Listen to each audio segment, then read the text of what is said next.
you, gamers, hybrid workers, artists.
The human body was built to move, not trapped at a desk in one singular posture for 12 hours a day. It's time your chair evolved.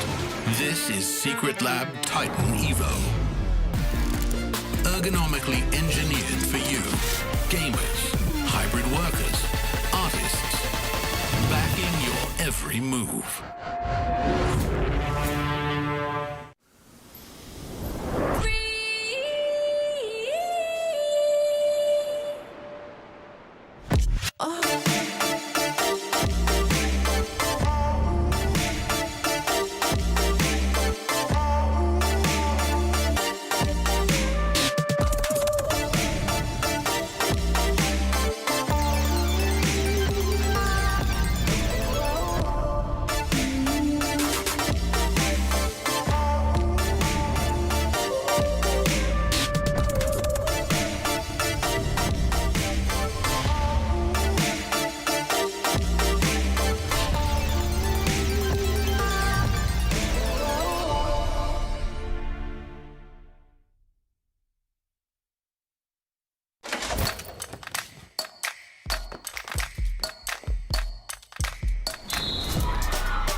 Ladies and gentlemen, welcome to the final day of the 2026 Asian Games Identity Version. My name is Abstract. With me here is Moman. We have 3 series that we will get to cover for the entirety of today that will round up and end off the entirety of the group stages here.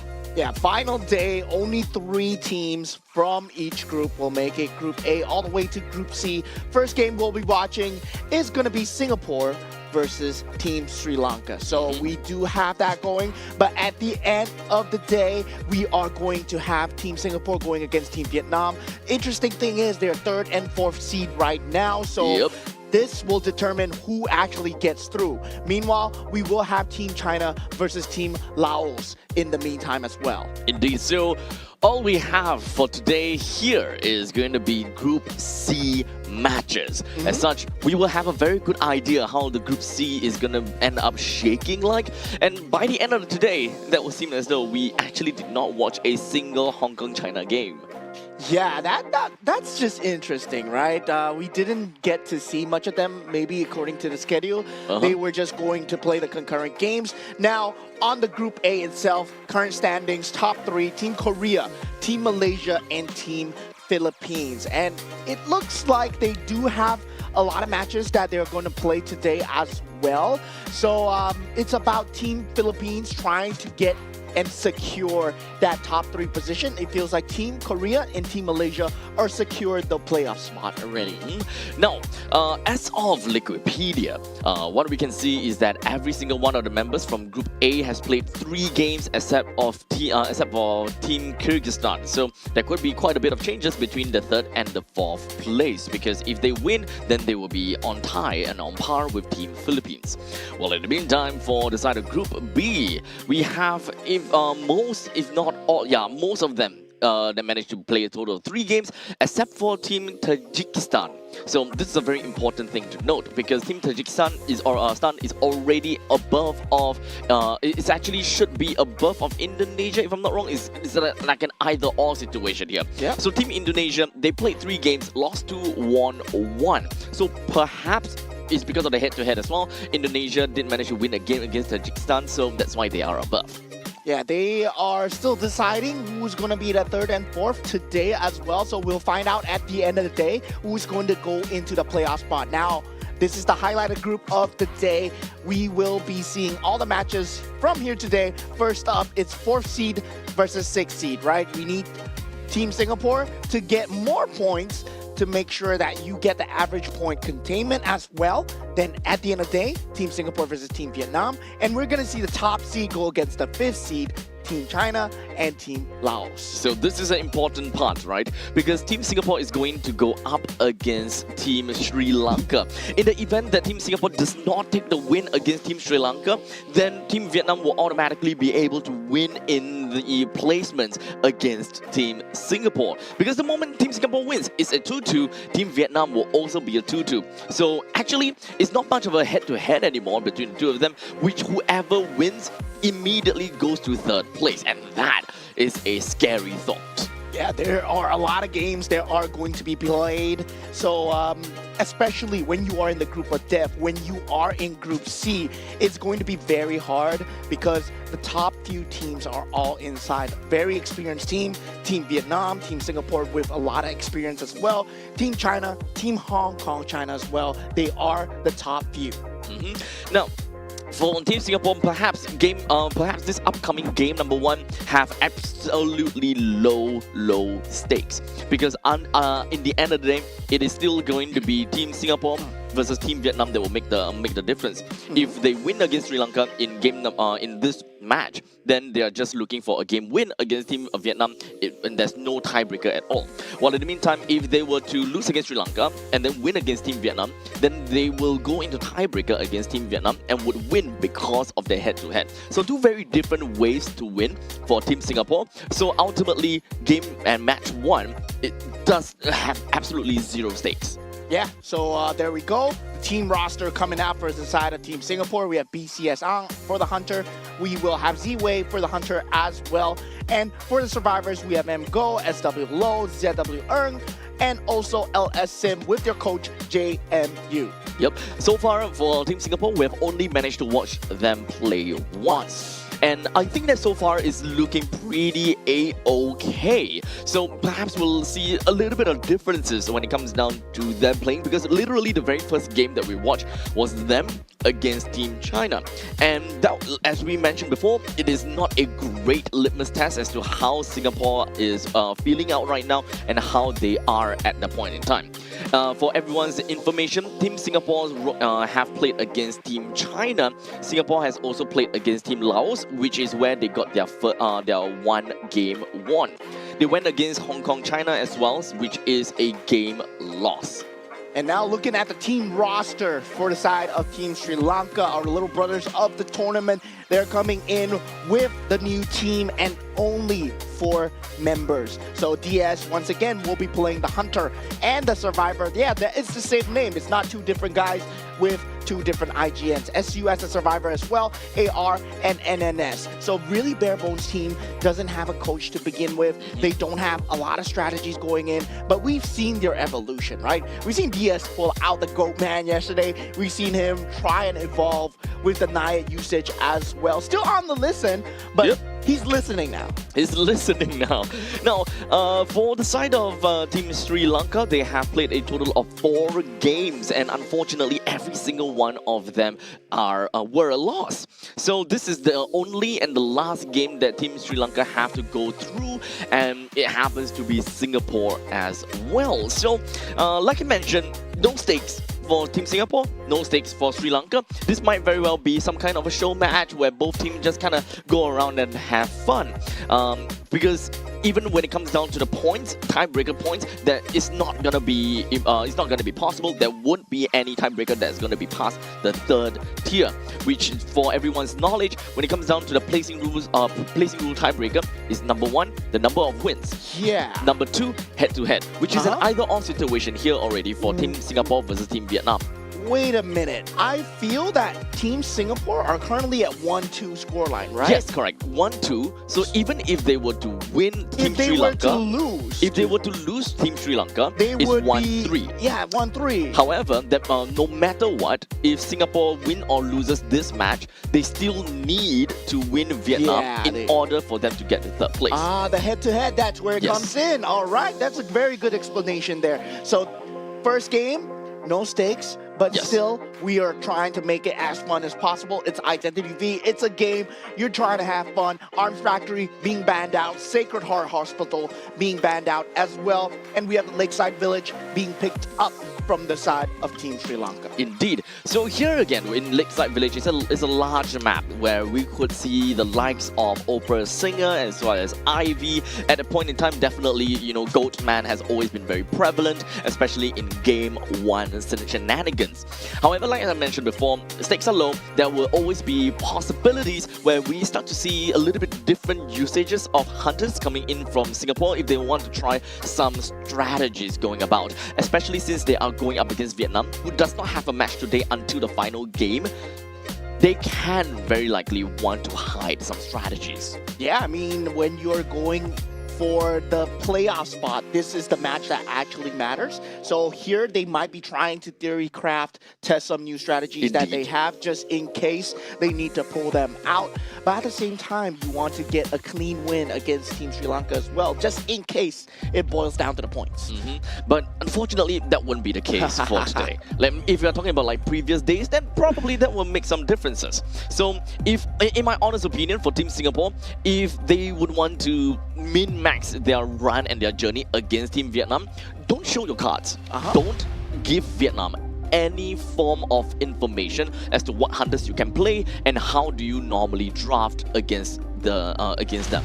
Yeah, now we do see the character picks and bans coming out. So we will have Seer and Mechanic being banned out. Also the Anti-Korean as well. Looks like Team Singapore is playing into the first officer and the airplane is both very good in terms of mobility. Kiting as well, the rescue stat very strong coming out from the side of first officer, and the kiter comes through as well. This will be the Enchantress. So now for that final ban, we do have, I believe that is prisoner. Yeah, the prisoner being manned out. Yep, and it does seem as though Singapore is trying to focus and go down with the lucky guy for the final pick. This is a very kite-heavy composition. In fact, probably one of the very few and very strong kiters of their own archetypes, with the first officer being the strongest kiters of the rescuers. While in the meantime, aeroplanists as well as the enchantress, they are all equally as strong. At least they will still have some openings to use, such as the aeroplanist, such as the antiquarian, as well as the archer, if they want to go for that direction in game number 2. Yeah, technically, Lakeside Village is a map that is extremely large when it comes down to the map size as well. So it does favor the survivors just a little bit, right? Because when you talk about the hunters in the starting, they won't have that much of a movement speed, barring maybe the opera singer, barring maybe Ivy, Hullabaloo as well. But that is only when you go for the rescue as well. Those rotational differences across the map, the long rotations can make it difficult. But with such a strong character pick, such as First Officer and Aeroplanist, this makes the rotation much more, smaller.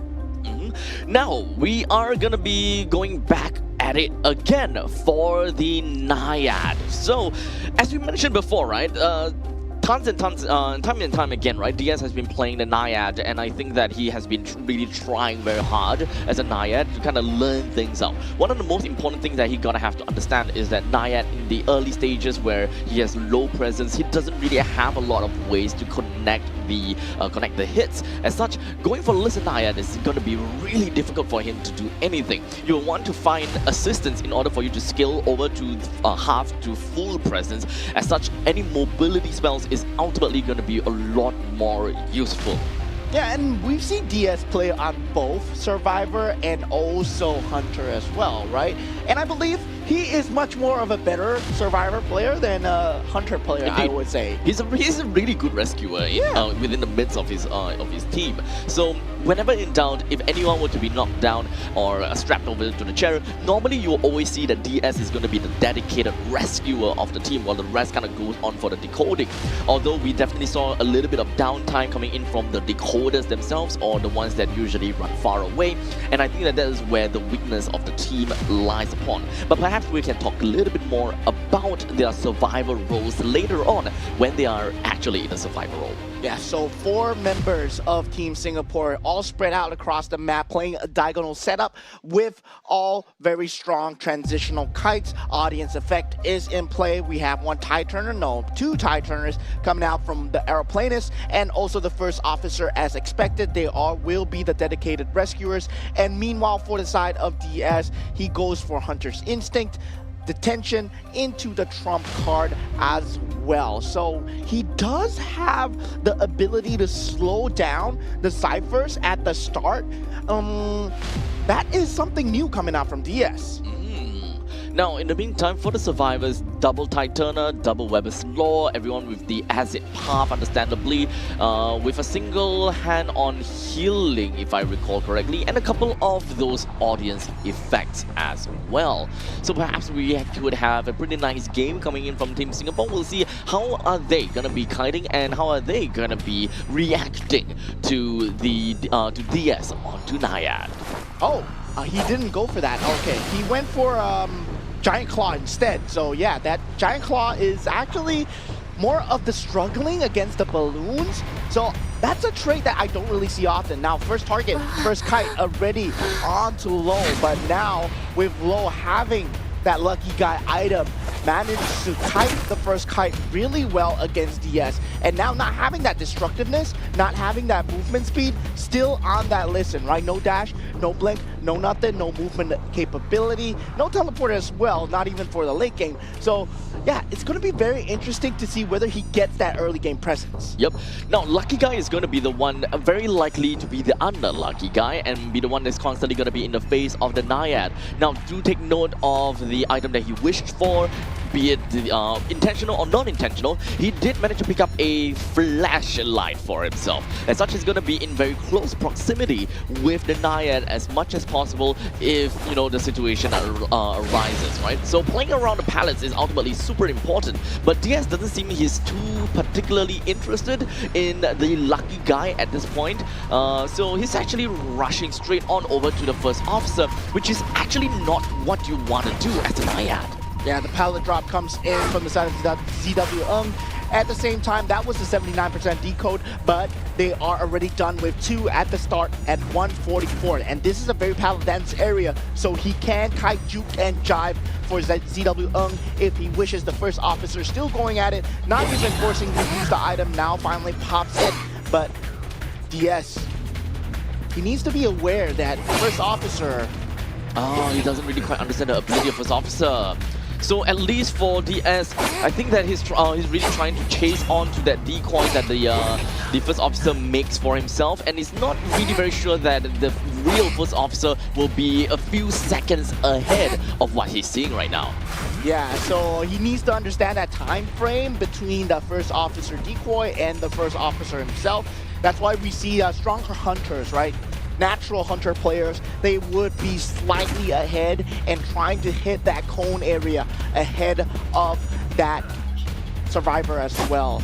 Now, throwing the harpoon does go for that dash, but lucky guy still in this pallet dense area. He can play around the vault, and the pallet hit does come through. But look at the decode speed coming through from the side of Team Singapore. They already are going to have that 4th decode underway with the 5th at 83%. Very much primed ciphers right now, 88%, and slowly climbing, and that will make all 5 ciphers available for Team Singapore to complete, which will now open the exit gates. They can actually go straight into activate, and in fact, all 2 of them will already position themselves in a way whereby both of them can be decoded immediately upon 5 cipher activation. Yeah, now 75%, and this looks like it's going to be a very clean game coming out from the side of Team Singapore. Yep. But slight improvement, right? Seeing the Hunter going for much more targets. We see DS on the first day, not even so far touching a bit of the survivors. But today, at least, yeah, there is a bit of a containment play. We see a bit of a kiting play, but at the same time, you can see the skill difference, the stark skill difference between someone much more experienced, such as Team Singapore, and newer players coming into the pro scene. Indeed. Now, it's also understandable that there are a bunch of characters and survivors that we need to take note of, and not only because of, you know, their individual stats and what they are good at, they still have tools that we need to talk about. Every single one of these survivors have a unique tool attached to them, and you also need to learn about these tools. So we pretty much understand that as a inexperienced player, a relatively new player, there's way too much tools to understand. So I don't even blame DS for not really quite understanding how the Poseidon Watch works out right now. Yeah, I mean, that watch capability, first officer, generally you do see it used quite an often bit, right? Where the first officer goes invisible, and then he leaves that delayed clone right behind him. And usually what we do see the Hunter players go for is they are going to try and find where that actual body of the first officer is. Indeed. And the first officer is forced to kite left and right, and then you need to tell that from the clone as well. Indeed. So this is actually a situation where, as a Naiad, is actually not too horrible dealing with dealing against the first officer. You don't particularly have a very good mobility to actually, you know, scout around where the decoy is, but you will be able to make it close to like a 50-50 in some sense because of the area denial that a Naiad is able to bring on to the mix. Because one thing that we know for Naiad is that Naiad is able to force positionings coming in from the survivors, and it makes them kind of restricted, especially in a place such as the arms factory, and in this case, even when it comes down to Lakeside Village, you know, Naiad comes in pretty okay, if you ask me. Yeah, I mean, it's not bad, but the ability that he chose for himself is to listen, right? Yes. So he does not have that movement capability, and that movement capability really does help when it comes down to Naiad as well, because you get to spread that humidity way more. You get to spread that moisture on the floor, right? You see the water markings on the floor. If you can move more, you slow down the survivors even more. And yeah, with Listen, you do know where the survivors are, but it doesn't help that you don't get that first few hits down. And looking at the decode speeds coming through from the side of Singapore, it was extremely fast containment done by both the lucky guy and the first officer. Only at 160 seconds, and the decode was done already. Yep, so we gotta have to say that Team Singapore, they went straight in for the ciphers, and they took no time at all. Unfortunately for DS, he was going straight up onto the first officer, and in fact, you can see that the lucky guy had like 59 seconds contained, but that 59 seconds is not exactly true, because what happens is that the Naiad actually didn't quite chase the lucky guy, more of the other way around. I feel that the lucky guy was the one that's kind of tailing the Naiad. Yeah, I mean, at that point, lucky guy had that flashlight, right? Yes. He wanted to use that stun capability early on in the game and force the first kite, because he still had that secondary item, which is the Euphoria. So yes, if he had that movement capability, yeah, he picked up Euphoria as well. So if he had that ability to chase him down, he was just limit testing at that point. If he does get a hit through, the Euphoria would have been popped, and then suddenly it would have been even much more of a kite. Yep, so it's kind of like judging distances for the side of lucky guy. But regardless, we do have the first half that is completed. We will go for a switch of rule, and now Team Sri Lanka will be the survivors and Team Singapore will be on to the hunters. Now the question is if whether Team Singapore will try to go for something unorthodox when it comes down to the hunters and try to do something completely new, or something that we don't really see in the meta all that much, or are they going to give full out respect over to Sri Lanka and just show their hands? Although I'm not particularly happy, or I'm not particularly interested in seeing them showing their hands, because their real raid boss is at the later stages of the day. At this point, I would say, given the fact that you have that round one advantage of using that Goatman and also using all the survivors that are capable, you do know that there's a certain number that the enemy can only ban out. So you still go with whatever you're familiar with.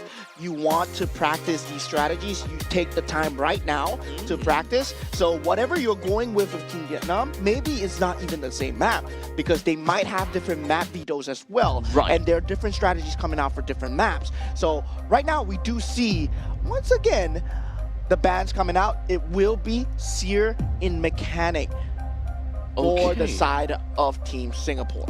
Now, this is for Team Sri Lanka. They absolutely love to use the Mind's Eye over here. But the last time that we saw the Mind's Eye, they did not fully utilize the Mind's Eye because it didn't really quite go on a decoding spree. So I think that that is a problem, at least in the previous game. So as much as possible, they need to stick to it. They need to stick to that very specific playstyle if that is the way that they want to go for.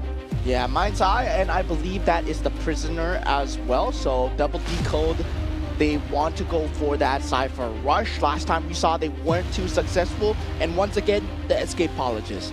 So they are trying to learn these characters, I would feel, and they're trying to learn what a Cypher Rush really feels like, right? How fast a Cypher Rush can actually go. You see the speeds at which Team Malaysia, Team China, Team Singapore, a lot of the stronger teams, Team Hong Kong, China, even Team Chinese Taipei, their decode speeds for the first 3 ciphers is usually done before that first 3 minutes. So that's the speed that you're trying to aim for. And the Doctor pick as well, strong in this current patch, but sadly we're playing in a previous batch without the medical boost. Now, of course, as we move on with this, we have all 4 of the survivors that has already been picked. The Mind's Eye, Prisoner, Escapologist, and the Doctor. We're left with the last one, and that is going to be the Hunter himself. BCS Ang, he's got something in his sleeves for sure, as he's taking a little bit of time to really understand what exactly is going to be the Hunter that he is looking for here. Yeah, the big 4's definitely available, but look at that. Oh, okay. He goes for the Wuchang instead. Yeah, I thought he might go for the Geisha because he was shadowing the Geisha, but he does go for the Wuchang instead. So yeah, he's not going with something that he's familiar with. It's going to be the Black Guard and the White Guard coming through from the side of BCS Ang. Okay, so this is effectively our second Wuchang in into the entirety of AGQ thus far, and this is a Hunter that have technically global presence, as you kind of split yourself into 2 in some sense, as a Black Guard or a White Guard. Very good pressure from all across the map that really enables you a very flexible chase styles and really good for Cypher interruption. And coming into a kind of decode rush kind of thing from the side of, or rather Cypher rush thing, coming from the Sri Lanka side with the Mind's Eye and the Prisoner, I would say that the Wuchang is a pretty good pick. Yeah, we see the spawn selections coming through on Lakeside Village. Once again, very big map, right? You want to have excellent mobility, excellent control. Surprising that he didn't go for the top 4, but we're going to have the treat here. We're going to have that Wuchang coming out from the side of BCS Ang. And really, I would say Team Sri Lanka are the new boys coming into Identity V. They are still learning a lot more about Identity V, ladies and gentlemen. They are still extremely new to the game. Possibly we're seeing the first iteration of this kind of development in their esports community. So also at the same time, it's about making them feel welcome as much as possible, making them feel at home at Identity V as they still develop. Now, of course, we still have to put it out there for everyone once again. As for Team Singapore, if picking non-meta hunters is actually to be as expected against Sri Lanka because of the way that the standings work right now.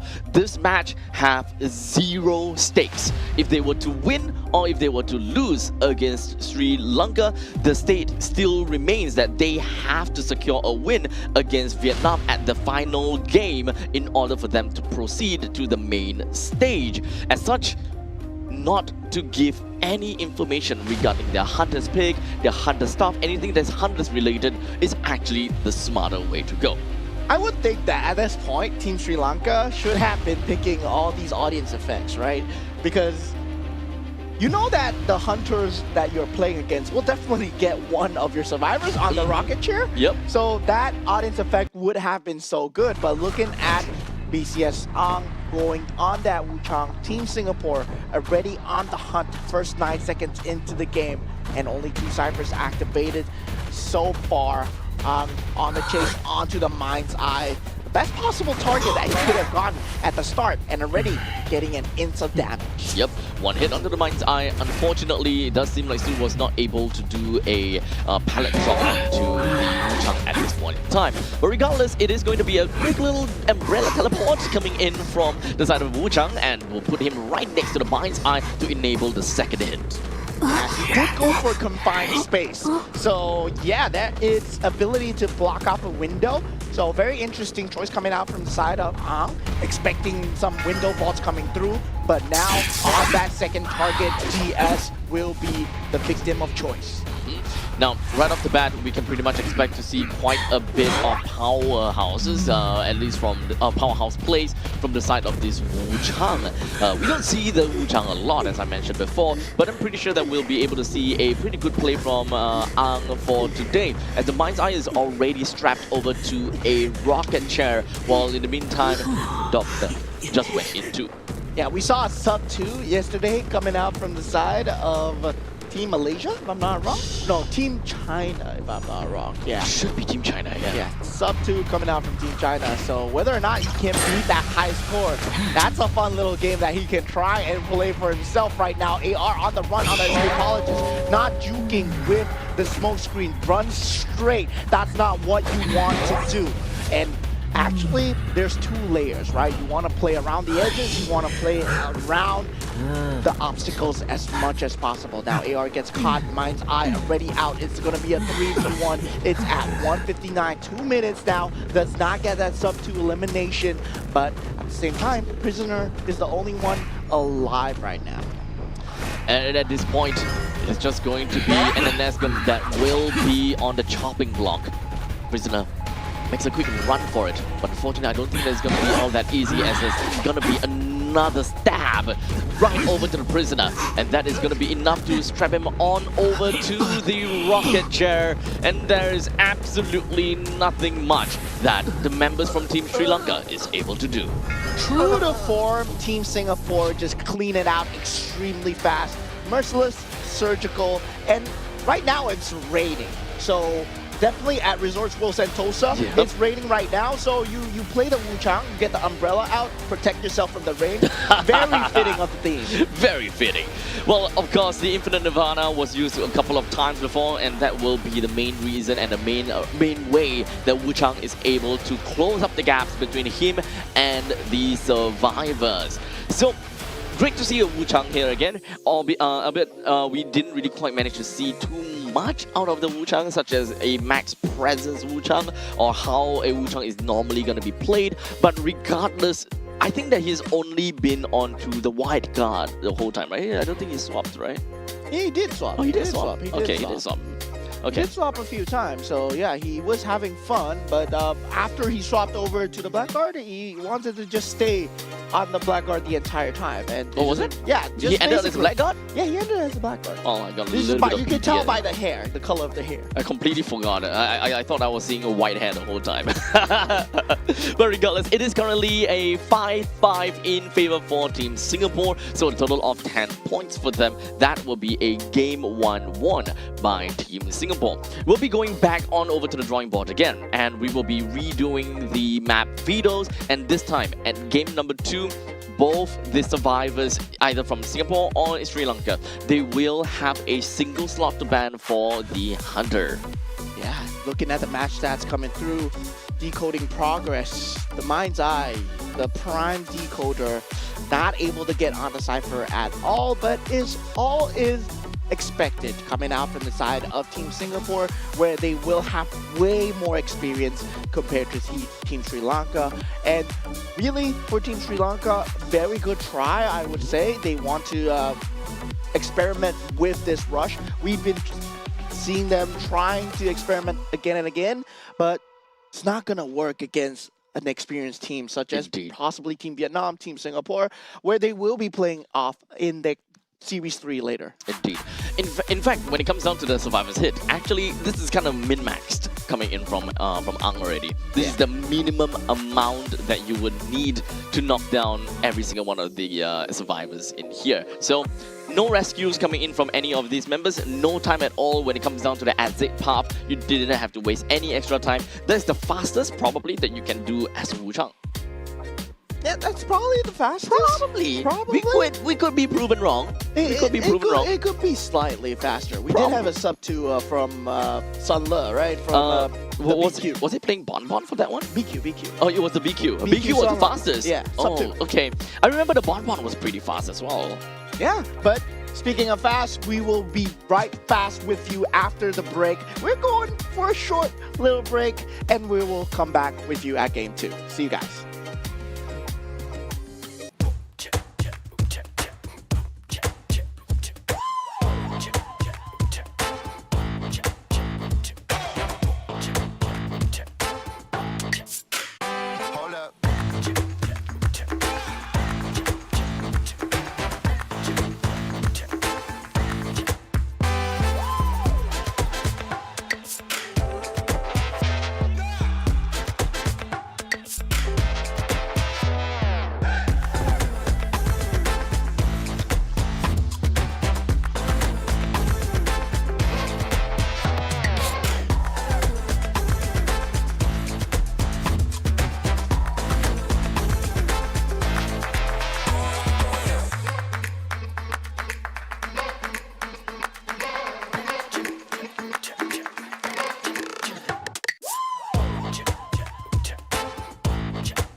right, ladies and gentlemen, welcome back once again. Back over to game number 2 where we last left off. Team Sri Lanka versus Team Singapore. It went in a 10-0 scoreline, and unfortunately, once again, we do have got Sri Lanka in a really difficult spot. Last played the Listen Naiad, but unfortunately, he would not be able to play the Naiad anymore. So hopefully, we'll be able to see something a little bit different. Not hopefully, but we will be able to see something a little bit different coming in from TS as the Hunters coming up for game number 2. Yeah, tough spot right now for Team Sri Lanka, but they are aware of the fact that they are not going to the playoffs already, right? They're currently sitting at the bottom of Group C. There's no way for them to get enough wins or get enough points. So they're just out here to give their all, have fun. And this match 1, there's really no stakes involved as well for both Team Singapore and Team Sri Lanka. So Identity V is really just a game about having fun. We were playing Identity V ourselves a bit just now, and yeah, it's a really fun game. Yep, but unfortunately, due to I think it's probably from my ISP, you know, completely lagged out of my mind, wasn't able to do anything. First one out as the unlucky guy, of course. It's always the unlucky guy. Yeah, I took the dungeon and I had to escape because my partner couldn't make it as the lucky guy. And it's unfortunate, right? I gotta do my job. I gotta do my job and do whatever that I can. Clearly, to be strapped onto the chair 3 times. Yeah, that's my job. Yeah, getting strapped onto the chair 3 times. And that's exactly what's going on with Team Sri Lanka right now. They've been getting strapped onto the chair again and again as they go against much more experienced team than them. You can see that even in the brackets itself, Team Laos is not an easy walkover. We saw from that match yesterday, right? Team Laos versus Team Vietnam. It was a nail biter down to the last few eliminations, and we can see how close in terms of experience Group C actually is. Only Team China and Team Hong Kong China way ahead of the pack, but really at the middle, they're fighting for that 3rd spot. Understandably, Team Vietnam definitely looks really strong on paper. And the way that we saw them play yesterday, there was no wasted movements at all. I would say that whatever they picked was super meta. The way that they play as a survivor as well as the Hunters all each, they knew definitely what they were trying to do and what they were doing all together. Now regardless, we're going to be moving right into game number 2's first half as to what is going to be the map picked. We do have the Moonlit Riverbank that will be banned by Sri Lanka and then picked by Singapore here in Chinatown, where Sri Lanka have decided to pick survivors, leaving Singapore to play as the Hunters first. Yeah, so very interesting turn of events here. Singapore will be going on that Hunter side first. So first game of the day, we saw the Wu Chang coming out. We might see even more Hunters, non-meta Hunters coming out from the side of Team Singapore because the side, we are just trying to have fun, right? We game match 1, there's no stakes involved. There's nothing involved. If you win, if you lose, it still boils down to match number 3, whether or not you take that top 3 slot. But looking at the bans, it looks all serious here as we go for that mechanic ban, and I believe that it's a priestess ban as well, and also the goat man being banned out. So there's a seer and coordinator pick coming out from Team Sri Lanka. That's looking good. Now, of course, there are a plethora of hunters that we can always ask for, and we can always be like, okay, we want to see this, we want to see that. However, that's way too much. So, personally, maybe a hermit, maybe? I don't know. Dream Witch, maybe.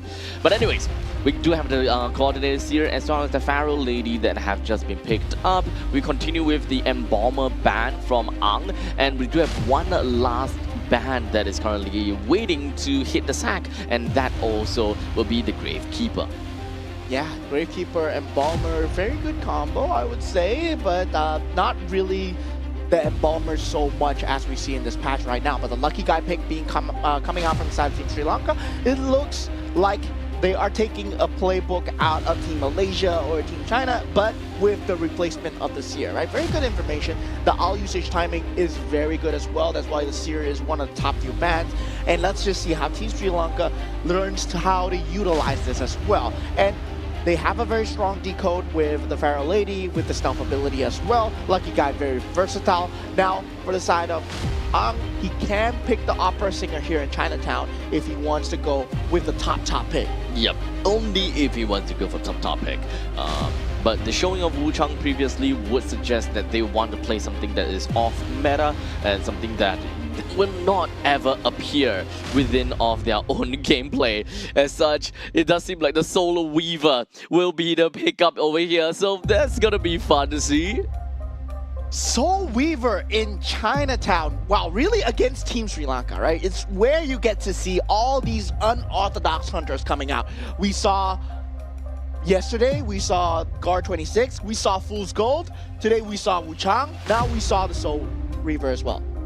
So this is where, as much as possible, a Soul Weaver wants to restrict movements as much as possible. This enables fast chase acceleration for the side of the Soul Weaver, and this is a very campy style, maybe not exactly campy style kind of hunter, more of chase, or I think control is a better word. Being able to control where the survivors eventually run to, you can control where they go, and this is where things will start to get a little bit more fun, because as a Soul Weaver, you actually need to understand your web economy. So as much as possible, you need to know where you place it and when you place it. Yeah, the web placement is very important to just play with the loop points, play with all that. All the choke points and all. The choke points and everything. Especially in a map such as where there are a lot of loops, there are a lot of powerhouses available, especially on the outside.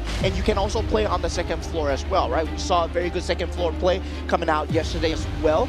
And we did see that both pallets were used on both sides. So whether or not he goes for the destructiveness to pair with the webs, or does he go for that full chase potential? And now looking at the spawn selection coming out from the side of Team Sri Lanka versus Team Singapore, it seems as if the hunter is spawning on the top right side, and meanwhile they are going throughout the center of the map. And yes, we do see the destructiveness, we do see the hunter's instinct, Berserker is there as well, detention, and also the trump card. So yeah, pretty solid build coming out from the side of BCS Ang, and it really pairs well with the webs and the ability to break down the pallets as well. Now, one thing that I hate the most is gonna be spiders, and that definitely does not run away from me here in Identity V as well. But regardless, this is where I want to see how crazy this game can be as Yeah. Even the skin makes it look nicer, but it's still a spider. But really anything that has more than 2 legs and 2 hands will kind of creep me off. Yeah, here we go. Already finding its first target here. Gets a solid hit onto NNS as he goes in, and a pallet drop. Solid pallet drop. Yeah, coming out from side of NNS, Team Sri Lanka, learning how to finally get those pallet hits. But now, first 35 seconds, gets that hit in. Tier 1 presence already up, strap someone onto that rocket chair. Still 10 seconds away from trying to jump towards that next target.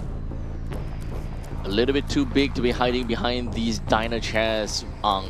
A little bit too big, buddy. But right now, what he's going to do is, seems like he's going to go for a little bit of a campy play coming from himself, and not exactly rushing into the other survivors. But what he sees here is going to be a single lucky guy. Is it played by DS? Yep, it is played by DS, because he's always going to be the one that goes in for the rescue. But he does not have the tide turner, and he was that close to being able to go for that rescue onto that seer. And unfortunately, that will mean that we have 2 of the survivors that is going to be strapped on. Yeah, it's a double down scenario without the tide turner as well. And as a lucky guy, if you don't have any items, that's just not a good look, right? You don't have any items to help them out as well. Coordinator still has that flare gun available. And Feral Ladies, they are still decoding. But 1 minute and 44 seconds in, not even one Cypher close to completion. Yeah, there's one, 91%. But one Cypher with 2 survivors left on the map with the seer already out. That owl is very handy in terms of saving you, and not being able to utilize it right now is going to be very hard game for Team Sri Lanka. But, well, we got to see the Soul Weaver. At least we got to see the Soul Weaver, you're right. A little bit too bright, a little bit way too bright for my liking though. It really sticks up like a sore thumb. But regardless, A little bit of webbing going on. Gets a hit down onto Su, and he's gonna pick up onto that chase. And do note that Su will have slower movement speed as being interacted by that web. So it's a matter of time before Ang will eventually reach the Pharaoh Lady. As such, he will strap Pharaoh Lady onto the balloons. So far, we haven't quite seen Ang go for the cocoon at any point in time just yet. Yeah, now we have teleport available. Yes, does straight away teleport. And that will be the game here. Sub 3-minute game coming out from the side of Team Singapore. Wait a minute. Lucky guy managed to run away. Lucky guy managed to run away. Yep. Yeah, so there's another hidden factor, right? DS, the main rescuer of the game, going for the save onto SU. What can Team Sri Lanka do as DS? Well, is it possible? You're running away from a spider. This is the most horror can get. Okay, going through a couple of these webs, and unfortunately, the movement speed coming from these webs are a little bit too much for this lucky guy to work with. Didn't even use a single cocoon, to be fairly honest, but here we go. That is every single one of the survivors coming from the side of Sri Lanka that will fly up into the sky. Yeah, very fast, quick and easy. 3 minutes, 30-second game coming out from the side of PISCES. Having fun with the Soul Weaver. Well, we're just glad that he pulled it out at this stage where there's no pressure, there's no stakes. He doesn't need to show what he's capable of, right? You don't need to show all your Goatman moves. You don't need to show that, yeah, you have the Ivy in your lock as well. No, you don't have to. You have the Hullabaloo. No, you don't. No. Don't show anything. Right now, Vietnam is eagerly watching. And they're probably cussing me out right now. Like, well, damn, why would you tell them to do that? We want to see them play properly. Just gotta, take some information here and there. But hey, in the end of the day, the players can't even hear us. So they know exactly what they're doing. Their coaches know what to do because, hey, they're the coaches. They know exactly whether there are stakes involved or not and what will be the relevant move going up ahead as to what they gotta have to do in order to secure a better chance of victory to be, seeded into the main event of the Aichi Nagoya Asian Games 2026. Yeah, the main point of the event, Group A, Group B, Group C, 3 teams are going to make it to the playoffs, to the main event in Aichi Nagoya as well. And this is only one of the titles that we are having here. Only one of them. Yeah, at the Asian Games. So now, for Team Singapore, we do have another 5 points lead in that first half. Now, Team Sri Lanka on that hunter, right? The last time they were at Chinatown, didn't look too good. Smiling face coming out without a dash, no dash capability. Let's see how he has evolved this time, right? DS, he showed constant improvement. He tried out the Goatman as well. Yep. He tried out using the Dominion cages, but looking at BCS stats again, very cleanly remaining Cyphers 4. Does not beat Sunless score of remaining Cyphers being 5. But still a very good score line and 5 survivors eliminated. So, Team Sri Lanka, well done to you guys. The decode speed was way better. I would say they are learning how to decode rush slowly. If they had a much better composition for kiting as well. Indeed. Yeah, they would start to learn how to just strategize around the game, strategize around better players. I think the other thing that they could walk away from all of these are to be a little, don't be too frugal with using your tools. I think that one thing that Sri Lanka does not do that well is that they tend to want to keep the tools for when it's absolutely necessary. But unfortunately, that time never came because the hunter will always give them quite a bit of a surprise. And even when there's a flare gun, you'll want to be like, okay, I want to at least be hit once. I want to be on a near-death situation before I actually unleash the flare gun onto the hunters, which in most cases, that never happened. Where for AR, we could say the same thing for him. The lucky guy, I don't think that he managed to ravage any of the chests in order to, make full use of his trait. Yeah, it boils down to map knowledge as well, Yes. right? Knowing where the chest spawns are, knowing where you are going to get the items as well. And also at the same time, yes, very good point about the item usage. I would say use them early, especially when the hunter's presence is still at tier 0. It's better not to get hit at the start and let him build the snowball. Even on any single hunter, right? Tier 1 presence, Tier 2 presence, it becomes a much bigger snowball effect. So Indeed. if you can avoid getting hit, that first kite becomes very, very pivotal. Indeed. So at least giving the hunter one hit is not so bad. But anything from that point onwards, you will want to mitigate as much as possible. And that is why the kiters naturally will try to do their very best to prevent the hunters to reach tier 1 presence. Because tier 0 presence is where they are the weakest. And you want to keep the hunters at their weakest for as long as possible. Because it's only a matter of time, right? It's only a matter of time for the hunters to reach you as a full presence hunter. Yeah, first kite, first containment play, I would say very important coming through. But very glad to see the Soul Weaver coming out. We did see Soul Weaver, Wu Chang as well. Yesterday we got a Shriek, Guard 26, we got Fool's Gold, we got Bloody Queen coming out from the side of Sunla. Oh man, so, you remember them all. Yeah, so we are going to probably have more. We saw the Disciple coming out from the side of Sri Lanka as well, right? And I think Dream Witch was played as well. Dream Witch was played as well. So a lot of unique number of hunters. If right off the bat, right, we're looking at Disciple, Dream Witch, Naiad, Goatman. I don't exactly remember if they played anything else from this point onwards and how that is going to look like eventually. But hey, regardless, I think that they should be able to do a decent job coming in for this upcoming game. You know what we saw yesterday as well? The Violinist. Oh, the right, Violinist. Yeah, that was insane, right? We don't generally see the Violinist, and he had the gold violin as well. So now, with the bans coming through, the mechanics and the Seer being banned out, the Goatman will be the ban of choice here. And for Team Singapore, it seems like a Mercenary and a Priestess pick. Not really good.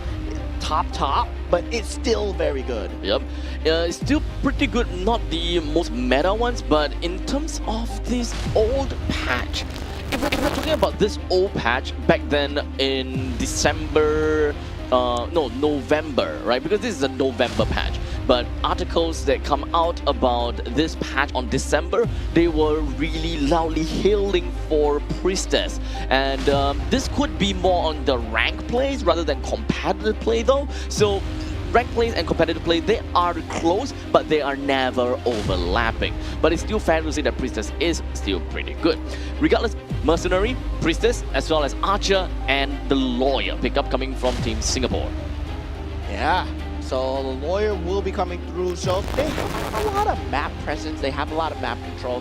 Lawyer really good at just revealing the map locations, right? If you don't know where the ciphers are, yeah, Lawyer is really good at that. So if you're starting out in the game, the Lawyer really reveals where the map points are, the map objectives are as well. And now for DS, what hunter will he pick up right now? So he can't use Naiad, he can't use the Goatman as well. So this is where we want to see a new, unique hunter being picked up by DS. Something of a little bit of maybe a little bit on the easier side, or something that is more fresh for everyone perhaps as well. Not too much of a high mechanics hunter probably. Yeah, so there is a very good decode speed coming out from the side of Team Singapore, right? Yep. You will see them maybe spawn selection. They put opposite side of the maps. They're gonna play cross map for sure, given the fact that they do have that Priestess available, that ability to spawn portals as well. So now the Lawyer, with the effect of the Priestess, having that cross map play. Now this is an interesting pick coming out. The Gamekeeper, aka the Noob Killer, that guy is being used by so many people in quick play just to style on the survivors early at the start. Yep, it does have very strong catch potential and pretty much a anti-transition pressure kind of hunter at this point in time. And I gotta have to say that you gotta have to do good hooks, right? This is all about, at least in the early presence point, we're mostly looking at skill shots, right? Skill shots from Gamekeeper, and he does have problems around obstacles though. So we'll see whether he will be able to do anything. And Gamekeeper is actually relatively similar to Naiad to a certain extent. You know, kind of throwing the harpoon versus throwing the hook. Same thing. yeah, there is that possibility there. And yeah, they're not going for cross-map pressure. They are going with the similar spawns all the way throughout the center. So you do see the archer and the mercenary being in the face of that hunter as well. That's where the first kite is going to come in, and the lawyer being placed very far away from where the hunter will be most likely spawning. And also for the side of the priestess, the ability to create that portal might be used to create a lot of cross-map pressure, especially for a gamekeeper that does not have the ability to traverse that rotation throughout these maps. We shall see how this gamekeeper is gonna give us the game. Well, now we're gonna be taking a look at the talent trade as well. Titaners should be 2 right now. I actually don't see any other Titaners except for the mercenary, which is pretty fun and interesting. But other than that, as it par for everyone, doctor and healing, a couple. It doesn't seem like anyone got picked up healing, but there is a sorry, no one picked up doctor, but some of them picked up healing over here with a couple of knee-jerk reflex as well as flywheel reflex, flywheel effect. Didn't really quite see the flywheel effect actually, but regardless, you guys. Oh, okay, 1% does archer does have the flywheel effect. Yeah, very good for that kiting. Very good for that first kite as well. Now 2 ciphers already straight off that mark being spotted out, and Priestess going for that setup for that portal as well. You can see him playing across that cross map. DS, does he get a early game first hook here? This is all reliant on the hook, man. Yeah, going for the lawyer, which is kind of the best target for him. Not that bad. Yeah, we'll see if whether Rudolph will be able to do anything right now, right? Does he have a very funny nose though? He does. He does have a funny nose. Yeah, he does. That's how the song goes, right? Yeah. Rudolph's red-nosed reindeer has a really funny nose. I guess so. I'm not too sure, but at oh least wait, no, it's really shiny nose. Oops. The interesting thing is he didn't pick up listen anymore. He's learning, he's using the gate, he's using the warp. Okay, that's something new. Even though you don't exactly, okay, it's still really good. But this is one of the hunters that actually does have mobility, where you can throw a hook to an obstacle and you can reel yourself towards it. So, probably one of the hunters that uses that can actually use listen. Actually, it's actually okay. It's actually okay to actually play listen for the gamekeeper, in my honest opinion. You do have traversal ways. You do have problems with a turning around corners. So blink is fine. Dashes are fine as well.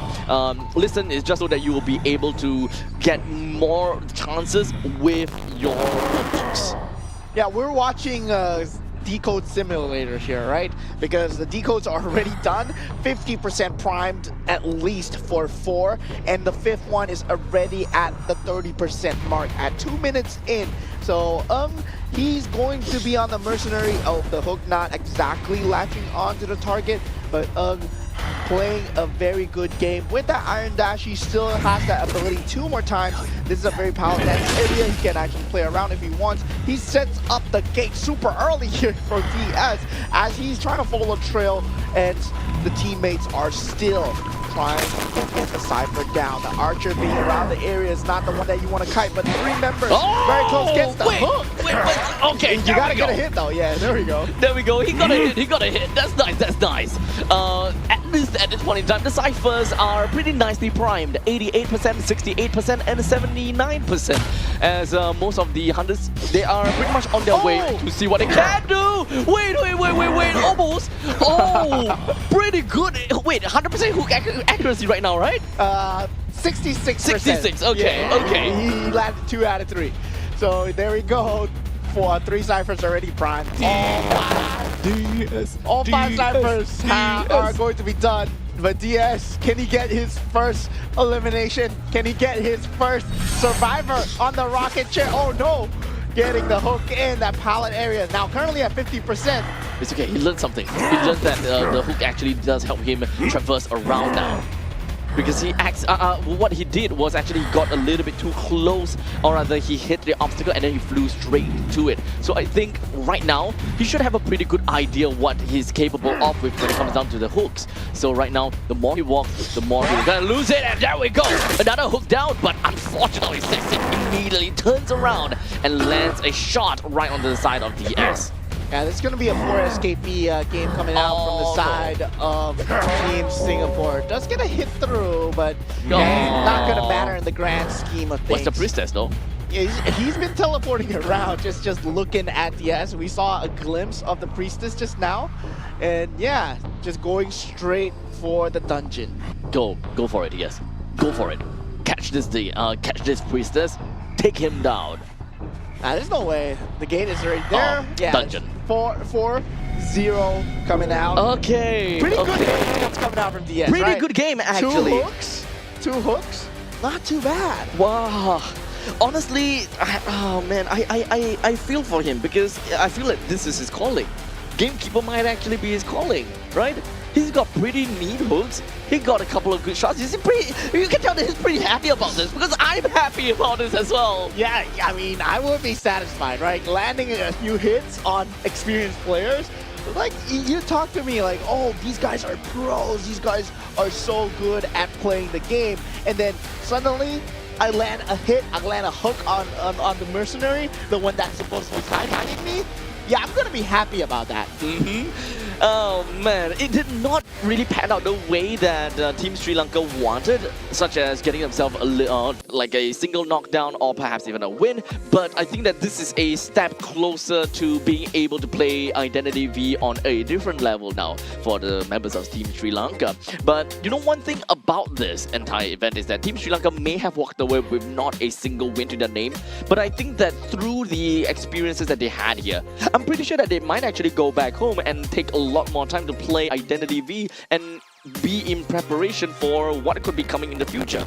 Yeah, the development arc is going to go crazy, right? There's going to be there's winners and there's learners. Yeah, there's winners and there's learners. So there's going to be a huge training arc coming out from inside of Team Sri Lanka. The next time that they come here, they might be a totally different beast. So there might be a lot of preparation being done in the back scenes. So make sure every single one of you guys that is watching this, look out for DS. He might be the one that will shake the meta with a gamekeeper. Currently, he has the best stats. 5 hits. 5 hit survivors for DS. This is the best game that he has had so far. But it's a long way of improvement, right? From day 1, chasing Laos in a singular loop. Day 2, learning about throwing the harpoon even on the Naya as well. Yeah. And afterwards, now evolving into a goatman? Yep, he managed to pick up a Goatman, and then this is technically another... Okay, we'll call him Moose Man for this one as well. So he played a Goatman, he played a Moose Man as well. So there is definitely a nice, unique number of hunters that DS has went for. This is the most amount of survivors that he has managed to hit, as such allowing him to hit first presence. Yeah, so the decoding progress, of course, very cut and clear standard, very good kite coming out from the side of CW. At the same time, he did get hooked twice, which is a win for DS, I would say, but Team Singapore really played that extremely well towards the end, having the Archer and the Mercenary available for that final kite into that gate, and the escape dungeon being used towards the end as well. So with that all said and done, ladies and gentlemen, we've got the first match of the day done and dusted. We do have the upcoming game for you guys, and that is gonna be Team China versus Team Laos, where we saw that Team China had been cruising their way through, while Team Laos, they had their ups and downs, especially since their last match against Team Vietnam, which really shook them quite a bit. Yeah, they are very closely tempered in terms of that match presence, right? When Team Vietnam versus Team Laos, there was a very even game, and Team Laos has really good hunters as well. SST, very good on that opera singer, I would say. In Chinatown, his presence was really good. At the same time, we saw that, yeah, they have very good survivor strats, just that Team Vietnam had a very, very good hunter. Alpha Lam in that last moment, turn the game around. There is definitely a lot that we can expect from the upcoming game between China and Vietnam. So I think, you know what, at this point in time, I think it's really nice for it will be nice for us to kind of understand how the stakes is gonna be for either of these two teams, right? So for Team China at this point in time, they have played a total of, I believe, 4 games. Let me double confirm. Yes, total of 4 games. They won against every single one of the people in Group C, leaving Vietnam being the last member left. While in the meantime, for the side of Team Vietnam, they played every single game but against Team Singapore. Against Hong Kong, China, they lost one. They lost 1 game against Team China. Wait, hold on. Yeah, Vietnam. Sorry, I'm supposed to be looking at Laos. My bad. So Laos, they won a game against Sri Lanka, and then they lost a game against Singapore. They lost against Hong Kong, China as well. They also lost against Team Vietnam. So quite a bit of losses to their name. So it might be a very difficult run for them. Yeah, there's no way I don't think they get into that top 3 seed. I doubt so, yeah. Yeah, but we'll find out later as we will be setting up the game for you guys, Team China versus Team Laos, but we are going for a short break while the players need time to get ready as well. So we'll see you guys shortly after the break.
The human body was built to move, not trapped at a desk in one singular posture for 12 hours a day.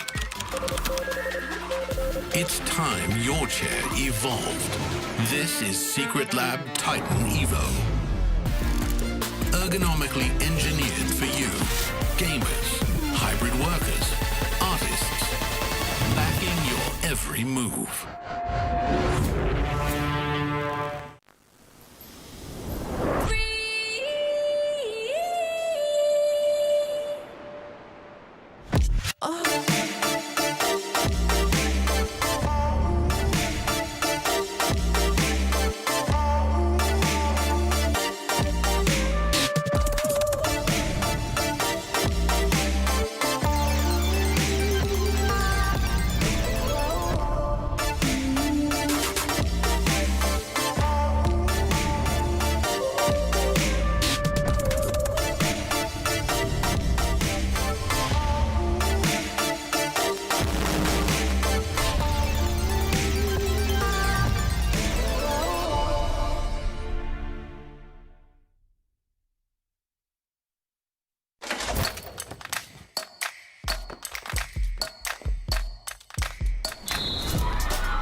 The human body was built to move, not trapped at a desk in one singular posture for 12 hours a day. It's time your chair evolved. This is Secret Lab Titan Evo. Ergonomically engineered for you, gamers, hybrid workers, artists, backing your every move.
The human body was built to move, not trapped at a desk in one singular posture for 12 hours a day. It's time your chair evolved. This is Secret Lab Titan Evo.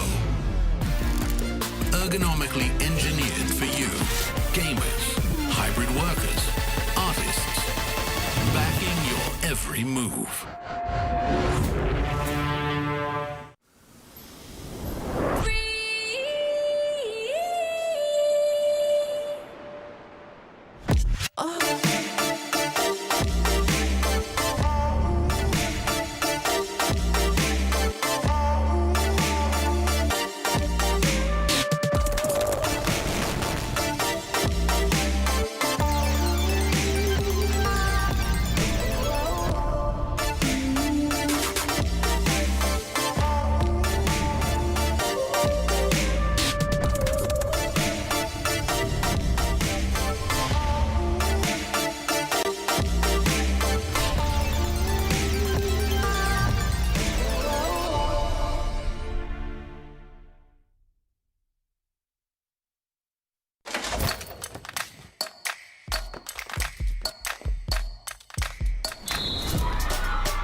The human body was built to move. Not trapped at a desk in one singular posture for 12 hours a day. It's time your chair evolved. This is Secret Lab Titan Evo. Ergonomically engineered for you. Gamers, hybrid workers, artists. Backing your every move.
The human body was built to move. Not trapped at a desk in one singular posture for 12 hours a day. It's time your chair evolved. This is Secret Lab Titan Evo. Ergonomically engineered for you, gamers, hybrid workers, artists, backing your every move.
body was built to move.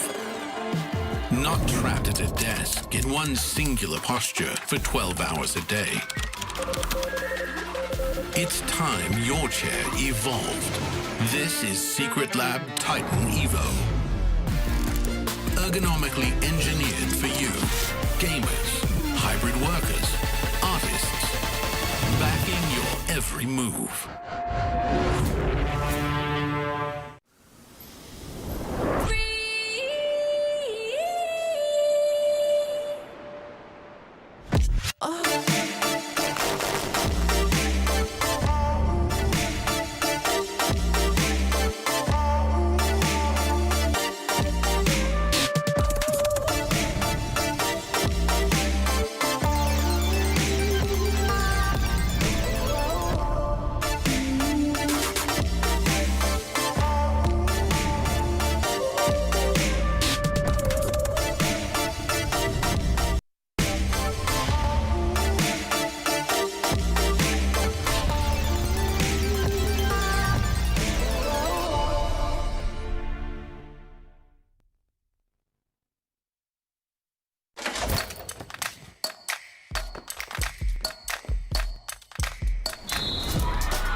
The human body was built to move.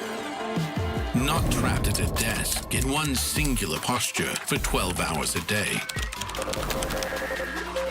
It's time your chair evolved. This is Secret Lab Titan Evo. Ergonomically engineered for you, gamers, hybrid workers, artists, backing your every move.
The human body was built to move. Not trapped at a desk in one singular posture for 12 hours a day. It's time your chair evolved. This is Secret Lab Titan Evo. Ergonomically engineered for you, gamers, hybrid workers, artists, backing your every move.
The human body was built to move. Not trapped at a desk in one singular posture for 12 hours a day. It's time your chair evolved. This is Secret Lab Titan Evo. Ergonomically engineered for you, gamers, hybrid workers, artists, backing your every move.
human body was built to move. Not trapped at a desk in one singular posture for 12 hours a day. It's time your chair evolved. This is Secret Lab Titan Evo.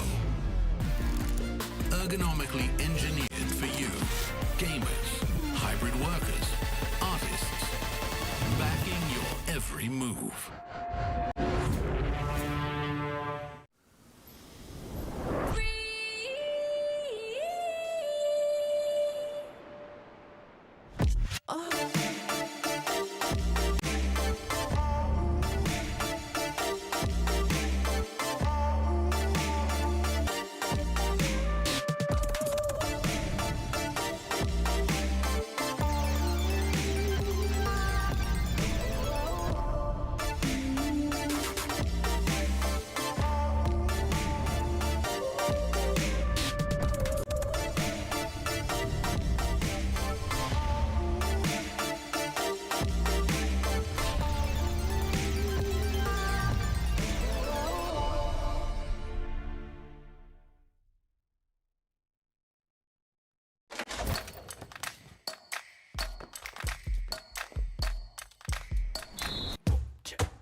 Welcome back once again to the 2026 Asian Games Qualifiers for Identity V.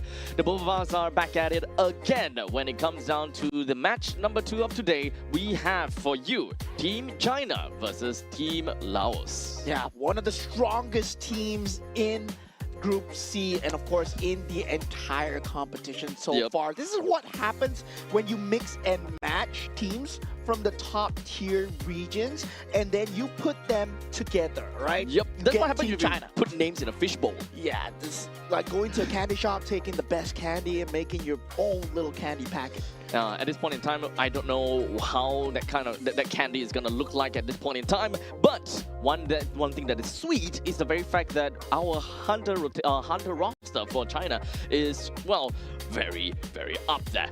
When it comes down to the hunter for China, we do have Sunle for the hunter, and of course Shi XW coming in from them, and of course for survivors, a total of 5 members. We got XY Mu, YH Lu, SQ Fan, SJ Lu, as well as MM Chen, followed by the coach. We have DL Zhu. Yeah, they have a pretty stacked survivor team as well. One of the top few rescuers, one of the top few kiters as well. So definitely a very stacked team when it comes down to Team China. Just worldwide names over there. Everybody knows who they are with. They come with their monikers, but right now they are playing with their official names as well. So yeah, Team China looking so good. Clean run, 4-0 so far, going up against Team Laos. And for them to be on this stage, it has been such a treat here. So they have been representing different hunters. They have used both top 1 and top 2 hunter. They have showed off their antiquarian against the Hullabaloo as well. But looking at Team Laos, we got the hunter being SST, survivor being BLV, PMST, BDV, and also SDV with coach Malisa. And we did see some plays from the survivors, right? PDV had a very good kite against Team Vietnam yesterday. SST on his opera singer, really very good in Chinatown as well, coming very close against Team Vietnam. So Team Laos is a team that knows how to play,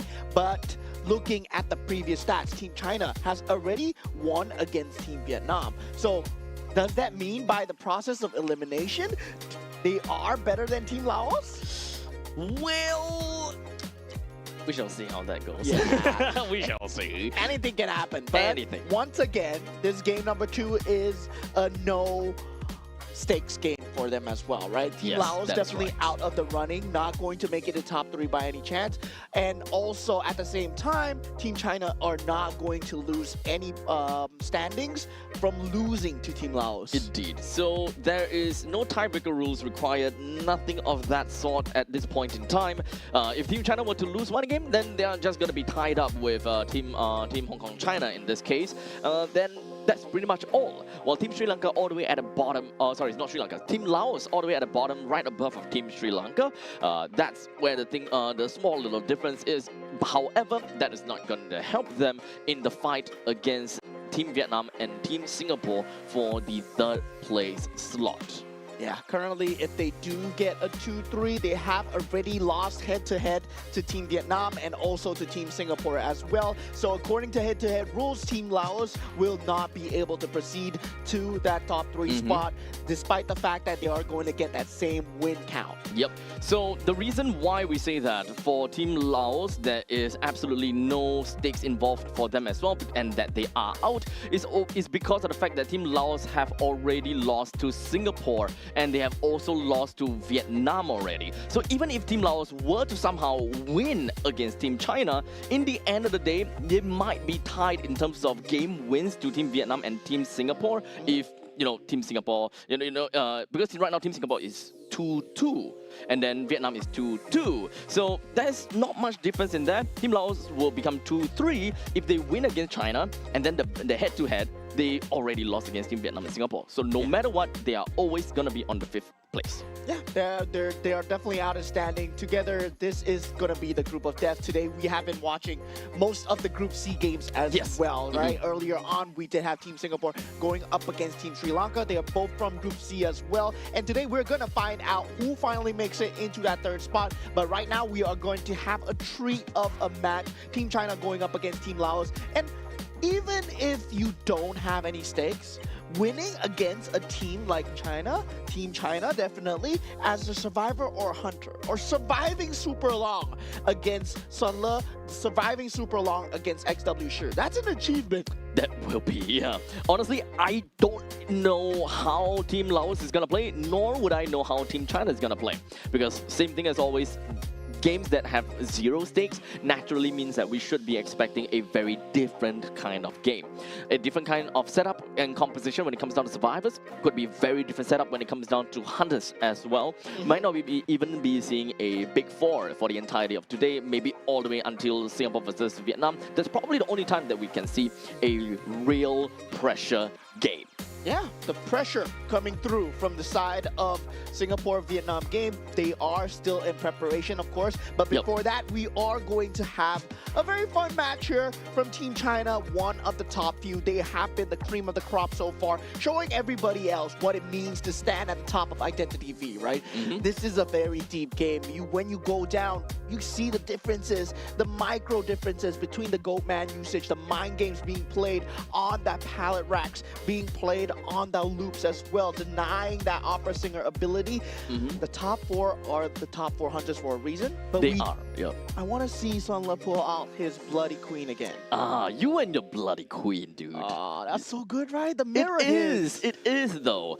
I don't know if whether they will be able to pull off this kind of play against Team Laos, because Team Laos definitely know quite a bit about how the Bloody Queen is like and how to, you know, kind of evade. The main thing is that the Bloody Queen was exceptionally good in that game because of the lack of mobility in the survivors. And for Team Laos, as much as I remember, their drafting when it comes down to survivors is actually not too bad. They have a decent amount of survivors that have very strong containment ability as well as very good kiting abilities. As such, going up against the Bloody Queen might be a bit difficult for the Bloody Queen to secure anything. Yeah, they do have very decent Cypher Rushes ability as well. We did see from the yesterday between Team Vietnam and Team Laos, they did have a very good amount of ciphers down. They were allowed to the last 50% on the last cipher before they got taken out by LFAM. But today, they're going up against one of the best, right? There's a lot of cipher control. There's a lot of map control when it comes down to these top tier hunters. And whether or not we do get these kind of cipher rush maps, whether we get a larger maps, it's going to come down and boil down to the map picks as well. Are we going to see a bigger map? Are we going to see a smaller map? And then it goes on from there. At this point, we are still waiting for the map veto. We don't really know what the map is gonna be as of yet, but we don't exactly. I think when it comes down to maps, it's not much of a statistics kind of thing because it varies a little bit too much based on what has been banned by Team A and what has been picked by Team B, you know, so on and so forth. But in the whole grand scheme of things, I think that in the entire Asian Games qualifiers, I think we see quite a lot of Chinatown. I think Chinatown probably has the most amount of games played. Yeah, meanwhile, in the live stream itself, we've only seen one of Red Church, if I'm not wrong. Yeah, and we haven't seen Sacred Heart Hospital Not at all, right? Yeah, not at all. At all. So there is that capability where, yeah, you want to pull it out at the last second. Maybe they do have some pocket strats for Sacred Heart Hospital or also the Red Church. But the Red Church, very good for that Bloody Queen. So I'm a bit scared if, let's say, I'm Team Laos. Okay, we'll ask for a Bloody Queen. We hope for a Bloody Queen. I'm definitely hoping for a Bloody Queen. I mean, definitely. I'm just hoping for a fun game where very cool hunters, underrepresented hunters, especially in the competitive scene that usually we don't see as often. They do come out. Yesterday we did see the Guard 26. We did see Fool's Gold as well with the pickaxe and everything. Maybe hoping for Herman. Maybe hoping for Naiad? Good Naiad gameplay? Yeah, good Naiad gameplay.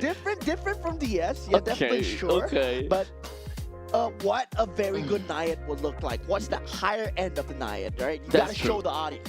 So at least for now, you know, since we do have time, I think that it will be fun to kind of recap a little bit what we have seen from these from this broadcast, the various different kind of hunters that we have seen, right? So let's go down the list a little bit. We have Bloody Queen. We have watched Bloody Queen. We've watched Disciple. Dream Witch, Fool's Gold, Gamekeeper, Goatman, Guard 26, also known as Bonbon. We got Hullabaloo, Naiad, that's 9 already. Opera Singer, I think we've seen a Nightmare as well. Yeah, Soul Weaver as well. Soul Weaver. We got a Sculptor, we got a Smiley Face, that's 14. We got Ivy, the Shadow, and the Violinist, and Wu Chang. 17. Damn, we actually have a lot of hunters being played. Yeah, very good representation of hunters here, and it makes for very fun games as well, right? You get to see different type of hunters. You are possibly looking at Identity V, maybe just playing as a hunter alone, because you can do that, right? You can do that as a, you don't want to play Survivor at all, you want to play Hunter, and then you get to see how the pros do it on a higher level, whether or not, oh, the Soul Weaver play is good, whether or not this Violinist, am I playing it correctly? And we saw that yesterday too.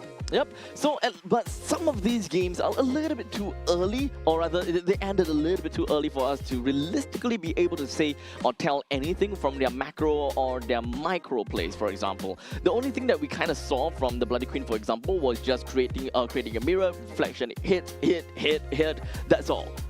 Even though the Bloody Queen at one point in time was at full presence, I think, you know, nothing too much of a flair that we have seen as compared to like techs like Goldman, right? Goldman, we have seen a lot of, you know, kind of very insane techs, and when it comes down to, you know, creating your containment or dominion, backstabbing into it, just so that you can create or teleport almost instantaneously. Okay, so is it easier for a Goatman? I would say no, I don't think so. I think Bloody Queen tech is a lot harder than Goatman. It is. Yeah, to hitting with the mirror, because your character model actually is on the opposite side of the map and you're tracing your mirror across, right? Yep. Instead of focusing on one terrain. Yeah, but the mind games were good, right? Indeed. Mind games were good. I would say we have not seen the best of the Bloody Queen compared to the best of the Goatman, right? Yep. We did see a lot of players, they know how to play against the Goatman. I'm pretty sure they know how to play against the Bloody Queen as well, but I want to see what happens when both sides of that same coin collide. Okay. Now, of course, you mentioned about the essence of parallax error. I think that this is where the greatest hunters gotta have to have a very good idea how the Bloody Queen's profile is as compared to a survivor. As long as you can engage a certain distance, if the survivors is at least 50%, for example, half of the height of the Bloody Queen, okay, then you are right when it comes down to whatever that is called, you know, the x-axis or y x-axis. You guys get the point, right? But the parallax error is ultimately going to be the difficult part about the Bloody Queen, which is what makes that micro play very, very difficult. But here we go. We finally do have the map veto. So we do have that. We do have Team China. They have decided to go for the ban onto Moonlit River Park as well as Chinatown, which allows Laos to pick up Ever Sleeping Town. Yeah, Ever Sleeping Town, one of the maps that are is very hunter-sided as well. So they choose to go for the hunter side, I believe, on Team China, and then Team Laos is going to go on that survivor side. So Ever Sleeping Town, I would say, still very hunter-sided. One of the only maps in the pool that I would say still very hunter-sided as well. We do have smaller maps like Red Church and Arms Factory being very balanced in terms of just hunter and survivor alone, but there are very good loop pools in that Arms Factory and Red Church area. Meanwhile, Ever Sleeping Town, I would say it's much more of a difference where the survivors, the loop cycles, they are not in plenty. There's not much pallet density, especially when you talk about Ever Sleeping. So, Ever Sleeping, I think that the main thing that we kind of want to look out for is what is going to be some of the hunters that might be a pick coming in for Team China, since Team China is going to be the one that start things off first. And if they are going to go for something different, then Naiad might actually be the case for here. We are asking for different Naiad. We want to see how Sunla were to play the Naiad or Shi were to play the Naiad. Yeah. I don't think that we're gonna see that, but it's definitely gonna be fun as we add another hunter into their repertoire. They definitely have that in their repertoire for sure. But we will be heading into that band picks for the characters really soon. I guess the players are still getting ready to head on into there as well. But the map is now confirmed, right? We are now going with Ever Sleeping Town. And Ever Sleeping Town, as we said again, it is considered slightly hunter-sided.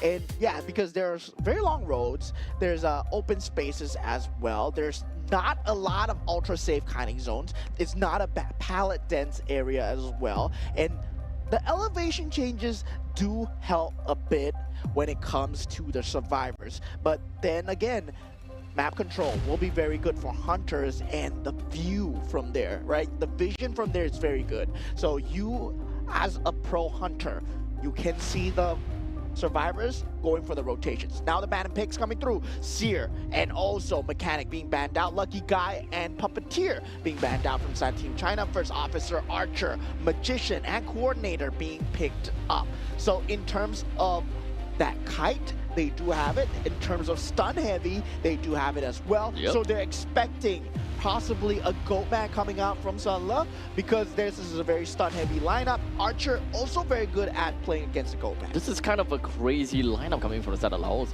They are ready to receive Bailu in this very game itself. All of these characters are crazy when it comes down to kiting. And honestly, it's really hard to believe that Team Laos would have a tough time just based on these survivors. Whenever I look at an Archer, I can imagine that they will be able to constantly stagger and they will be able to layer upon layers upon layers. Because due to the fact that there is so little pallets in the side of Ever Sleeping Town, you don't really get to play in the loop and constantly keep the hunters at bay. You require a lot of these kinds of tools and abilities off of the survivors. Yeah. And we do see the Goatman coming out as well. So just leaning into the strongest pick available, especially on the strongest hunter map. So the central control, map control will be very important, right? Whether or not you can get the cage into that correct areas. But this is a very good map for Goatman to cage around as well, because the level of obstacles that are there, the loop predictions that are there as well, the ultra safe kiting zones, they will not be so present as much as I would say Arms Factory, Chinatown, definitely not there. That's why Ever Sleeping Town would be slightly hunter favored. So now we take a look at the spawn selection. Usually we do see the decode rush coming in from the side of Ever Sleeping Town where they want to put the Lucky Guy or the Mechanic at the top right. But looking at Team Laos comp, right, very hunter centric. They want to kite the hunter as much as possible. They want to harass. Yeah, there's the harass, maybe huddle up gameplay. Yep. But Sunla, once again, the Dominion usage, the cage usage. He's been catching multiple survivors inside the cage. You don't want that early too. So we'll see how this game is gonna go. I think that Laos might have a pretty good game for themselves, and honestly, this ought to be fun. Whenever we see like an Archer going up against a Goatman, it's always fair to say that a Goatman would have a couple of difficulties trying to traverse from one place to another, especially when the crossbows eventually were to hit right over to the Goatman. So there are times that you would create your Dominion, and because of the crossbow, you kind of feel like you're forced in a spot where you can't move, and you gotta have to min-max yourself just so that you hit 99% and you stop moving. That is very good contained play from the Archer already. Yeah, 2 tide turners coming out. One for the first officer, a staple, but surprising tide turner on the coordinator as well. The hunter and the magician are going for full kite builds, and also for Sunla, he does have the detention ability. At the same time, he will be going for destructive. No, he's going for rage. So yeah, there is that ability to just get in more recovery, right? So you're going against a hunter, you're going against you're going against an Archer, you're going against a coordinator, so that's why you want to have that rage ability. So very good adjustment coming out from Sun. Now first kite will be PDV. We saw him kite very well against Vietnam, but getting that first hit in on that first officer, not a good look, not able to pop that item early. And right now, it does seem like Sunla managed to find the archer right in the midst, and the laceration did manage to land onto Sunla. However, he has decided to stand still just so that he will be able to release all those laceration charges. But now, at least he did manage to get a nice hit down over to the archer. Even though he's going to build up on the laceration, it's not going to make too much of a difference. He does have currently 60 resentment, so he should have no problems dealing with SDV. He goes for a single swing, misses it out. However, will be able to follow up another one right over to the archer. Yeah, this is the thing with Ever Sleeping Town, right? Where the paladins areas are there, but then they lead into open areas. It's not an easy rotation to go from loop to loop. So now they will be placed in the dungeon. The worst spot that you can actually put one of the survivors in as well. So this is easy access to the dungeon, and all Sun has to do is just guard this exit. But the cypher speed is going pretty well for the side of Team Laos. Now at 2 times 99%. But very good hit coming out from Sun. Great prediction. How does he? Damn, okay. But at this point in time, we are also looking at a very high resentment status from the side of Sunla. And he did manage to get one hit off of the archer, but the archer will stay alive for now. The minion has been created and just kind of forces the archer in a really tough spot. And there we go, yet another knock down onto the archer, leaving the archer, if he were to go back onto the chair, that means that is the second chair that we will be placed in. Yeah, and that early hit coming out from Sunla is now going to come into play, right? Tide Turner has been used before that 2-minute mark. And definitely right now, he needs to heal up, get that 2 HP bar before he goes in for that rescue, because you don't want to risk that double down scenario. But Goldman knows exactly what he's going for, and he just goes for the Magician. Does not get the hit, but he might get one soon. Very good parry coming out from the side of the Magician, but does a very good job of kiting so far. Only one hit.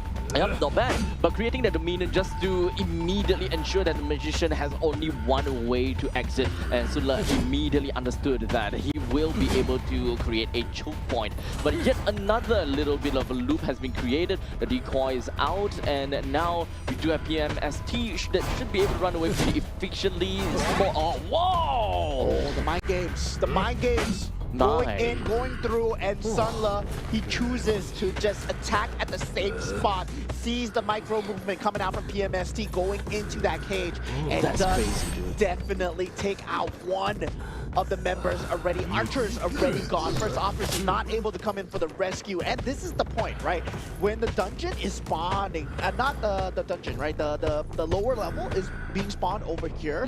The basement, yeah. Yeah, it's going to be extremely hard. Yep. Oh my goodness. I'm not too sure whether this is a slower reaction speed coming from VLV. That was almost a surprise hit, but there we go. As the flare comes out, Sunla immediately dispels that and will be able to land that hit down to the VLV. 2% in the basement, leaving the first officer all alone. Yeah, great first kite attempt coming out from the side of Team Laos, right? But we see that it's not enough. Things have went wrong. And now Coordinator, Magician, both down. First officer not able to rescue the archer, but now he does have one shot at the invisibility. The minion has been baited out. He is on the outside. And now Sun, he will be trying to predict where he goes. Gets the hit coming through. Magician already gone. The tram not able to clink onto Sunla at this point.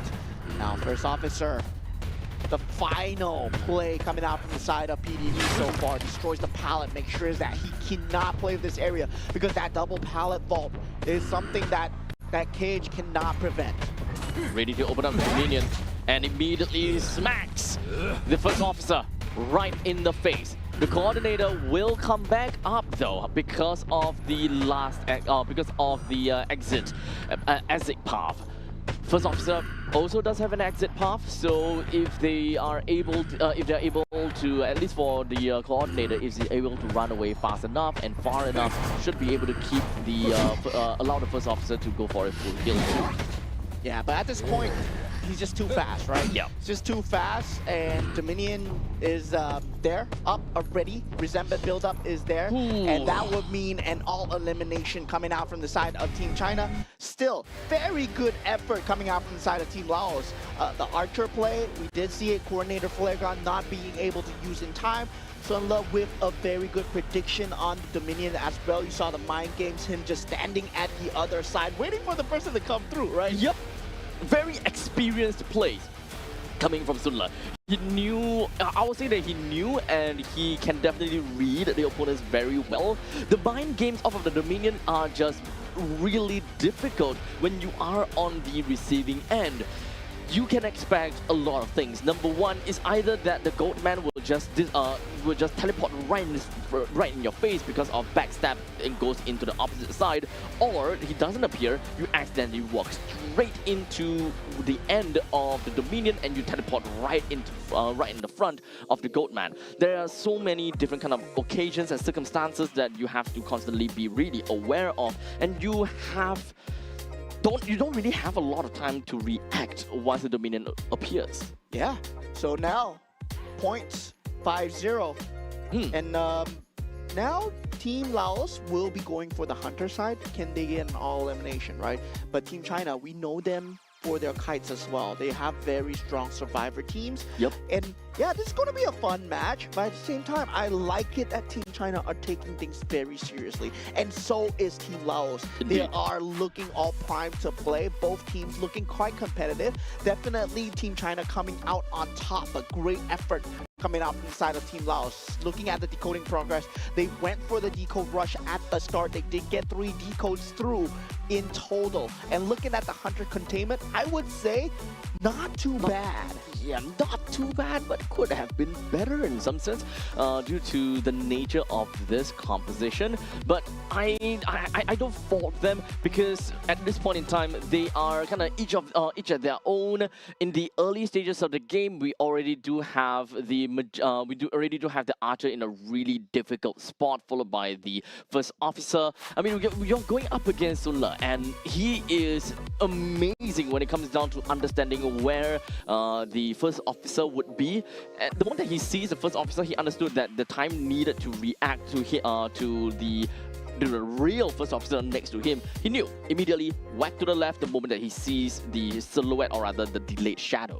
Yeah, the delayed shadow coming in from that straight direction through that basement path, that was just unlucky, right? But at the same time, it was ultra instinct for Sunla as well. The ability to have that map control, the ability to have that map knowledge, to place the cage into the direction where the pallet dense area, the second loop, could not be found. That was an amazing play as well, right? Trapping the Archer, that initial rocket chair that begun it all.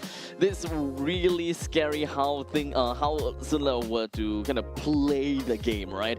He has so much experience, and he knows what are the best decision to make, because most of the time it was always the survivors that makes the that gives the hunters a really difficult choice, right? You have to make very difficult choices, and in this case it is the other way around. The hunters is giving the survivors a lot of difficult choices, and sometimes these choices are not even choices. These are mandatory choices that you have to commit to. It's damned if you do, damned if you don't. Yeah, at the same time, I want to talk about knowledge versus application, right? Okay. Where a lot of people, they know Ever Sleeping Town is Hunter-sided. They know that this area, yeah, you do know it. And as an observer, you can see it.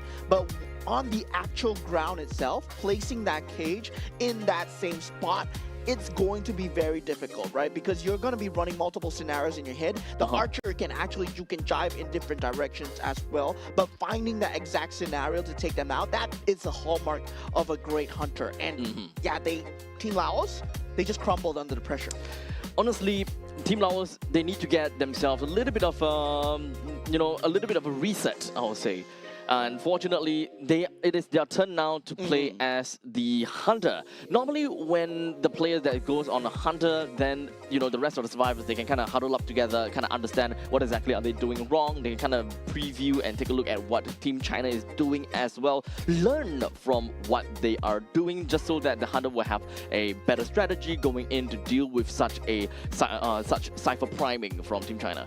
And as their cipher priming is always very efficient. They waste no time at all. They know exactly which ciphers that they are going because of their fixed spawn locations. Yeah, now we go for that switcheroo, right? Team Laos will be on that survivor side and on the hunter side, SST coming in with the hunter and the puppeteer being banned out. Archer and puppeteer being banned out. I gotta stop calling the archer the hunter because there is an actual hunter.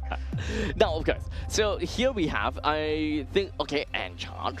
No, wait, really? Okay, so at least when it comes down to XY Moo, the one thing that I know that she would play is going to be mostly the lucky guy. As much as I know of, she loves to play the lucky guy. There we go. There is going to be a lucky guy indeed. So the Enchantress is going to come in for the side of Team China as well as the lucky guy, and they're going to lock in for their first 2 picks. Yeah, I mean, for XY Moo, she's very good at all these kiting characters. Yep. So Enchantress, very good with the curses, got the mini suns as well. So if someone else wants to go on the lucky guy, so be it, right? So now the meteorologist also being banned out. So it feels like this is going to be another gold man pick. The instant archer, puppeteer banned out. Now for Team China, they go for that seer. And yeah, that's something that we haven't seen in the hands of Team China because it has been banned out quite a lot. First officer being taken out, but the owl also provides another avenue of that save, and they go for the gravekeeper instead. So they will have that still. First officer, meteorologist, archer, and puppeteer. They need to think about it in the next map as well. Okay, so right off the bat, it does seem as though that when it comes down to this composition, all of them are relatively strong when it comes down to their kiting ability, and when it comes down to vision and information, the Seer has got them in store, or has pretty much got them, right? Gravekeeper as well as Enchantress, both of them are great mobility-enabled survivors with the Enchantress that's constantly just going to be in the face of the enemies, or rather the hunters, and the Gravekeeper has got really good rescues. So and the Enchantress shouldn't be too afraid of much stuff. The question is if whether the lucky guy is going to be the unlucky guy in this game. Yeah, so hunter observation, really important coming out from the Seer. Whether or not the owl can come through in time to save, especially from possibly a goat man game, right? You ban out the archer, you ban out the puppeteer in that first stage, you ban out the meteorologist.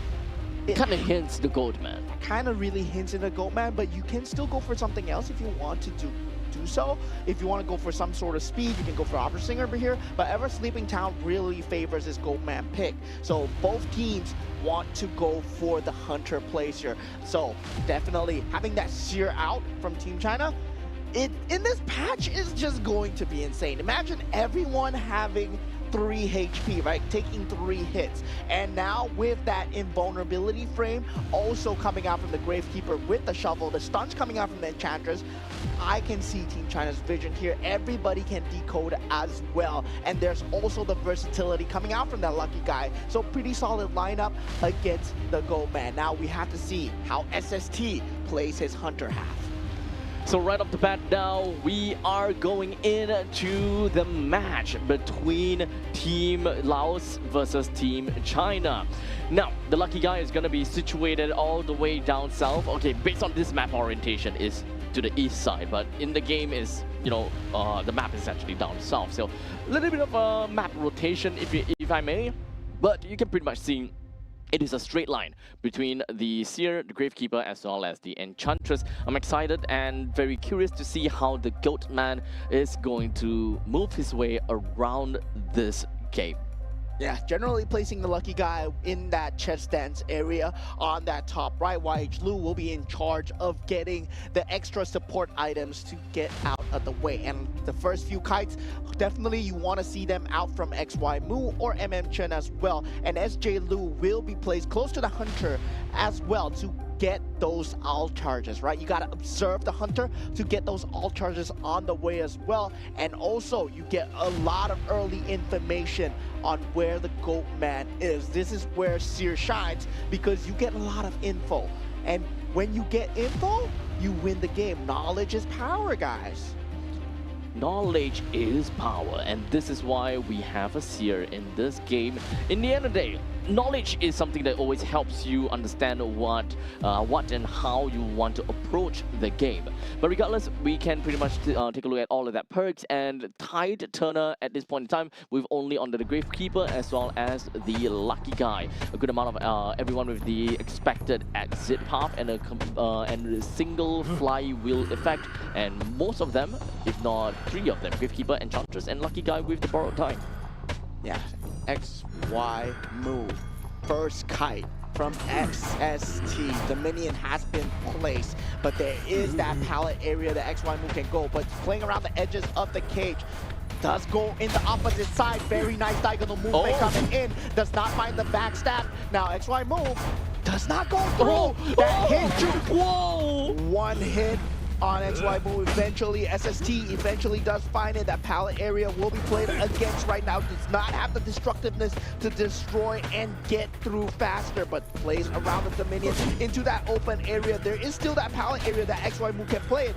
So that cage is not exactly optimal, but does get that hit on that Enchantress as well. Now, Goatman at tier 1. XY move for the first time. Feels like she's being challenged, but the curse charges are already up. There we go. Does seem like as though we are gonna be playing around, ring around the rosies. Enchantress is just one hit in. But in the meantime, Lucky Guy, Lucky Guy got the controller. Not too sure whether it is on purpose or not. But the main thing is they can Cypher Rush this. They absolutely could. It's not exactly very well primed at this point in time. 68, 67, 68 and 67. Currently, only 3 Cyphers are on a pretty good spot. However, the main thing that we are looking out for is XY Mu. He is kiting SST crazily. Finally reaches 40 resentment. Unfortunately, wasn't able to lock XY Mu in the containment zone. Yeah, the curse charges are already being up. The mini stun is there. Finally down at 2 minutes. That's a very respectable kite. The owl was not utilized fully, but it is a very good kite. Already 2 ciphers. Already down 3 ciphers, and 2 of them are primed through 35%. And the first rescue will begin to come underway.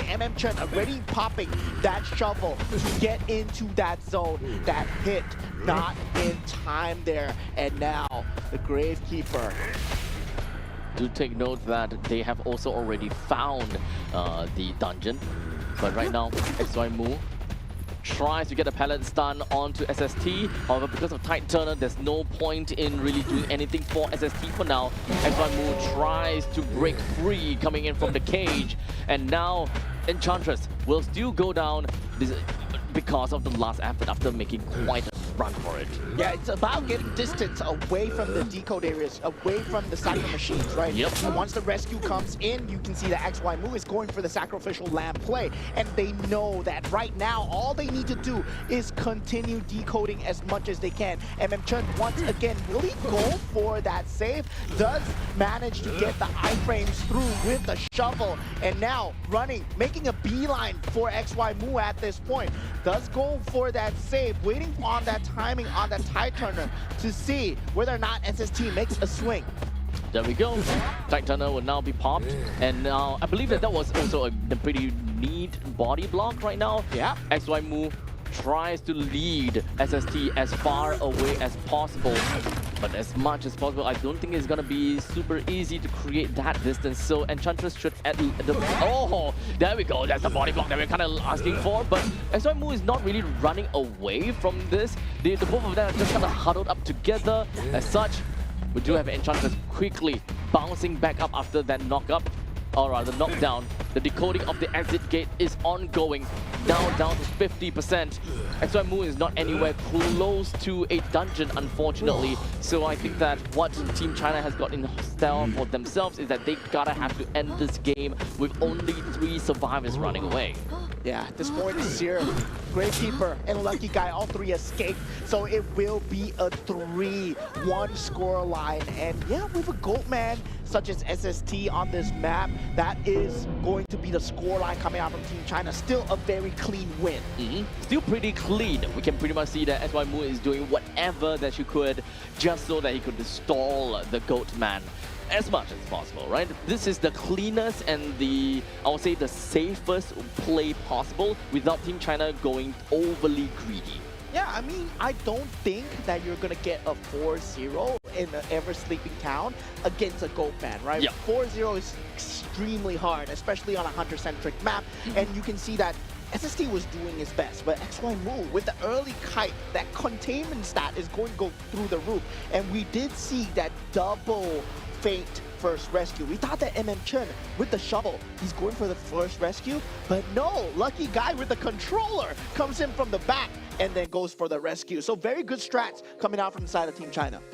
Now, of course, the controller is the one that kind of makes things a little bit more difficult for SST to kind of play around with. That's way too much macro coming in for a Goatman in order to kind of play things around, you know? As long as the rescues are coming into play, we can pretty much expect that SST will always be on the chase time and time again.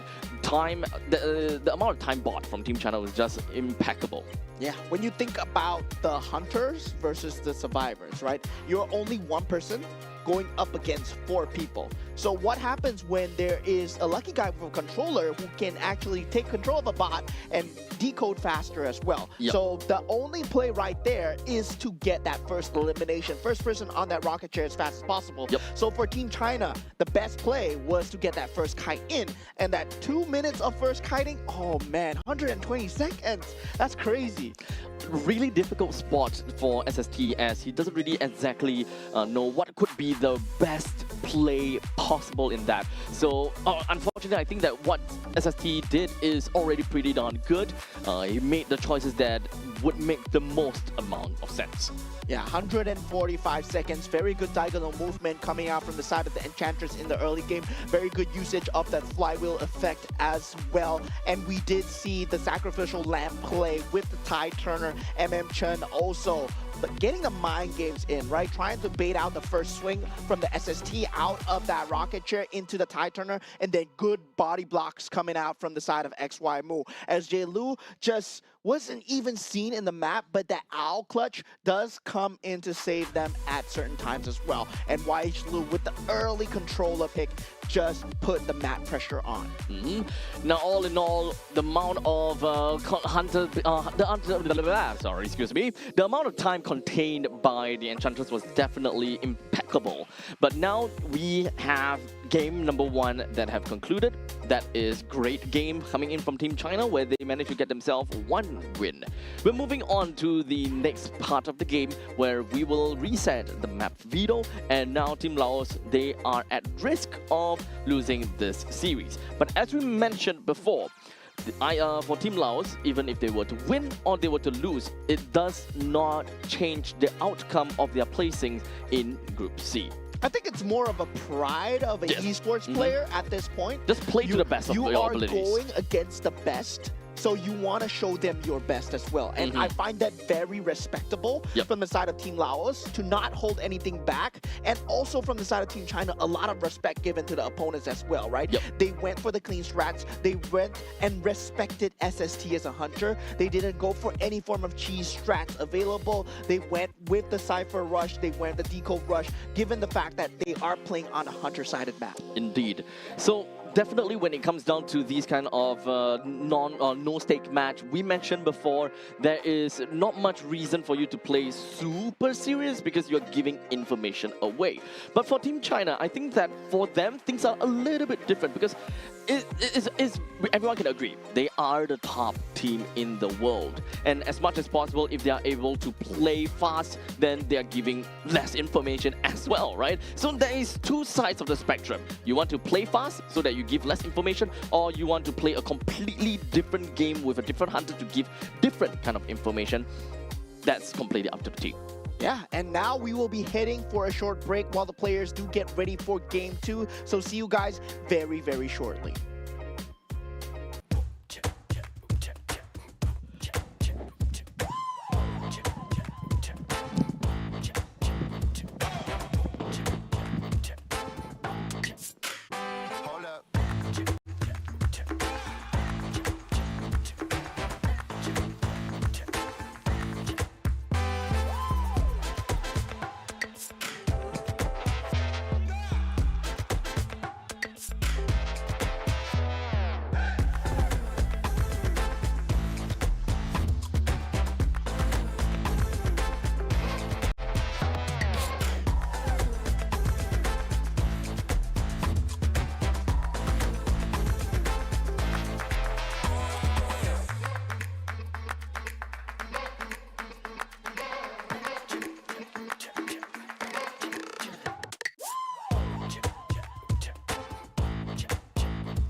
Alright, ladies and gentlemen, welcome back once again here for the 2026 Asian Games Qualifiers for Identity B. We were last seen in the game between China versus Laos, where both teams had just completed their game number 1 of this very specific series, with Team China managing to get themselves 1 win. Yeah, both teams have a lot of respect shown. Both teams not holding back when it comes to the hunter picks, no cheese picks, everyone going for the best plays possible. And this is a very good show so far. Looking forward to see what is going to happen in game 2 as well. Because now with the Goat Man gone, Ever Sleeping Town gone, it Both becomes Goat Man, so it becomes very interesting. Yep, so at least we will be back again at the Big 4 territory. I think that for Team China, they will still constantly try to go for something like that and try to end the game fast with, you know, the examples like the Hullabaloo or perhaps even the... In fact, we don't really see them play Ivy all that much. It's mostly Opera Singer or the Hullabaloo. So at this point in time, I think Team China would probably go towards that very specific direction. Yeah, depends on the map though. So right, we will be looking at the map veto first. That's always what's most important. I'm sure it's gonna be Chinatown. Really? I don't think so. I'm just bombing. You're spitballing here? Okay, Yep. okay. Maybe. Because Chinatown is like one of the Red highest Church. pick rate, right? One of the highest pick rate, if I recall. Not for Team China though. So Not for Team not China. for Team China though. So they are known for banning out Chinatown, so they actually do ban it out quite a bit there. But we did see them Were play they first ban? one game of Chinatown as well. So now we on cam as well. In Yeah. fact, against Singapore. against Singapore as well. So we did see that Goat Man coming out in the first few days, and we did get a treat of a show for that Goat Man as well. So now we had that Ever Sleeping Town play where the controller was being picked. So now it is that Lakeside Village pick coming out from the side of Team China, and Moonlit River Park is banned out from the side of Team Laos. Yep. As such, because Team China is the one that that picked the map, that means that Team Laos will get the chance to choose a faction, and they decided to choose Survivor, putting Team China as the hunter for Lakeside Village in the first half. Yeah, so once again, it's going to be a Sunla once out.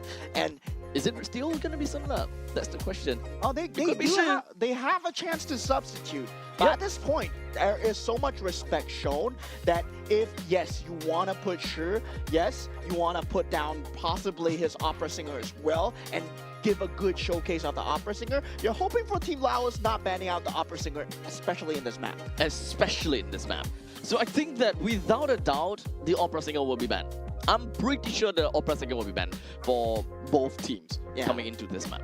Now, that is for the hunter side, but for the survivor side, right? Lakeside Village, very big map. So when it comes down to a big map, what does that mean? It means map Cypher pressure. rushes are pretty prevalent. Yeah, Cypher rushes, decode rushes, that's what you want to see. The mechanic's still not out yet, whether or not it will be a first Hullabaloo ban, okay. Okay, the Hullabaloo ban, and it will be Sunla, the Seer, and the Escapologist being banned out from the side of Team China, whether or not Team Laos wants to go for the mechanic play or whether or not they want to go for even more kiting, because it is a big map after all. They do go for the mercenary pick first, and well, I mean, versatility-wise, they can actually pick up the lucky guy. They have not picked that up for themselves yet, and they do go for that puppeteer.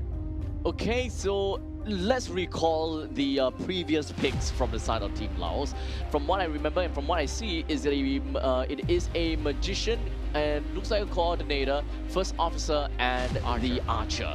So these are the ones that are currently unavailable. Puppeteer, understandably, is still a very good pick whenever you do not have the archer in play. And of course, Anti-Current is a very high risk, high reward kind of survivor. So completely fine for them to go towards the direction of the Puppeteer. Yeah, they do go for the Pharaoh Lady with the stealth decode and the high decode speed as well. They actually ban out the meteorologist. So at this point, I would say Aeroplanist will be a good pick, coming in from the side of Lakeside Village as well. If they want to secure more rescues, they want to play more rescue-centric with the Mercenary, they can actually pair that with the Gravekeeper that is also in the pool as well, right? Puppeteer can actually stall for a lot of time. Psychologist. Are they going to pick this? Oh yeah, Wait, they're actually going to pick this. Okay, so Psychologist is going to be the pick. And I think that this is maybe the first or the second time that we saw the Psychologist. Not a lot, actually. But regardless, Psychologist also plays in a very strong kite and sustain kind of gameplay for the team. So with the Whistle, you'll be able to do quite a lot, and you'll be able to reduce fear for the Psychologist. And of course, when there's quite a bit of concept behind all of this. But regardless, you also do have quite a lot of things that you can work with in this current composition. Strong survivability, strong kiting potential. Yeah, the stress management level coming out from the Psychologist. Well, I need a Psychologist myself to manage my stress watching this game, right? So they have that same thing for the survivors right now. So that stress level, it makes it so that it's harder down. Very strong survivability in the map. This is a very interesting pick because Psychologist is usually paired with a Patient or something else, but now it will be in the duo, possibly with the Puppeteer as well, just to have a stronger kite in this Lakeside Village as they go for that rush down with the Pharaoh Lady. Now, the Opera Singer has been picked up. I would have preferred the Opera Singer ban into the Hullabaloo, and then Sunla picked the Hullabaloo, but now, picking up the Psychologist, I can see why they want to ban out the Hullabaloo. So with that all said and done, it is going to be after all, an Opera Singer. Now, we have seen a lot of Opera Singers in yesterday's game, so coming in with the Opera Singer right now is nothing too surprising as well. As you are literally the master of the Shadow Realm, you constantly will be able to just be on stealth and get yourself from one place to another really darn fast. Yeah, standard placements coming out, the duo coming out from the side of the Psychologist and the Puppeteer, the Pharaoh Lady and the Mercenary will be playing together. And for Sunla, surprisingly not going for the top left section of the map, we'll be going for the top right section of the map here. So that places him very close to the Pharaoh Lady, who does not want to be first point of contact. You would prefer the Mercenary or the Puppeteer to be the first point of contact. So whether or not they do want to switch up that locations once they go in and spawn in on the map, that might affect their cipher speed somehow. So we'll see how that is gonna go with the map that has, or rather the position in the map has already been locked in. We take a look at what might be the main point of contact for any of these players on what they have decided to choose for themselves. I can pretty much expect that the Puppeteer as well as the Mercenary to be the ones that are gonna be extremely aggressive with a couple of those tight turners as well as those flywheel effect, but we'll see how that goes. We do have borrowed time, double borrowed time from the from the Mercenary and the Puppeteer. So we can expect that they are generally the one that are always gonna be in a lot of danger and the one that will be hit by Sangria most of the time, because that speed boost and that heal and the final second is always gonna be so darn important. But in the meantime, we do have of course the audience effect coming in from all but the Mercenary. I can see where and what the members from Laos is trying to do here. Asset Path is of course also going to be available for every single one of these players as, well, same thing as always. As long as you get knocked down and not be on the chariot, you can always get yourself back up. Yeah, exit path, definitely a must-have here. And Sunla, interesting, right? Going for the overwhelmed destructiveness. And yeah, very aggressive build from the Opera Singer. Doesn't need that movement speed from the Hunter's Instinct, so going for that Berserker Destructiveness build. Already got that first hit onto PDV. Pharaoh Lady, once again, not exactly the first target that Team Laos wants. They're going for the Cypher Rushdown right now, 50% so far, playing with the levels, and now jumping down. Does know that this is a shadow gained area, so definitely getting that first down onto that Pharaoh Lady. Already at 57 seconds, that is a very very great timing for Sunla to continue to dominate the rest of the map. Now the first rescue will be coming in soon. Now, as the opera singer, as long as you are going to be constantly just get yourself in to these Shadow Realm time and time again, you should not have any problems traversing the map, because the Shadow Leap, you constantly just refresh the cooldown time and time again, as long as you know, travel in the right place. So right now, he have a single use of the Shadow Leap. As you can see, it seemed as though he was trying to juke out PMST, but unfortunately, oh, there we go. Really good one coming in from PMST, immediately getting himself a quick little run away when it comes down to the elbow pads. Yeah, you gotta be unpredictable, the Pharaoh Lady. At the same time, you can't see them, but you can see the tracks, right? And Sunla is doing a great job with destructiveness as well. This pallet path is going to be destroyed. Once he destroys this other path here, PDV will have no more jukes available, and then he will have to go to a new area. But then one more vault coming in, he still has not destroyed that pallet, he still has not flipped it down. So definitely there is gonna be some form of juke available, but PDV, fine kite by him, but 2 primed at 99% so far. Team Laos are doing a very good job of having that Cypher rushdown. And I would say Sunla is being challenged, but still an opera singer after all. That map control is definitely exponential. As such, we do have Sunla just going to be heading his way right over to VLV as he creates the Shadow Strike to get himself closer over to VLV. Trying to go for a little bit of a body blocking kind of situation, but he's trying to go for the quick save down over to the Pharaoh Lady. But the Tide Turner indeed is going to be the play. As such, Puppeteer makes a quick run away for it. Yeah, here we go. Pharaoh Lady pops that as well. Just needs to follow the trail. You can see the cameras. He is looking downwards for that trail. That's what you want to do against the Pharaoh Lady. Finds that pick. But now 4 Cyphers have been locked down to the point where it is at that 90%. Team Laos actually have a chance of escaping here, but they still are left with 1 more Cypher left to go. Now, Sunla, up to him to pick up the pace here as he secures the elimination on the Pharaoh Lady. The deduction will now continue.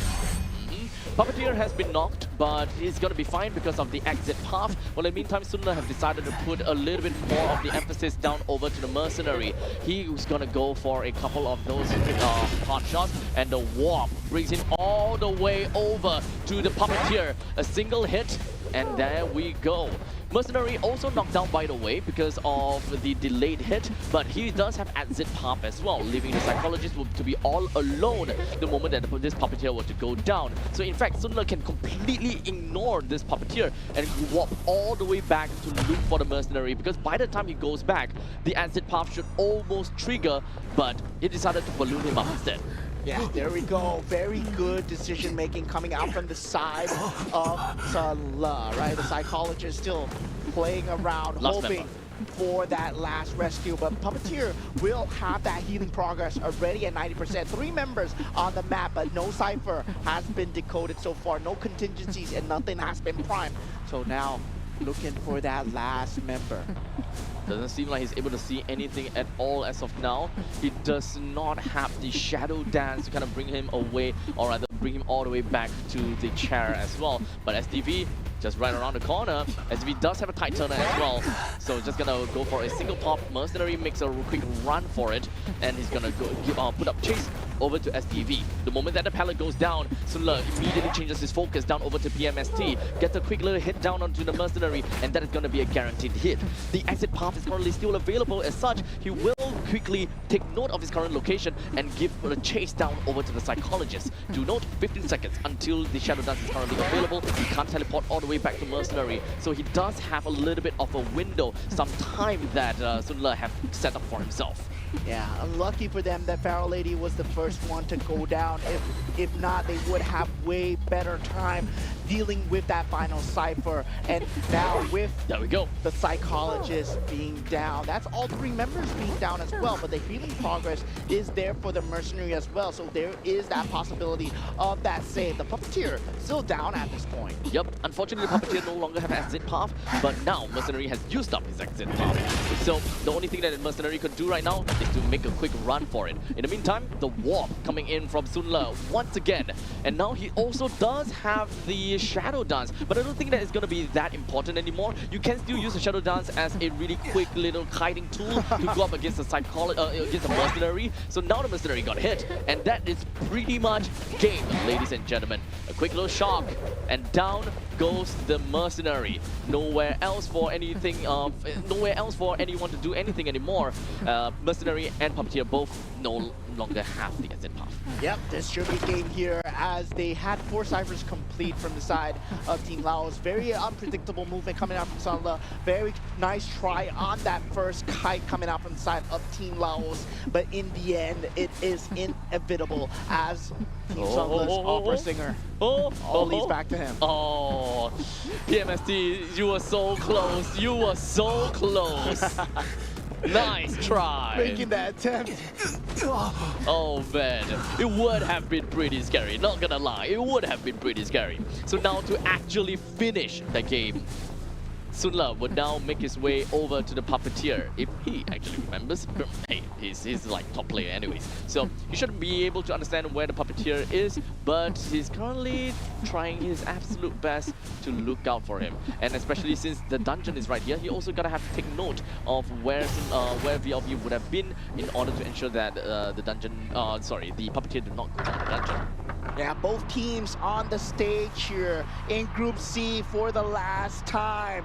And this will be the survivor side of Team Laos and Sunla on the stage for the last time during the Asian Games qualifier. Can we have a huge round of applause for the survivors of Team Laos and also the hunter of Team China? Very good play coming in from Sunla as he whittled down every single one of these survivors with great mobility. And of course, he chased them down to the depth of the earth, making sure that there is no way to run away from Sangria, the opera singer. Yeah, in the end, still in the Identity V community itself, the one that we have over here at the Asian Games. All smiles, everybody just having fun on the stage. Low stakes, but respect was shown, right? That cipher speed coming out from Team Laos, that was the fastest that I've ever seen them play the entire time in Asian Games. So they have visibly improved. In fact, they were only one cipher away to actually unlocking the exit gates. They were so close, yet a little bit far. But all in all, it would be great for us to be able to see Laos play again, but unfortunately, this is going to be the last match for them after all.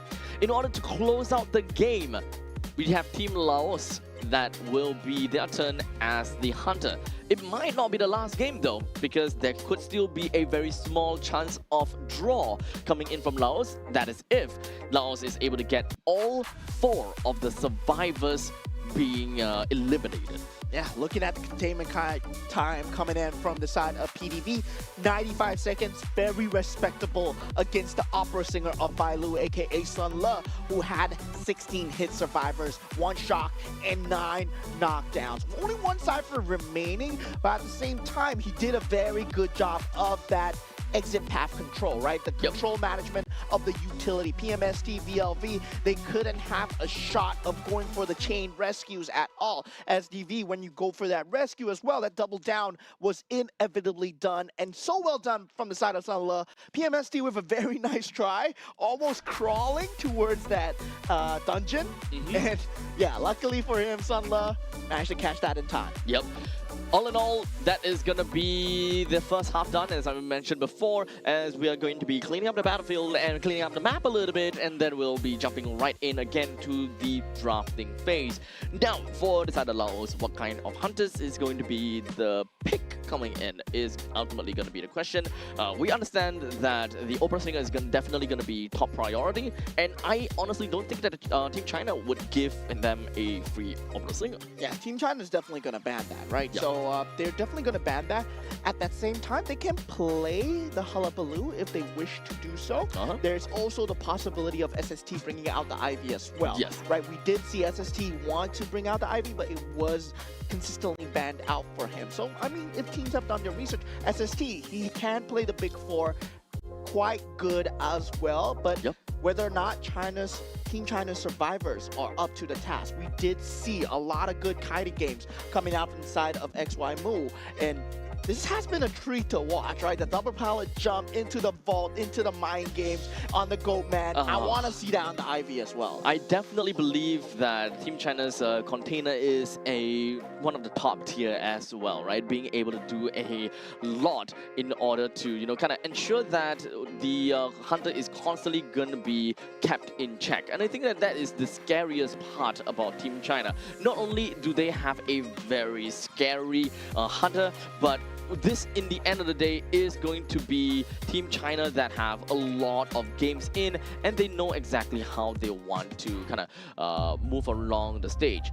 After all, I think the XY Mu is the main member that that is doing all the containing, and I believe that XY Mu, she is in which team is this again?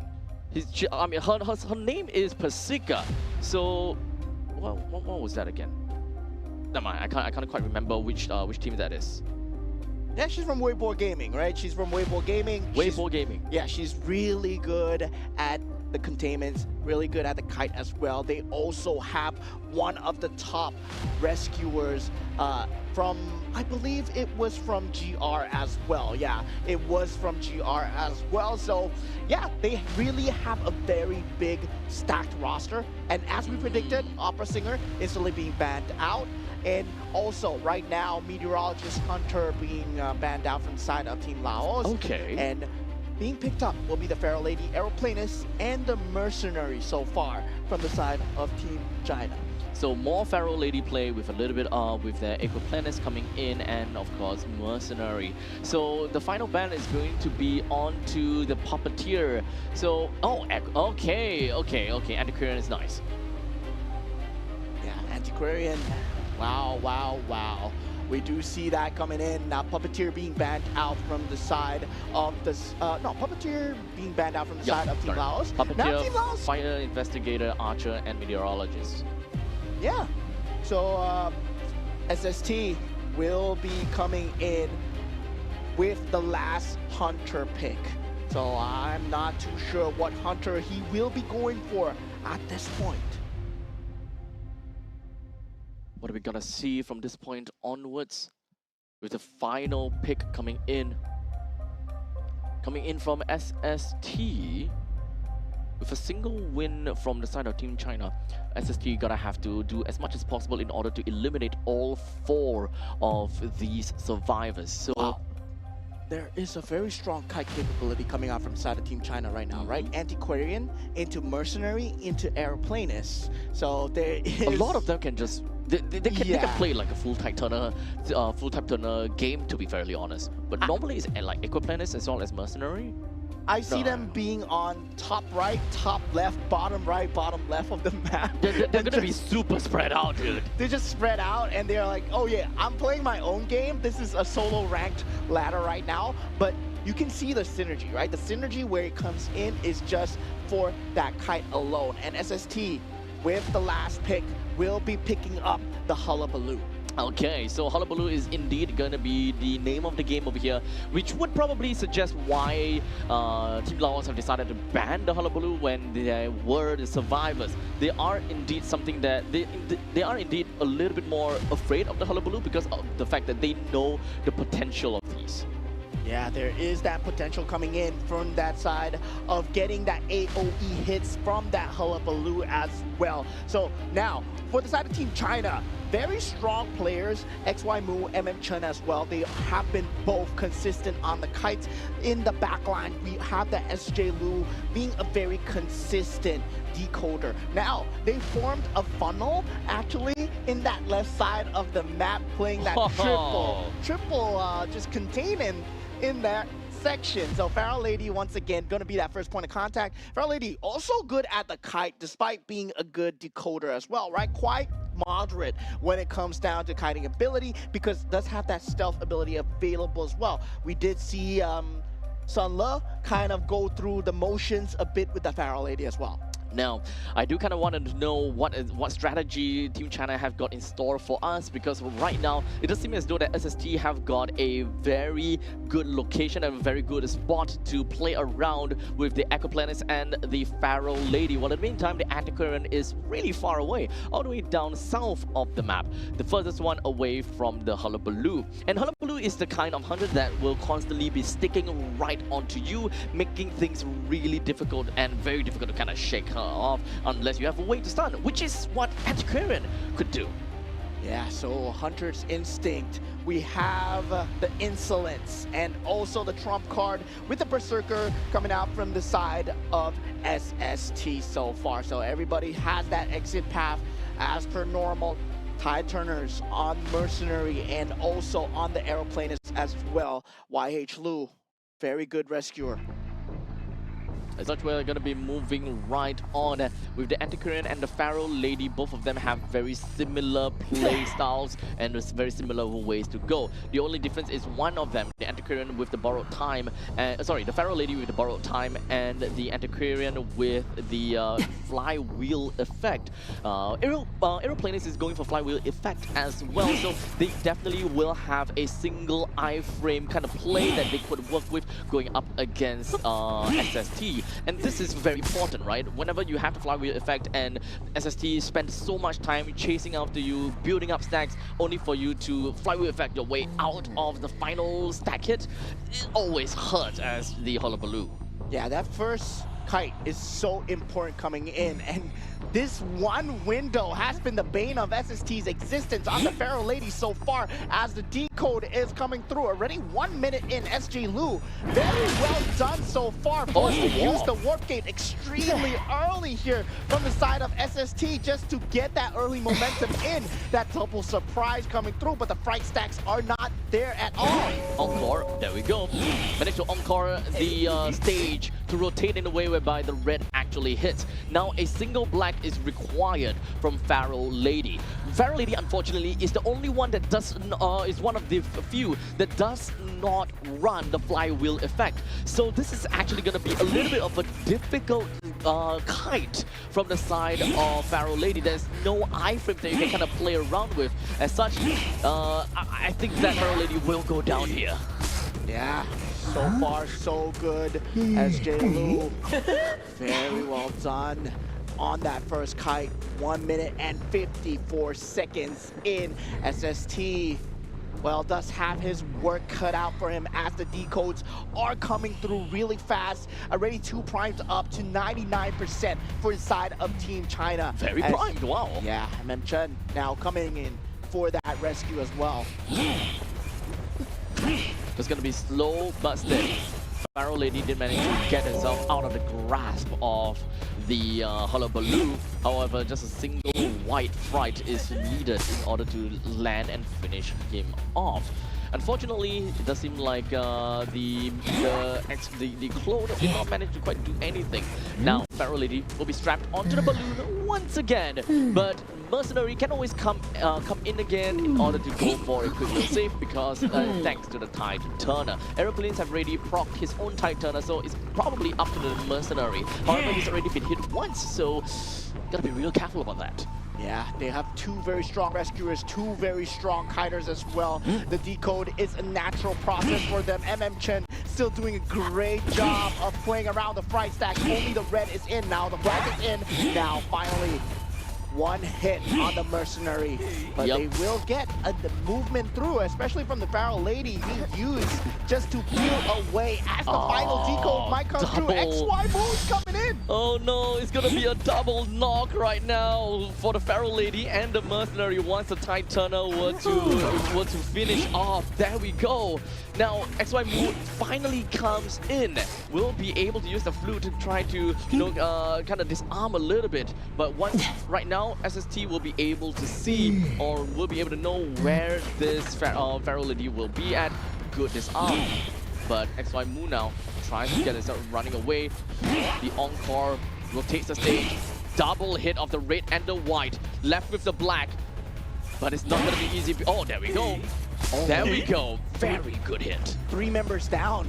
from the side of Team China. For that first time, I would say they are being tested here. Now, Aeroplane is on the final decode on that last part, but of course, with the escape path being used from the side of Mercenary, Pharaoh Lady finally being eliminated here. Antiquarian will be proceeding to get saved as MM is here for the rescue, waiting out and baiting out that timing for that kite. No, they actually swap it up. YH Lu is here for the rescue with that HP at that full bar, and now MM is on that decode as well. Very good usage of utility there. He does get that timing through with that jetpack, and now both splitting off in opposite directions, and also with XY Lu having that ability to use that pallet, but double surprise still available here.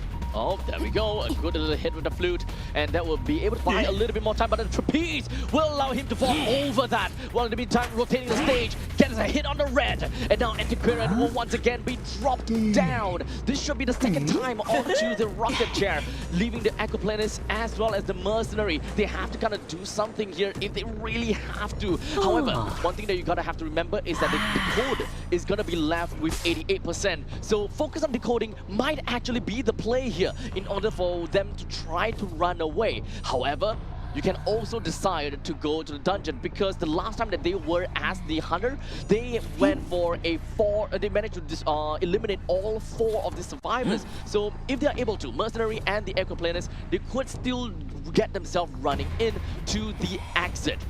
Yeah, they're not giving up on the map pressure just yet, right? Indeed. As long as XY Mu is alive, not on the rocket chair, you are going to just exploit the fact that he needs to be here on SST. But look at the exit gate, already 80% in. This is going to be great for Team China. The exit gate is through, and they just need one person to go through the escape gate, and Team China does it for the last time on the stage here. SST as the hunter, playing his heart out, giving Team China a run for their money. That was actually so tight.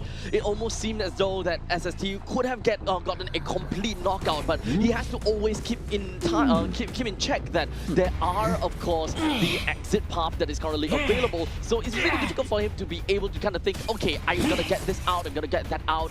So right now, what Team China is trying to do is they are trying to min-max their survival chances. So right now, if XY Mu is able to get himself running away, then they might be able to get a 3-man escape right now. Whoa. That pallet strike just came in out of nowhere. XY Mu so far just fighting so hard, trying to get a good score. Yep, that's all. They tried to bring Antiquarian to the exit gate. Aeroplanist and Mercenary was just waiting for the right time. But unfortunately, the kite did not quite work out for Antiquarian. As such, they immediately went straight to the exit once the Antiquarian went down. Yeah, what a team of survivors, what a team of hunters. Team China and Team Laos here for the last time on the stage. Can we have a huge round of applause for the respect and the sportsmanship being shown between these two teams? Good job and GG, well played coming in from Team China. As such, they have won both Game 1 and Game 2. Almost a flawless victory, I would say, but not exactly quite there to a certain extent, right? 2 points for Team Laos and 2 points for Team China. With all things combined, we do have a nice little win for the side of Team China. Yeah, extremely good team plays coming in for the side of Team China as well. Very strong survivor stack, very strong hunter stack. But at the same time, Team Laos, they played their hearts out on stage. The last hullabaloo, double down. What a moment. It came down to the wire, actually. Indeed. In fact, I thought that it would be a lot more of a nail-biting situation if, you know, the factions were kind of flipped, were to be flipped. If Laos actually went for hunter side first and they actually managed to pick up a draw here, it might actually change the way that Team Laos will play as a survivor, just to score that 2 survivor count in order to pull up a draw against Team China. Yeah, but when you're going up against Sun Le, it's for the last time, man, Sun Le's gotta give us a show. Yeah, imagine going up against Sun Le, and that is the pressure game. That is what makes it or breaks your game against Team China, if whether you go to Game 3 or it ends there. Yeah, so now we have Team China with a clean win streak victory, totally at the top of the board so far. Team China will be qualifying into the playoffs for the Asian Game qualifiers here. Now that is official. Congratulations over to Team China. Not a single game lost. They are still the titans that waits for everyone at the top of these very, very steep hill. And of course, also congratulations to Team Laos. The world will know your name, especially you, SST. You put up a great fight against one of the top few survivors in the world. You played your heart out on the stage, as you will not be qualifying into the Aichi Nagoya playoffs, but now everybody is going to respect Team Laos, man, especially SST. He's been against the top few, and he put up a crazy fight. Yep, he really did put up a very good fight. In fact, right, I think that Team Laos is the second one that did so much damage that shook up Team China. If I'm not wrong, Laos is the second one. The first one being Team Singapore, the very first game that we watched in day one. Yeah, that too, right? But this is just unprecedented. Team Singapore, I expected. We kind of expected from Singapore, right? Because they have kind of a little bit of experience as they well. Have a lot of experience. They've been playing in the overseas stages. Indeed. They are representing in the overseas tournaments. But Team Laos coming out of nowhere, just a Cinderella story. They were putting in pressure on Team China. If they won the match against Team Vietnam, that would have put them in contention as well for that third spot. It's kind of a situation where there is a lot of ifs and what happens if Laos were to win and that kind of stuff. But I still gotta have to give it over to the side of Laos that they have done a valiant effort in the entire run in AGQ. This is unfortunately their final game and the last part of their run. Congratulations, and of course, good job for them for making it all the way for the past 3 days. It's really unfortunate that they did not get the result that they wanted. However, this is an experience that they get to go back home with, and I think that in the coming few years, we should be able to see a bigger and stronger Laos. Yeah, Team Sri Lanka as well. Also, Group C, definitely not going to make it. DS. Yes, exactly. So we are going to be moving on to Game 3 really soon, right? It will be the final game of the day. So stay tuned to that, ladies and gentlemen, as we're heading for a short break and finally get the top 3 for Group C.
The human body was built to move.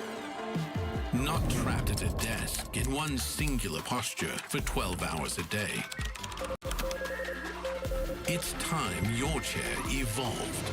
This is Secret Lab Titan Evo. Ergonomically engineered for you. Gamers, hybrid workers, artists. Backing your every move.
human body was built to move. Not trapped at a desk in one singular posture for 12 hours a day. It's time your chair evolved. This is Secret Lab Titan Evo. Ergonomically engineered for you, gamers, hybrid workers, artists, backing your every move.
human body was built to move.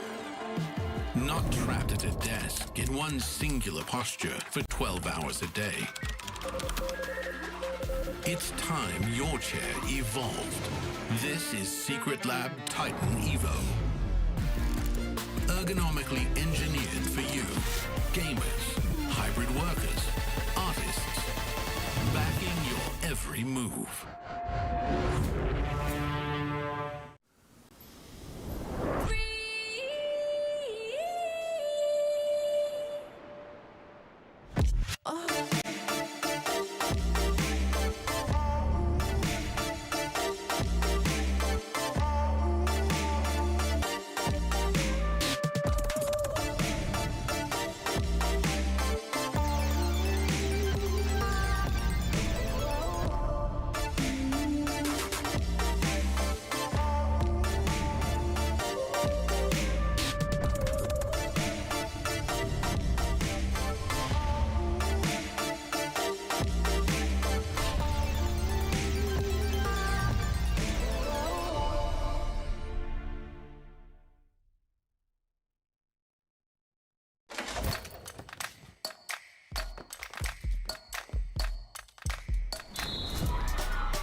The human body was built to move.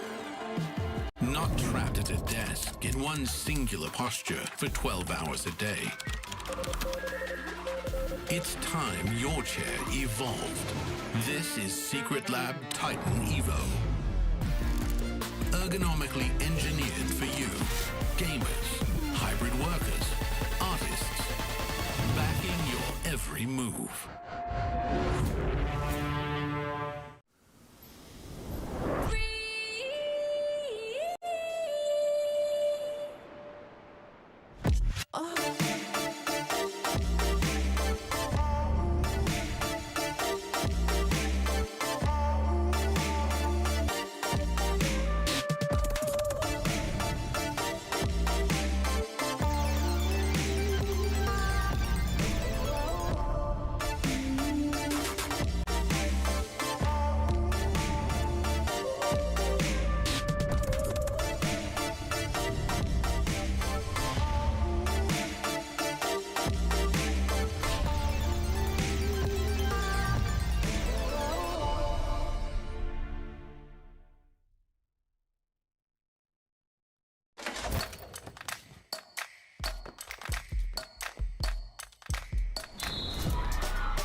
human body was built to move.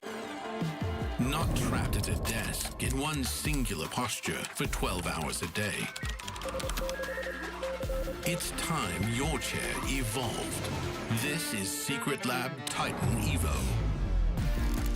Ergonomically engineered for you. Gamers, hybrid workers, artists. Backing your every move.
The human body was built to move.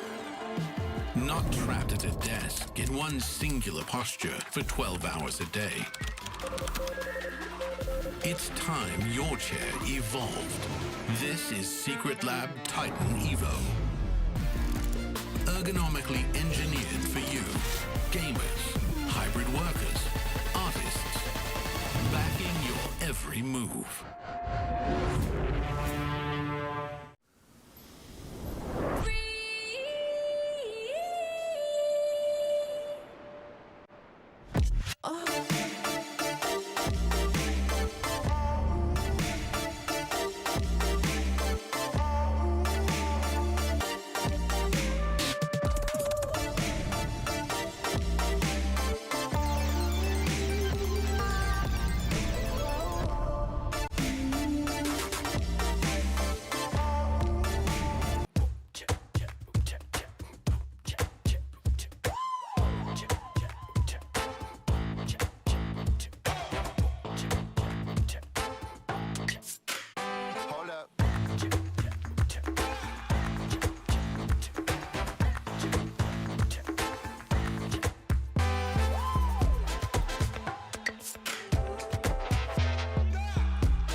gentlemen, the final lap of the journey for every single one of the teams here at the 2026 Asian Game Qualifiers for Identity V. We are here to showcase the final game that will decide who will make it to the Aichi Nagoya main event in Japan.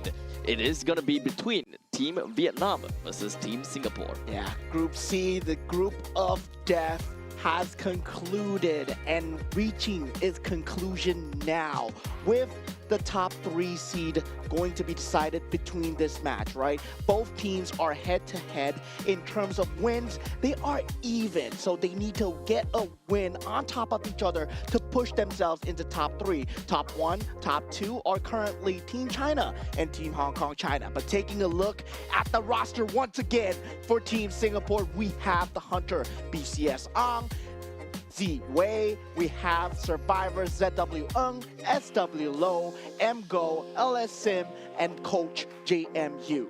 Now, of course, when it comes down to Team Singapore, we didn't really manage to watch them a lot for the entirety of the tournament. However, it is definitely nice to finally, or rather, it is nice to see them all at the last leg of our journey. Now, for the side of Team Singapore, they have played out a lot of games, and unfortunately, they have only won they have won 2 games. One against Sri Lanka, and the other one against Laos. Yeah, finding themselves at a loss against Team Hong Kong China and Team China. So now taking a look at Team Vietnam, we have the Hunters L, Pham, D Tran, and for the Survivors, Triple Nguyen once again, T Nguyen, H Nguyen, and TH Nguyen, M Kwok, and T Liu, and your coach and Fan, right? M Kwok really good at the the kiting, the containment. He's really good against Team Laos during that stage as well. Yeah. Now, understandably, for Team Vietnam, they have went through the same rite of passage. As such, they went up against every team but Singapore, and they won against Sri Lanka and Laos. So both Singapore and Vietnam have won against the same teams and lost against the same team. So this Vietnam versus Singapore is by far the most equal fight that we will see on this broadcast. The most important match of the day, the winner gets to go to playoffs. This is where the stakes actually matter. Both games that we had before in Game 1 and also Series number 2, they did not matter too much in terms of the playoff standings. But right now, they're right beside each other, Team Vietnam and Team Singapore, 3rd and 4th seed. Winner gets the 3rd seed position. So this will determine who finally goes with Team China and Team Hong Kong China to Aichi Nagoya. Well, this is going to be a really tough game to watch because number 1, it is going to be a very close game. Number 2, we're Singaporeans. Host for the qualifiers itself, I think that we have quite a lot of patriotism. We want to see Singapore make it through. However, we all acknowledge as well that Team of Vietnam versus Team Laos is a very tight game as well. We know just exactly what Team Vietnam have got in store for us and what they are made of. Singapore is not gonna breeze past this at all. Yeah, we did see the Hunter-sided halves coming out from Team Vietnam versus Team China as well. Team Laos versus Team China as well. SST did a very good job as the Hunter. Originally, Team China versus Team Singapore, BCS Ang did a very good job as the Hunter as well. So definitely the Hunter side a bit more favored. But now you're going against Team Vietnam's L Pham, right? Team Vietnam's L Pham, I would say, when you compare it to BCS Ang, when you compare Team Laos, when you compare Team China, when they went up against Team Vietnam, they are very similar in terms of playstyle. Mechanical side, Goldman, I would favor Team Singapore. When you go into the opera singers though, El Pham is really good. So there is that capability coming out. Now the kite capability, Survivor team, when it comes to that pick as well. The map becomes much more important. Whether they like playing the bigger maps, when they want to play the smaller maps as well. Now, I do want to make some quick deductions, some quick pairings and quick, I would suppose, reference points, right? In terms of the match wins, of course, Singapore and Vietnam are the same against Laos, because I think that Laos is actually a very good litmus test, right? So Singapore in their game against Team Laos, they managed to get when they were the survivor, or rather when they are the hunters, they have consistently managed to get 5 points for themselves. While in the meantime, when they were the survivors, they got themselves 3 points and 2 points respectively in Ever Sleeping Town and Moonlit River Park. However, for the side of Vietnam going up against Laos, Vietnam did not consistently get all 5 points as the hunters. In Moonlit River Park for Vietnam, they got 3 points. And when it comes down to being the survivors, they got consistent 2 points, 2 points in Moonlit River Park and Chinatown. So just by the game itself, the points of the game itself, we can definitely tell that Singapore does have a slight little edge over Vietnam. But this is all just litmus tests. That's just stats on paper, right? When it comes down to the actual game itself, there are a lot of factors that determine. And Team Vietnam, I would say, between their fight with Team Laos yesterday, they did get the 5 elimination on a very hard hunter map, which is also Chinatown. And that was very amazing coming out from the side of El Pham. So I would say they have their work cut out for them today. And both teams are expected to bring the A game out today, as they are going to be playing the last match here on the live stream. This is tight game, this is pressure game, this is high stakes. At this point, anything could happen to all of these players, and they're probably shaking right now. The stage is right there, the players are all ready, and they are just waiting for the game.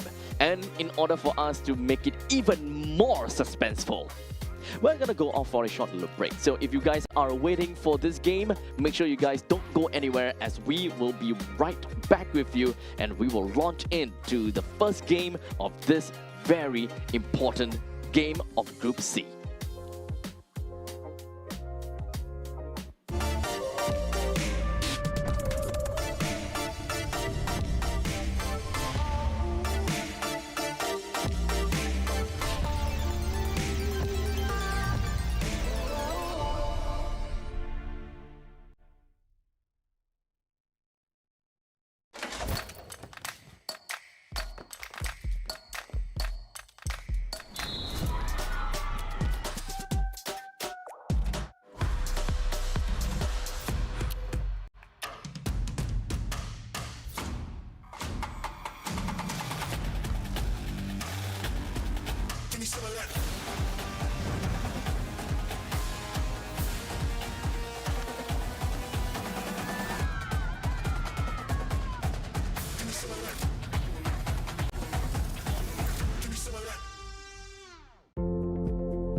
The human body was built to move. Not trapped at a desk in one singular posture for 12 hours a day. It's time your chair evolved. This is Secret Lab Titan Evo. Ergonomically engineered for you, gamers, hybrid workers, artists, backing your every move.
Ladies and gentlemen, welcome back, and now we have the game. Finally, after a very long and suspenseful break, we now have got the game ready for you guys. Game number 1 between Team Vietnam versus Team Singapore. Only one will prevail. Yeah, one team going into the playoffs here. This top 3 spot very much coveted by all 3 groups, but Group C has it the hardest. 6 teams with 2 of the hardest teams to go against. Team China, Team Hong Kong, China in that entire same group. But right now, Team Singapore, Team Vietnam, both with experience now fighting for that same slot. It's definitely really hard for the fact that we have Team Vietnam and Team Singapore in the group of death itself. To face off against Team China and Team Hong Kong China is definitely blasphemy. But they have finally made it to this point. Only one may prevail. In another story, you know, in a completely different story, perhaps both Vietnam and Singapore would have made it together to the main stage, but it's a bit different for this timeline. Yeah, definitely. When it comes down to esports, there's a little bit of luck involved as well when it comes down to the group draws, but there is that experience of playing against the top few seeds as well. Whether they take this well, whoever makes it to the playoffs, they're definitely going to be much more well-versed than the people that did not have the chance to go against Team China. And now, going into the main stage here, the players look ready, and we will be looking at possibly a map pick coming through, right? Speaking about the maps, bigger maps, smaller maps, right? Maps that have been played, maps that didn't see much play. We did not have that much of the Red Church. Sacred Heart Hospital has not been played at all in the live stream, at least. At least, yes. So there is that possibility where they might pull that out.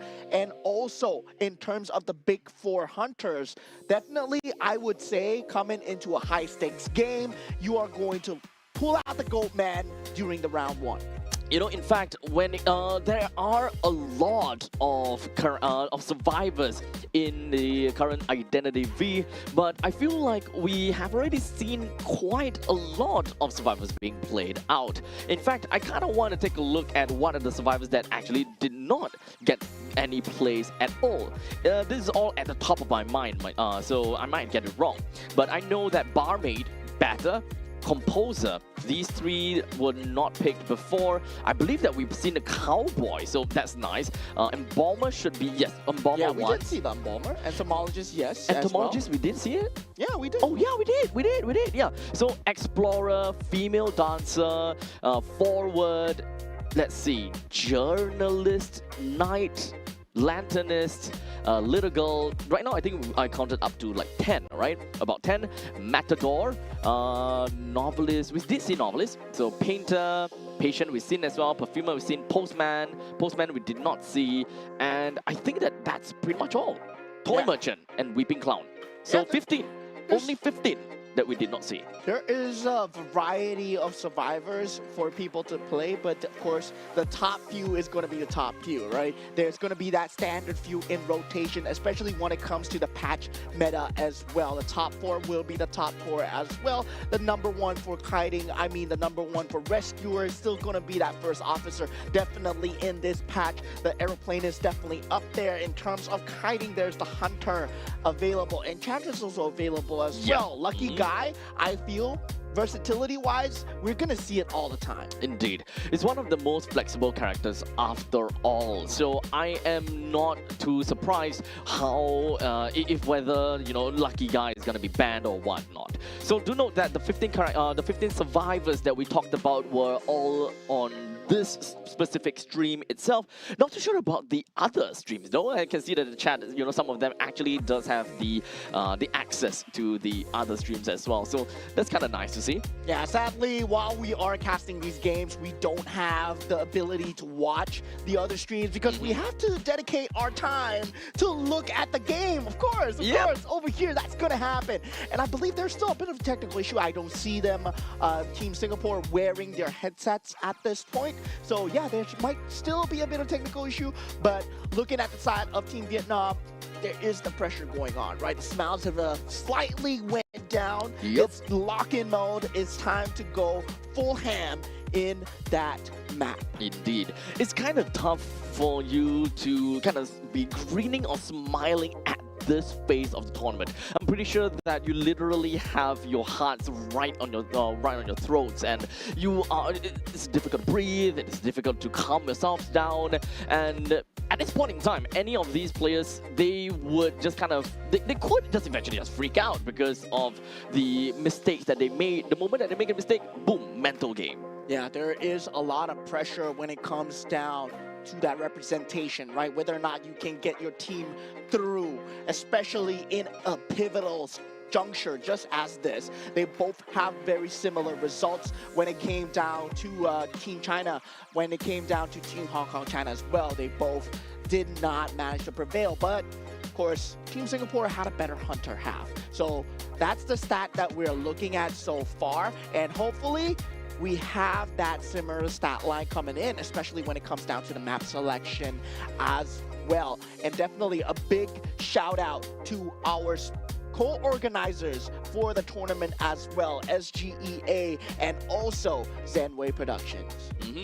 With that all said and done, I do believe that right now one of the players probably is having a little bit of a technical difficulty, which would explain the delay of game number 1. So ladies and gentlemen, please do hold tight and wait on until we eventually get the game, due to the fact that we definitely want to ensure utmost integrity of the game. We want all of the players to have a proper way and a proper game, with no lags, no issues.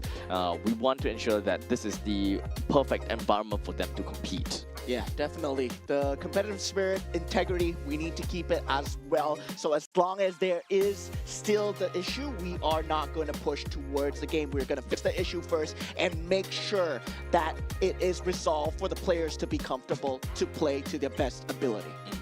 Now, when it comes down to 2026 Asian Games, right now we have went through quite a lot, but unfortunately we are gonna take once again a short little break. Once again, I believe that we have to ensure that the technical error or the technical issue is completely solved before we can allow the players to run into the lobby. So don't go anywhere too far. We will be right back with you.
And we are back, this time with the technical issue resolved.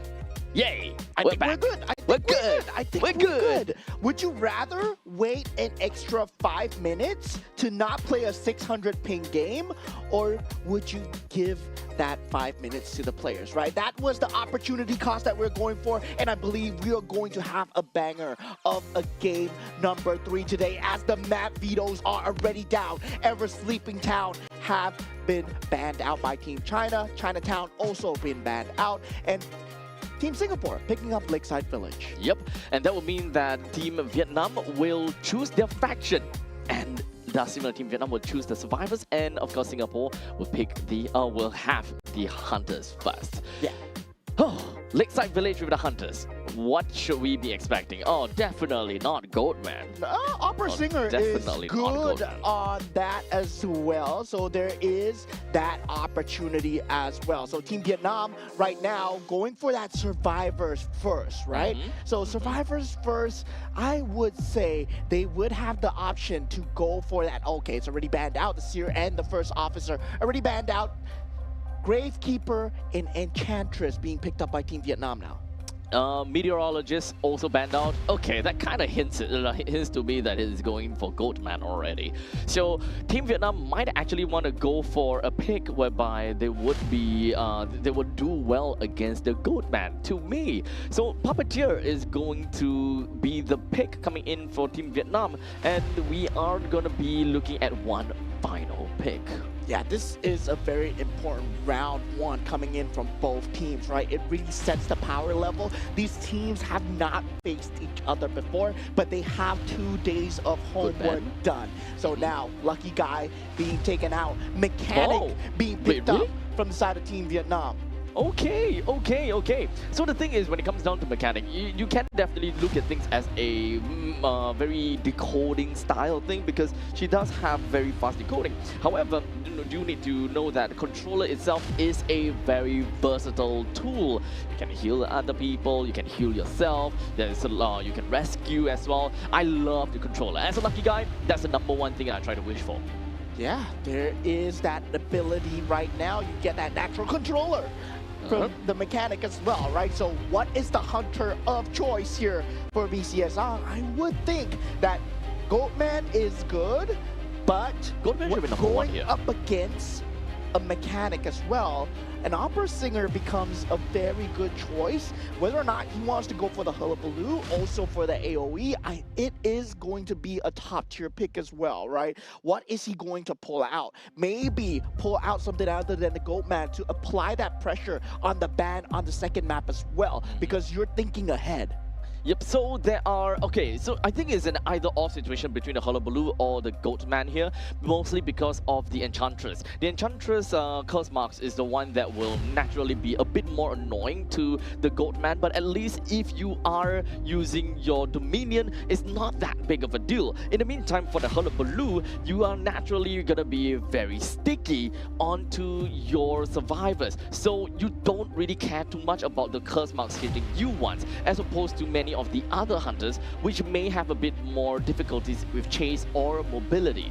Yeah, at the same time, first officers here being banned out, they did not have the opportunity to go for the archer, right? So that would still be in the back of Team Vietnam's head for that second game, especially if they leak Goatman as well. So there's a bit of foresight coming through from the side of both teams, and Team Vietnam going with the Mechanic wants to rush down that decode, but they do have very good kite pressure coming in from the Puppeteer, and also very good rescue with that Gravekeeper as well.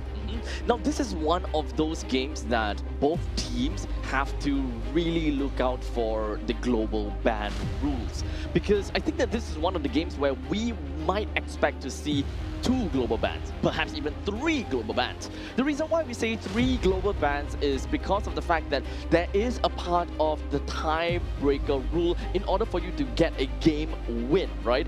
If it's completely tied all the way, we might actually see a 4th game played that's why there is 3 total game global ban that could be possible in a single series. Yeah, now we do have the spawn selection coming through, standard spawn selections, and PISCES not starting on the top left side, choosing to start at the center, very standard for a hullabaloo, especially if you're going for that hunter instinct, right? You want to start at the center area, try and find out the mechanic, especially if you are going for a decode rush on the other side, trying to distance yourself away from the puppeteer and also the gravekeeper if possible, and make your main target the mechanic.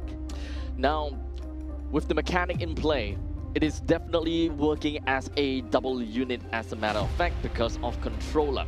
As much as possible, we'll try to bring the mechanic down as soon as possible. But for now, we also do have quite a lot of annoying survivors we have to deal with, such as the puppeteer and the gravekeeper too. Actually, maybe gravekeeper is not that big a problem for hullabaloo, but the puppeteer is more of the annoying one, if you ask me.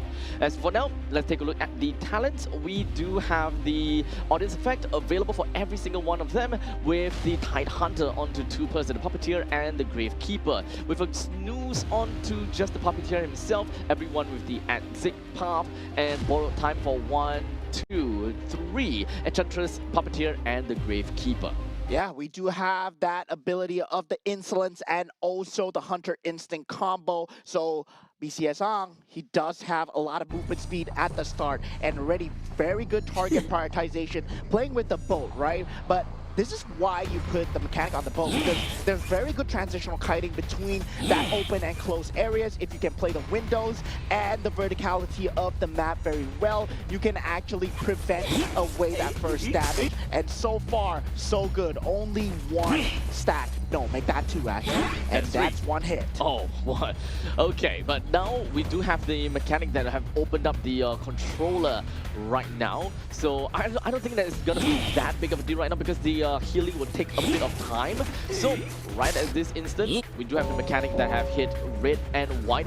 A single black is necessary and a single black is required. The flywheel effect has also been procced, so that is the perfect timing in order for the mechanic to actually iframe out of that hit. A single black is required, and there we go. PISCES will be able to rope the mechanic up onto the balloon. Yeah, does not make it to the pallet in time. Now currently at tier 1 presence, hullabaloo will start to ramp up the map pressure that is already existed with the 3 ciphers, close to completion at this point. Now with that mini stun coming in, not able to complete that primed decode right now, 95%, 98%, and 69%. Not a prime decode area that they want to be at 1 minute 30 seconds. Hopefully, ideally, they're hoping for triple 90%. But now we have that dual survivor coming in for that rescue. Grin now taking a hit on the gravekeeper. Gravekeeper, 1 hit down already. Unfortunately, the mechanic will make quite a run for it already, and Gravekeeper have managed to, unfortunately, hit every single one of those stacks. And immediately with the keys, we do have got the mechanic currently in the top spot. Wow! Managing to stack up every single one of those stacks up. Amazing job coming in from mechanic. Let's not forget about the Gravekeeper too, because PISCES managed to drop him together as well. Yeah, now the Gravekeeper has been helped up, but he does have that wanted order, I believe. Yeah, that gives him that capability to see out where the Gravekeeper is. So does have that ability to just jump around, but curse stacks coming through. Enchantress still proving to be a disrupt factor as Team Singapore. Right now, they want to get as many clean eliminations, want to take many players out of the game. So far, stacks up on the Puppeteer. The white stack does come through, but the Puppeteer does have that innate ability so far, and trying to get a bit more stacks, a bit more hits as the decode progress. Looks good from the side of Vietnam. As his bombs, we do have Fish Nguyen that is trying to get himself right out of that. The red zone is constantly on Nguyen, and he wants to ensure that he's always going to be on either red or white now. The black one is behind. Encore tries to rotate the stage, and there we go. Unfortunately, Nguyen have decided to make a quick little U-turn, which allowed BCS Ang to land the red hit. Yeah, now the 5th decode becomes very prime here, all the way at 40%, right?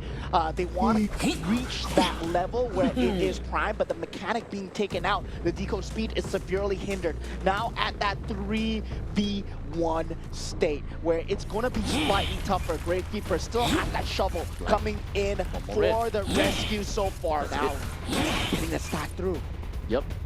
There's a red stack.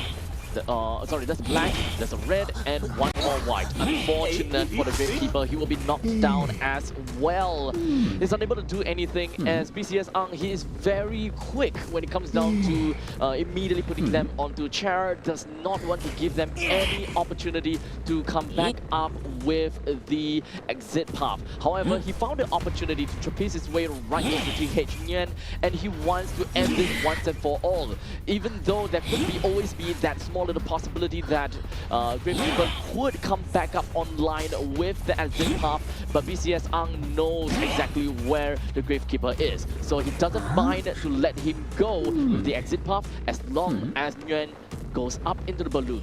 Yeah, Puppeteer now taken out. No rescue coming in from time from the 75%. Enchantress. Now, with that, that will be the end game here as he gets ballooned up.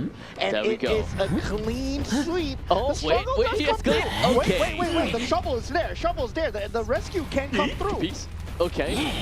With a single red, white is in. Wait, he didn't hit white yet. He haven't hit white yet. Okay, he managed to hit a single encore. Okay, there we go. Doesn't even need an encore. Unfortunately, Gravekeeper have decided to turn around into the black stage. Oh boy, oh boy. This is definitely a very difficult gameplay with the Hullabaloo as your opponent. Yeah, Hullabaloo coming out and BCS Ang just showing its prowess straight away, right? You see that the best kiter that Team Vietnam's had, they put them on the mechanic. So to provide some sort of distraction capability at the start, right? Playing with that verticality of that boat, playing with the window vaults of the boat, but couldn't find a timing, couldn't kite in for long enough. They did try to get that triple 90% at the start, but after the mechanic was eliminated, they couldn't get that last cipher out in time. Indeed. Honestly, it's very difficult for the Gravekeeper to be able to do anything at that point in time, because we should always remember what the different stage means for the Gravekeeper, right? So if you remember, right, Pyrotechnic stage is the raid stage where survivors would not be able to use their items inside of the raid stage.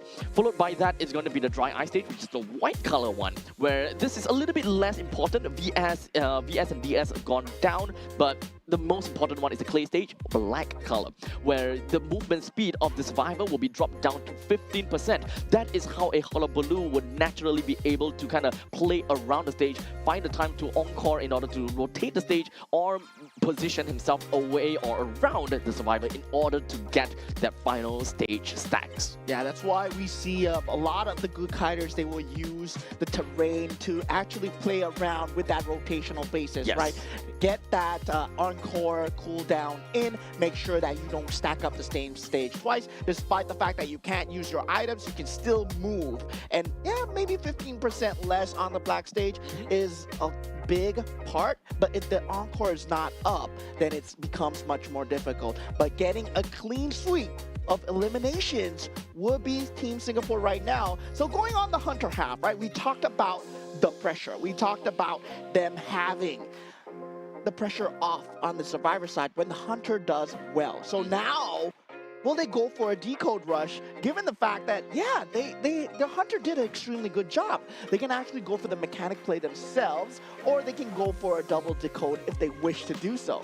Now, I think that at least for the members of Team Singapore, they have been very confident with the way BCS Ang has been playing as the Hunter for quite a bit. But before we talk about the career statistics in AGQ itself, let's talk about the stats post-game. Yeah, right now we do have that 45 hit survivors. Of course, you want to divide that by 3 since you are a Hullabaloo. So yeah, you need 3 hits on each stage to get that knockdown. So total 7 knockdowns, 1 shock, and 1 pallet destroyed with that destructiveness as well. And you can see the early utilization coming out from MQuack on that mechanic. So mechanic didn't get much time to shine. The Hunter contained 66 seconds. Usually we do see him on a hiding character. This time they decided to switch things up, put him on the mechanic, putting out the pocket strats as well. And sadly for the Puppeteer, only 38 seconds of Hunter containment, but the decoding progress very solid from all of these members. Now, I managed to kind of have a quick little glossary of how Singapore have fared against some of the other strong teams. So, for example, for Team Singapore, the BCS Ang going up against China managed to get a total of 3 points in Ever Sleeping Town, as well as 2 points on Leo's Memory. I think that against China, that is pretty amazing. Well, in the meantime, going up against Hong Kong, China, BCS Ang in Ever Sleeping Town, it was a 0, surprisingly, but I can't exactly see what was the hunter that was used. But regardless, in the Red Church, BCS Ang managed to score a total of 3 points against Hong Kong, China. So far, BCS Ang has got a really good track record, and whenever that they win against a team such as Laos, is a clean sweep of 5-0, and against Sri Lanka also 5-0. Yeah, but that would be the same for the side of LFAM as well. He is also a very good hunter. So now with the survivor bans coming through, the seer and the mechanic and the antiquarian being banned out, first officer and aeroplane is being picked up. Very good combo coming out at the start. They might go for this, but I don't think you want to pull it out that early, right? Cheerleader, it might be good, but you need some form of extra kite if you, let's say, you want to double down on the mobility provided by the aeroplanist and also the rescue capability of the first officer. It's either the archer or the enchantress, and they do pick up the enchantress. They leave out the last ban off the lucky guy, and they do go for the cheerleader in the end. Okay, double contained aeroplanist as well as enchantress. Excuse me. I think the LFAM can go for the same hunter as what Team Singapore has went for, the Hullabaloo, solely because of the Enchantress. Now, it does seem like Team Singapore is also very much ready to deal with the Hullabaloo because of the pickup of the cheerleader. That is mostly the main reason for the cheerleader being picked up, due to the speed support from Motivate. Big amount of speed boost if they really want and need to get out of the stage of the Hullabaloo in this very case. And of course, aeroplanes does have very superior mobility when it comes down to the jetpack. So they are pretty much ready to deal with a Hullabaloo.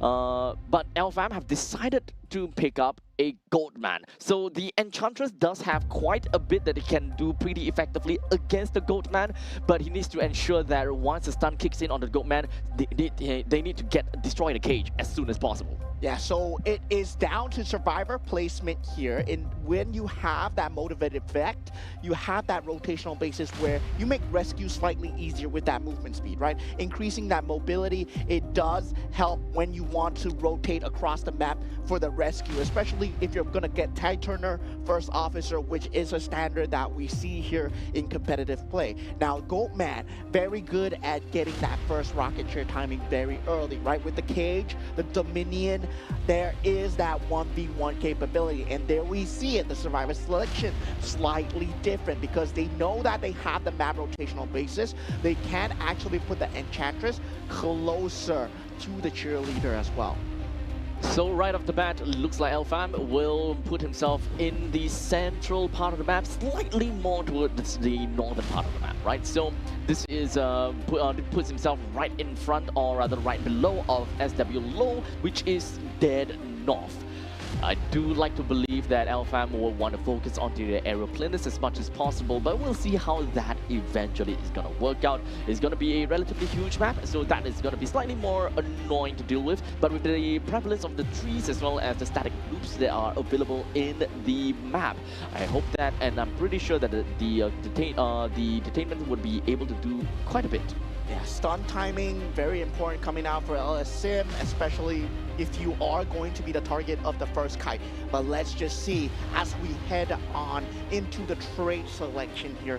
The detainment, Berserker, destructiveness, and also the trump card coming out from the side of LFAM. So yeah, he will be able to destroy Palace easier. He wants the people on the rocket chairs.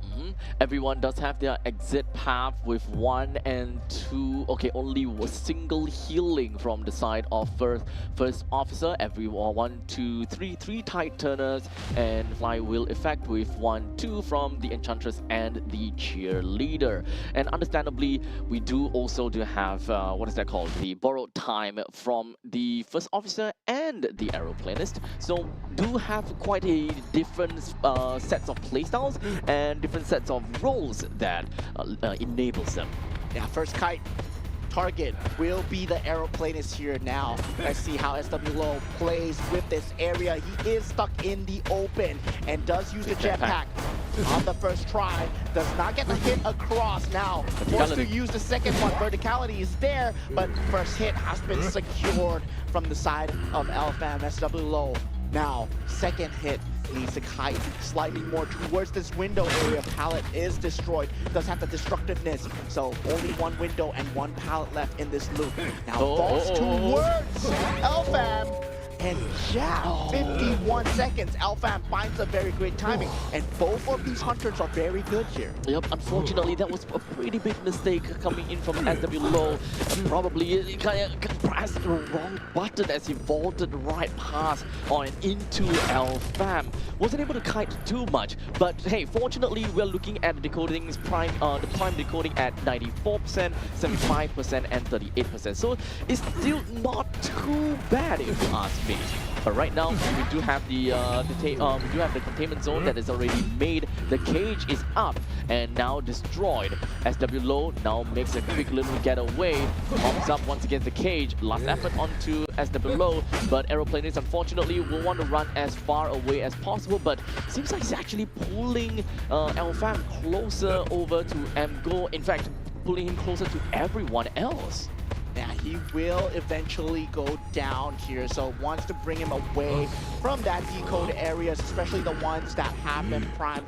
Now straight back on the balloons, on the rocket chair. First officer did take a hit, and LFAM very good pre-judgment there, very good foresight there, especially on the gold man. Now Cypher timing becomes much more important here. Can they rush down the Cypher timing? Wow, this rescue is going on from the second member, which will be the cheerleader on the case. Yep, we got a speed boost, a quick break of the cage, should be able to get out no problems. The Tide Turner will be activated as well, but the cheerleaders shouldn't have any problems whatsoever. In fact, this is actually great because SWLO gets the hit in from the side of the gold man so far. Now the Cypher timing becomes ever so important.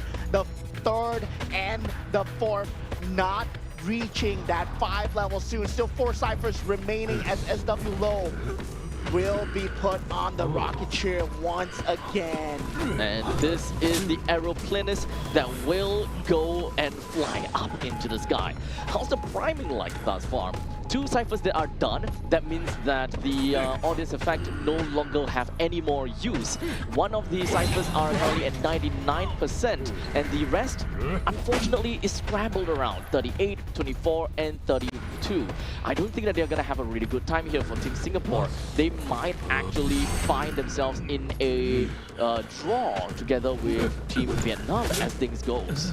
Yeah, they do get that contingency cipher going, but first officer is now down for the count, right? No more Tide Turners in use, and Enchantress, the only one left at full HP, but detention has been available on LFAM for quite some time, and whether or not that will come into play, especially in that later stages of the game where it start to do insane amount of damage. We do see the cheerleader coming in with the speed boost for the rescue. The cage has been used, 2 of the members actually being caught, and now we will see the chase down coming out from the side of LFAM so far, and the containment is there, but where is the decode coming from? Looks like ZWO will be fine. Oh, so close to get past that pallet. But it is going to be the first officer after all. The first officer will be back onto the chair, and I don't think that the cheerleader will be able to save him anymore. They need to focus onto the ciphers. One of the cipher is currently at 55%. There is definitely still a chance. In fact, the dungeon is already revealed, so if at any point in time, they can actually run down into the dungeon. Yeah, but they do want to clean the game, right? 3-0 would be a secure game coming in. You do have the body block coming in from the side of LFAM. And for example, right now, ASEAN just playing with the timing, right? Does not have the curse for the stun, waiting and trying to bait out the swing. The minion has been used. And now, first officer, now down. Yeah, for the last time, possibly, as Sim still playing with that kite timing. Bam. Still on the hunt, not falling for the mind games of Sim as they both approach the center of the cage. And Enchantress still keeping at full HP here, does have a power to work with in this cage here. Playing the diagonal game, very well done from Sim. And there we go. Looks like the cheerleader has managed to buy enough time for number one, the first officer to get a decent amount of heal. Number two, for all 5 ciphers to go through. Unfortunately, there is still one more decode needed, and that is going to be the escape plan, the exit gate. And right now, if whether they can escape with 2 people is going to be the question. Yeah, tension, and also that teleport 95. will be available there now. We go. The stun into the break and playing the mind games once again. Does Fam go through? No, Cage goes down and now he vaults over. Sim has done a great job of kiting Fam so far, and already cheerleader has decoded that exit gate, and that's game, ladies and gentlemen. He's out. That's game. Oh my goodness. That was close. Wow. At the end of the day, Team Vietnam, they were close. They were really close. But unfortunately, they were unable to fully wipe out Team Singapore.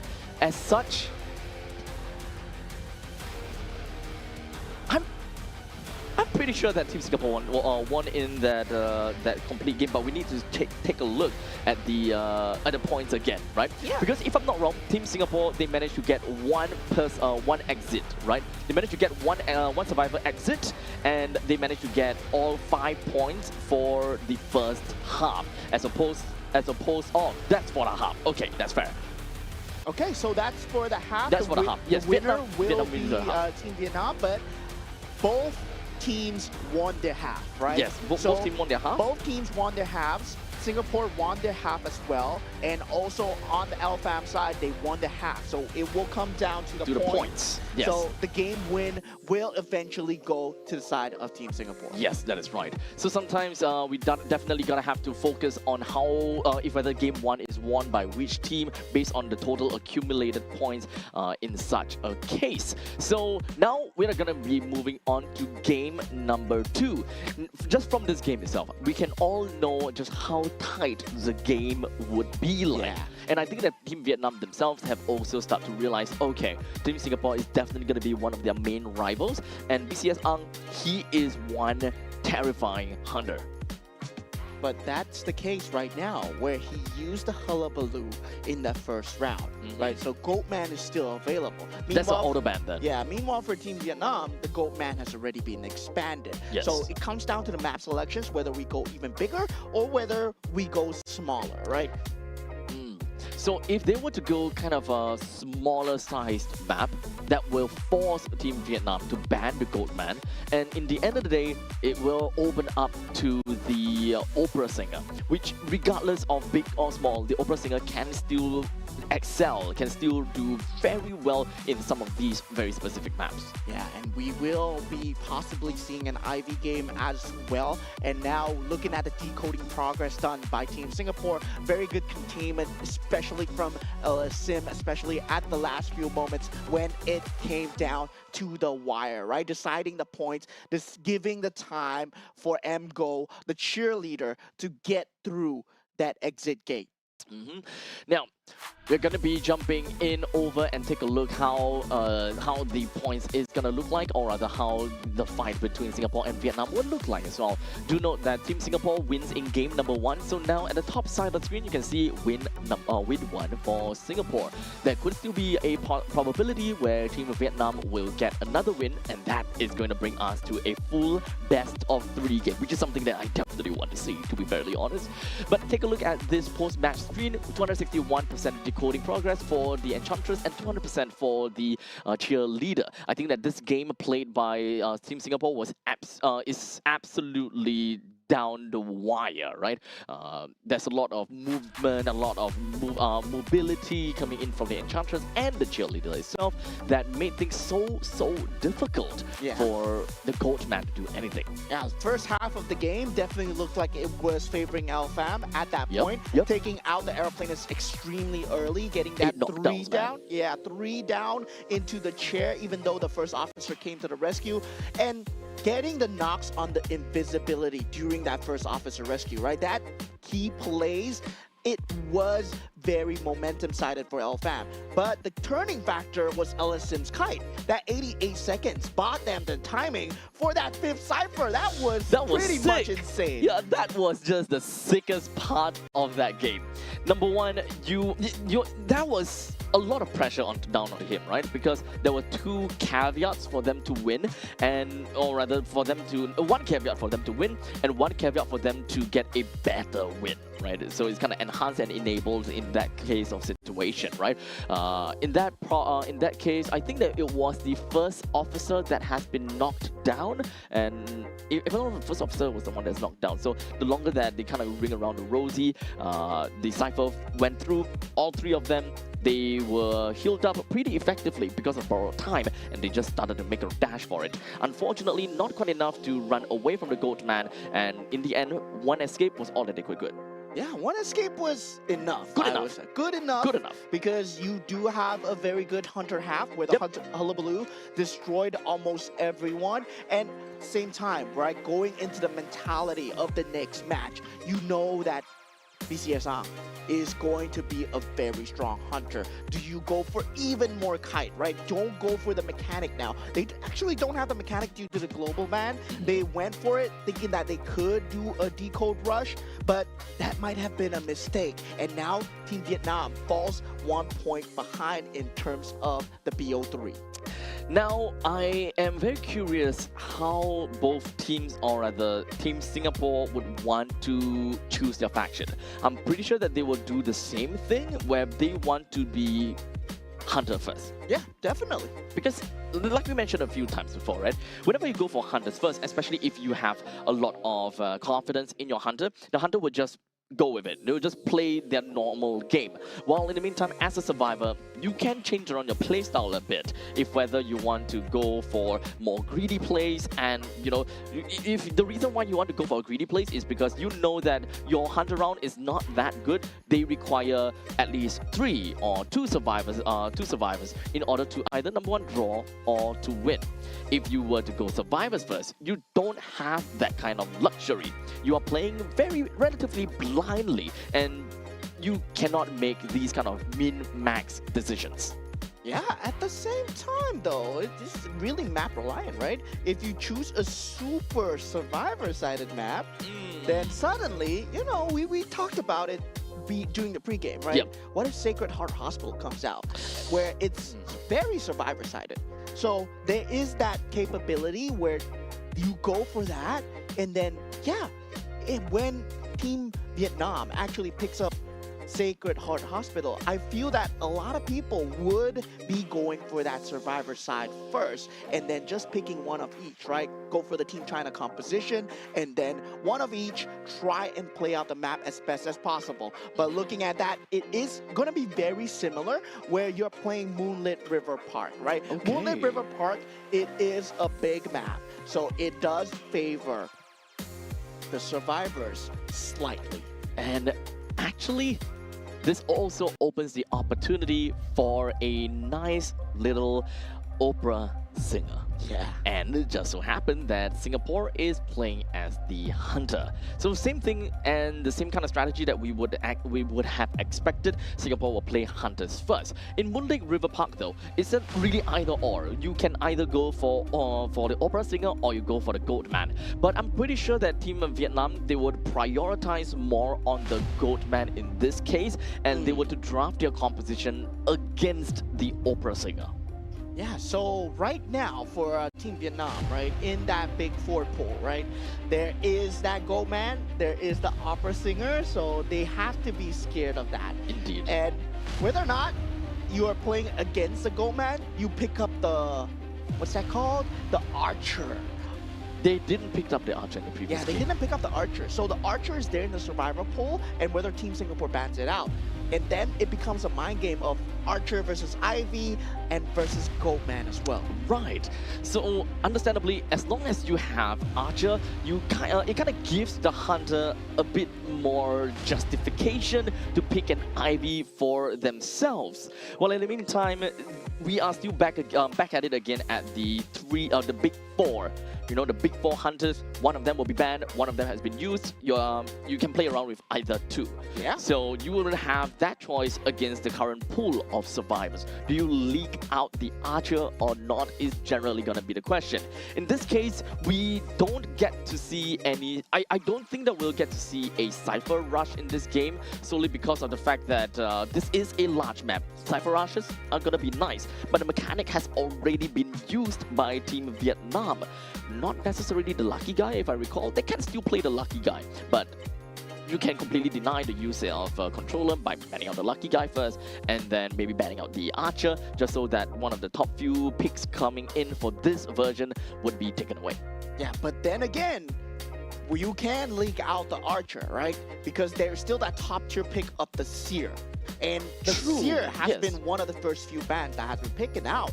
The out timing, you get an extra hit on the hunter, and that has been a crucial save in a lot of professional games. So that's why the seer is so feared. And also at the same time, if you do leak out the archer, you have the capability to go for the Ivy. There and we looking go. like that, they go for the Goatman ban and also the Seer Antiquarian ban. So indeed, it's going to be a Goatman ban.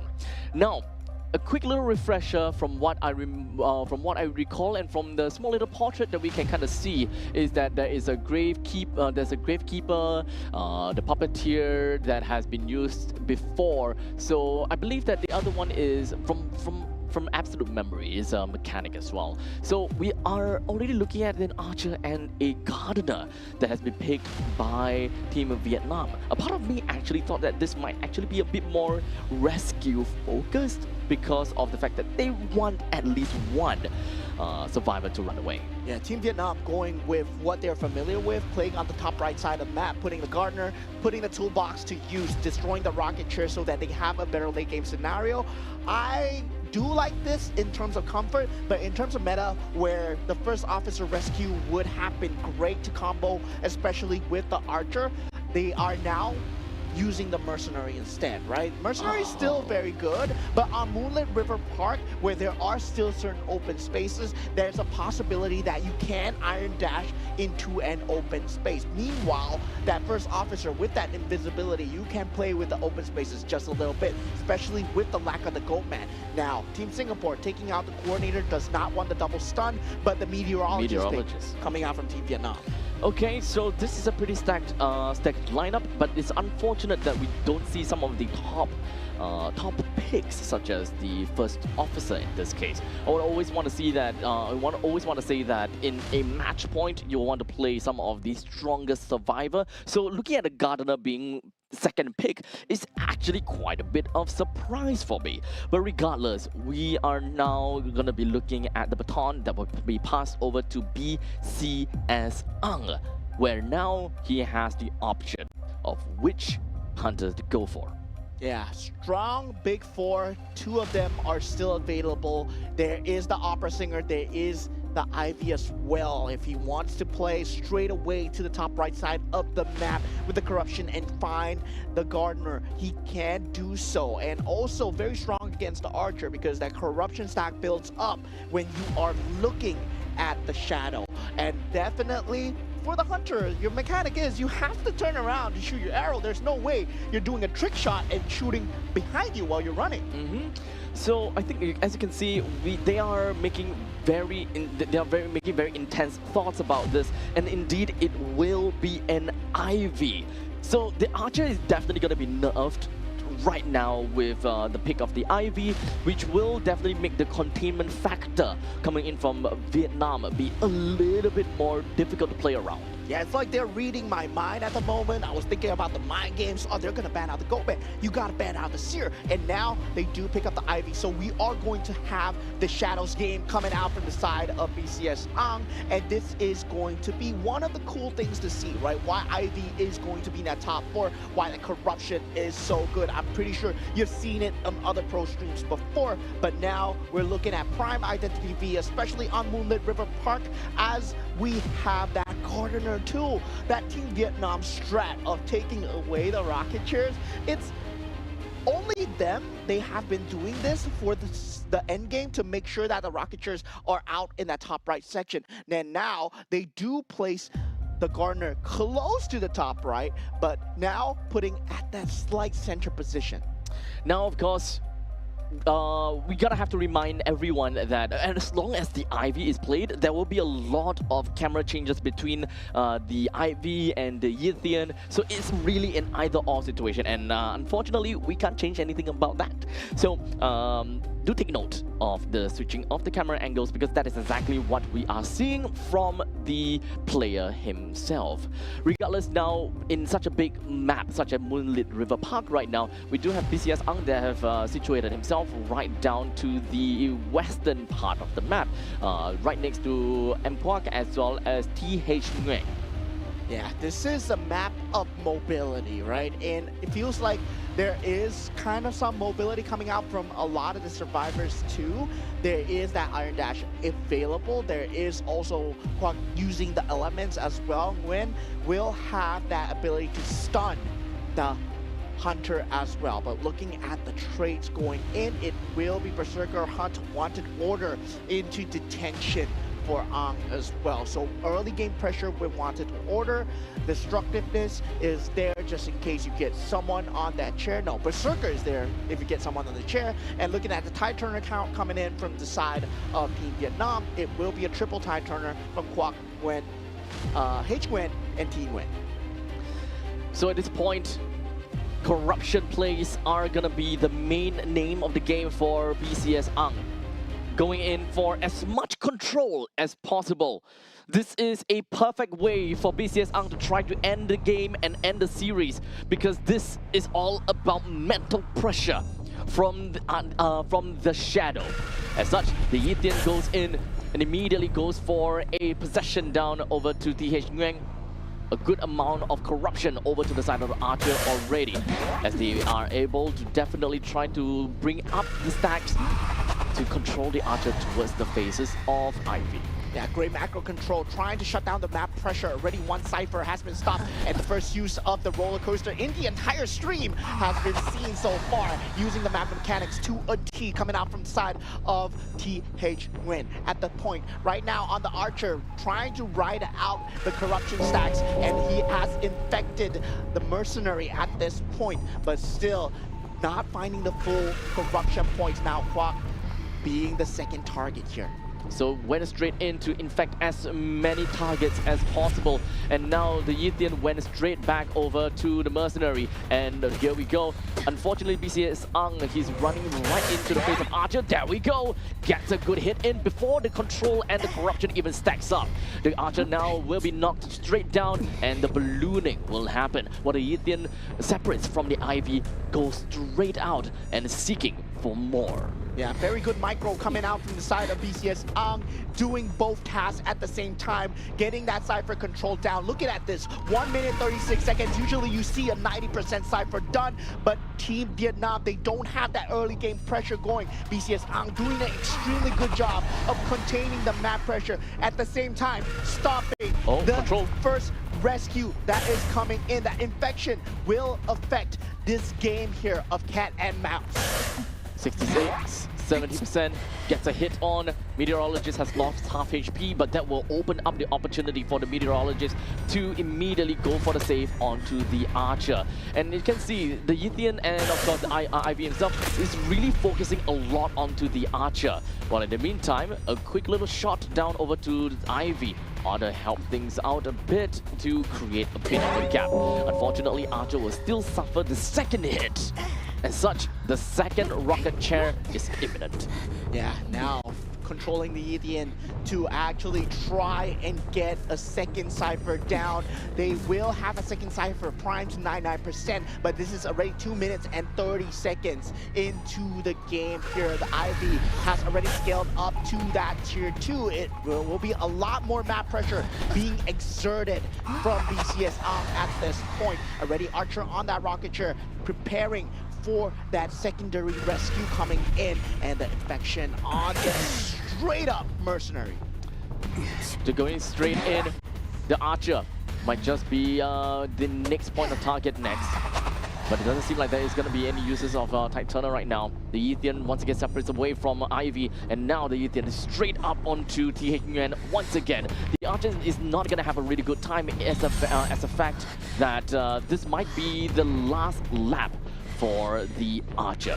Very good decoding progress has been recovered from the side of Team Vietnam, and so far TH Nguyen does a good job of kiting so far, but he will finally be eliminated from this half of the game. Now, with the wanted order, does single out the Mercenary, but does he go for H Nguyen though? He does go for the Gardener instead, and now with the infections and the jump, 2 Cyphers already down. The 4th and 5th are reaching 70% really soon.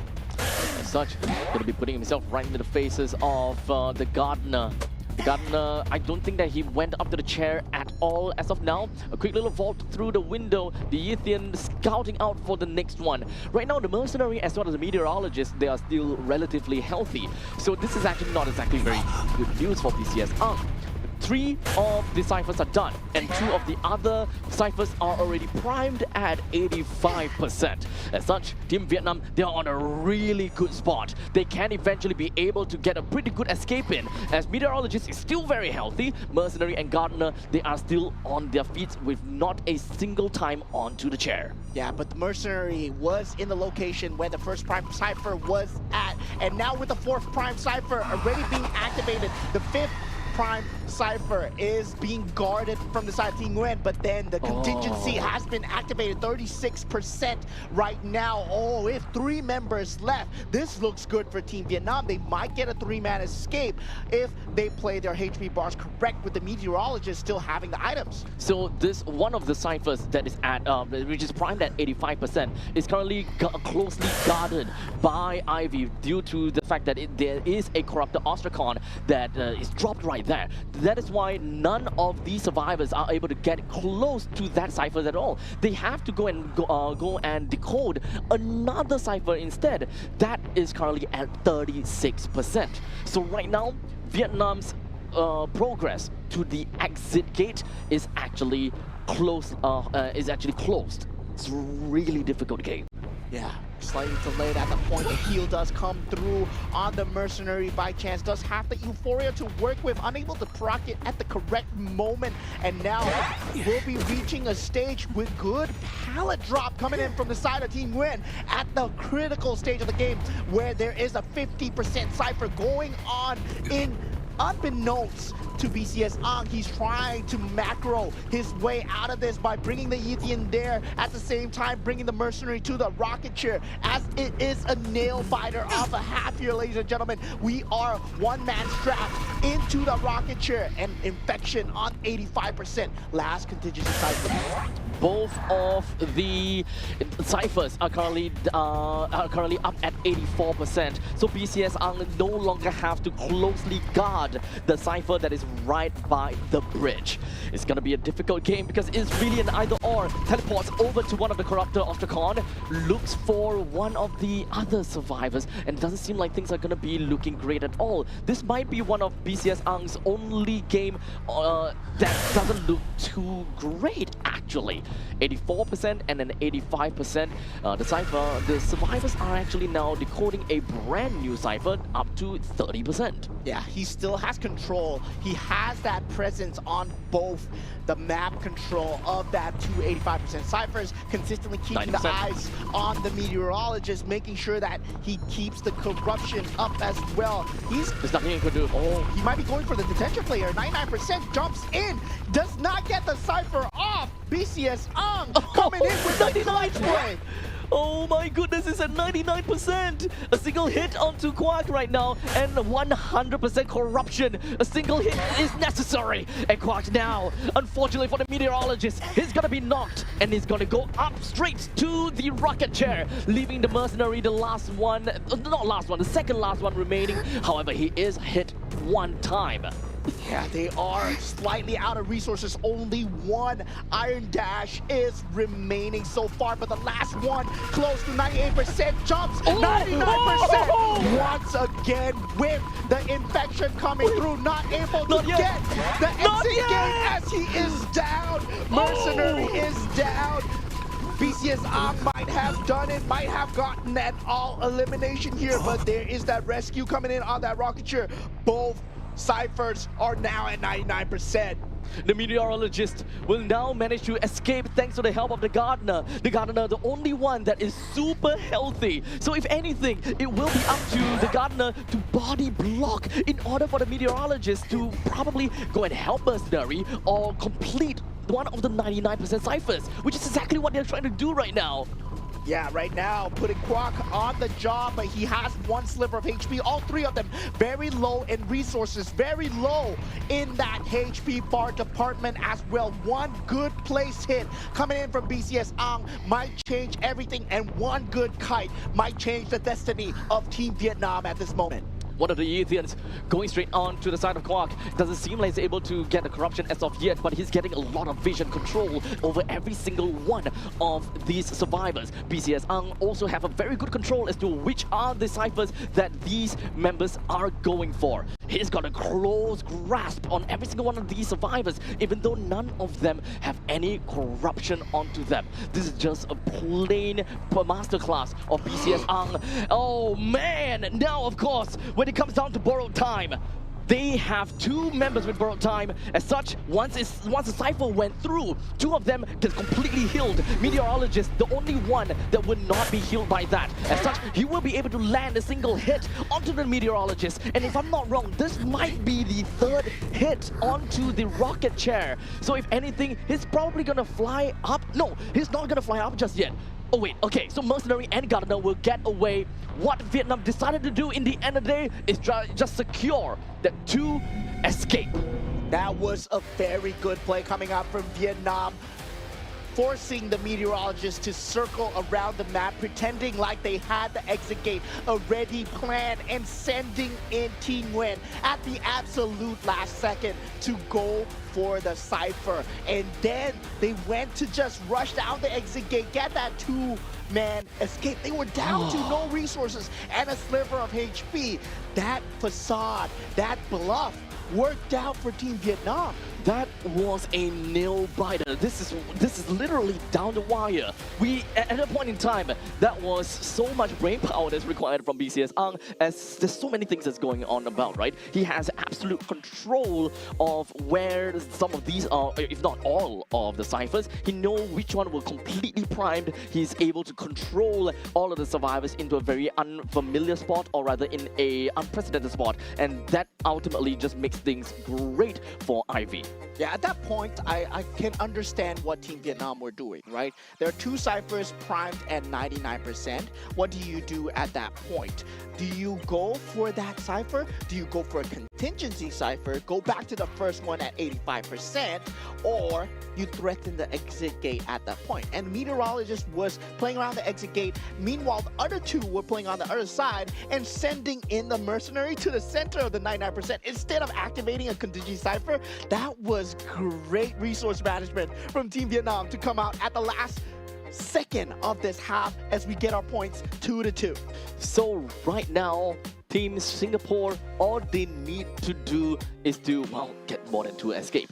And that's actually a very difficult ask, because the last game that Singapore had, they only managed to get 1 survivor out of the game. So as the game suggests, and as pattern suggests, it looks like Vietnam might actually have a slight favor in winning game number 2. This is getting me absolutely stoked. And I don't know about this, man. This is a scary game. You can see that every single one of these players have pretty high decoding progress for themselves, and they are constantly trying to get some ciphers all across the map. The only problem is that this is an Ivy. As long as there's this Corruptor Ostracon by one of the ciphers, you pretty much have a lot of difficulty trying to decode that, because you can pretty much expect the Ivy to come straight at you. Yeah, and you did see that early half was really favoring towards BCS Ang, right? I would say that Hunter half looked like a mirror of LFAM's Hunter half as well, where they were looking so good in the start with the Hunter containment.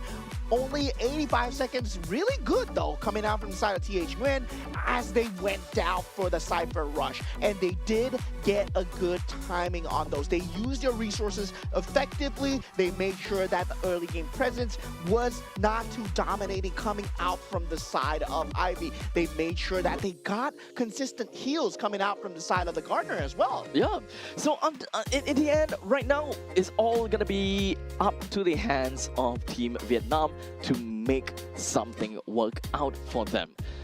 Oh, we close the chapter of that first half.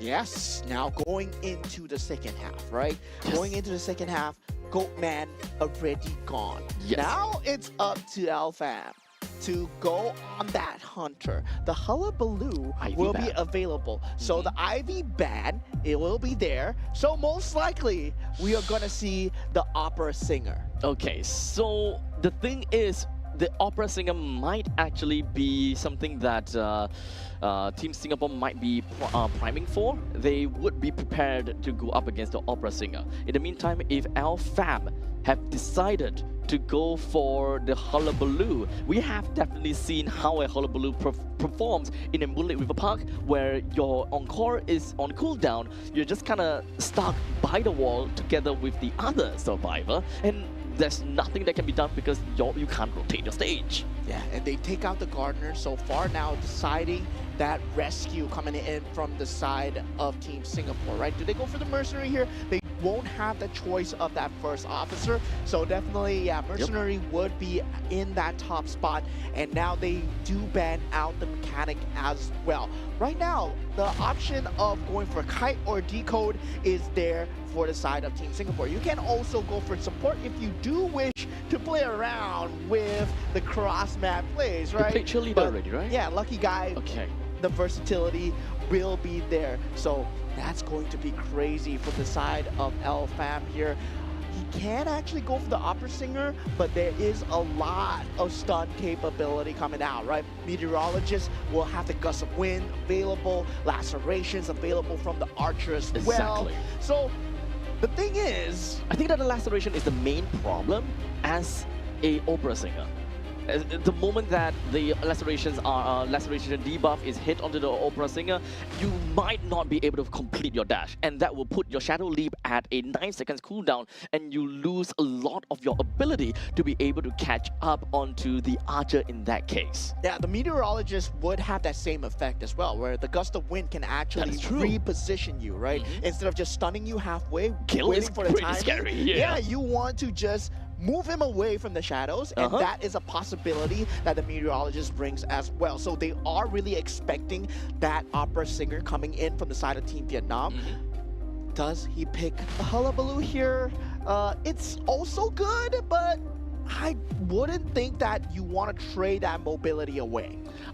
Initially, I thought that they are priming themselves to be prepared to face up against the Opera Singer by picking up a perspective for themselves. But I think that if they were actually to go with an Archer and a Prospector, then that would mean that they are they would be doubled down onto the Opera Singer, where there is actually a point and a choice and a chance that Vietnam would not go for Opera Singer, and they would have lost a lot of value in game, possibly in game number 3. Yeah, I don't think they're gonna go for a Prospector when there's an Archer in the pool, right? Archer is just a guaranteed without the obstacle. Yeah, without the obstacle available. Exactly. So with the Mercenary now there as well, they will be taking the cross spawns. This is the Cypher Rush spawns that you see, right? Play alone, trust your kite, trust the first kite going in, and Cypher rush it down as fast as possible. So I wouldn't be too doubtful that SW Low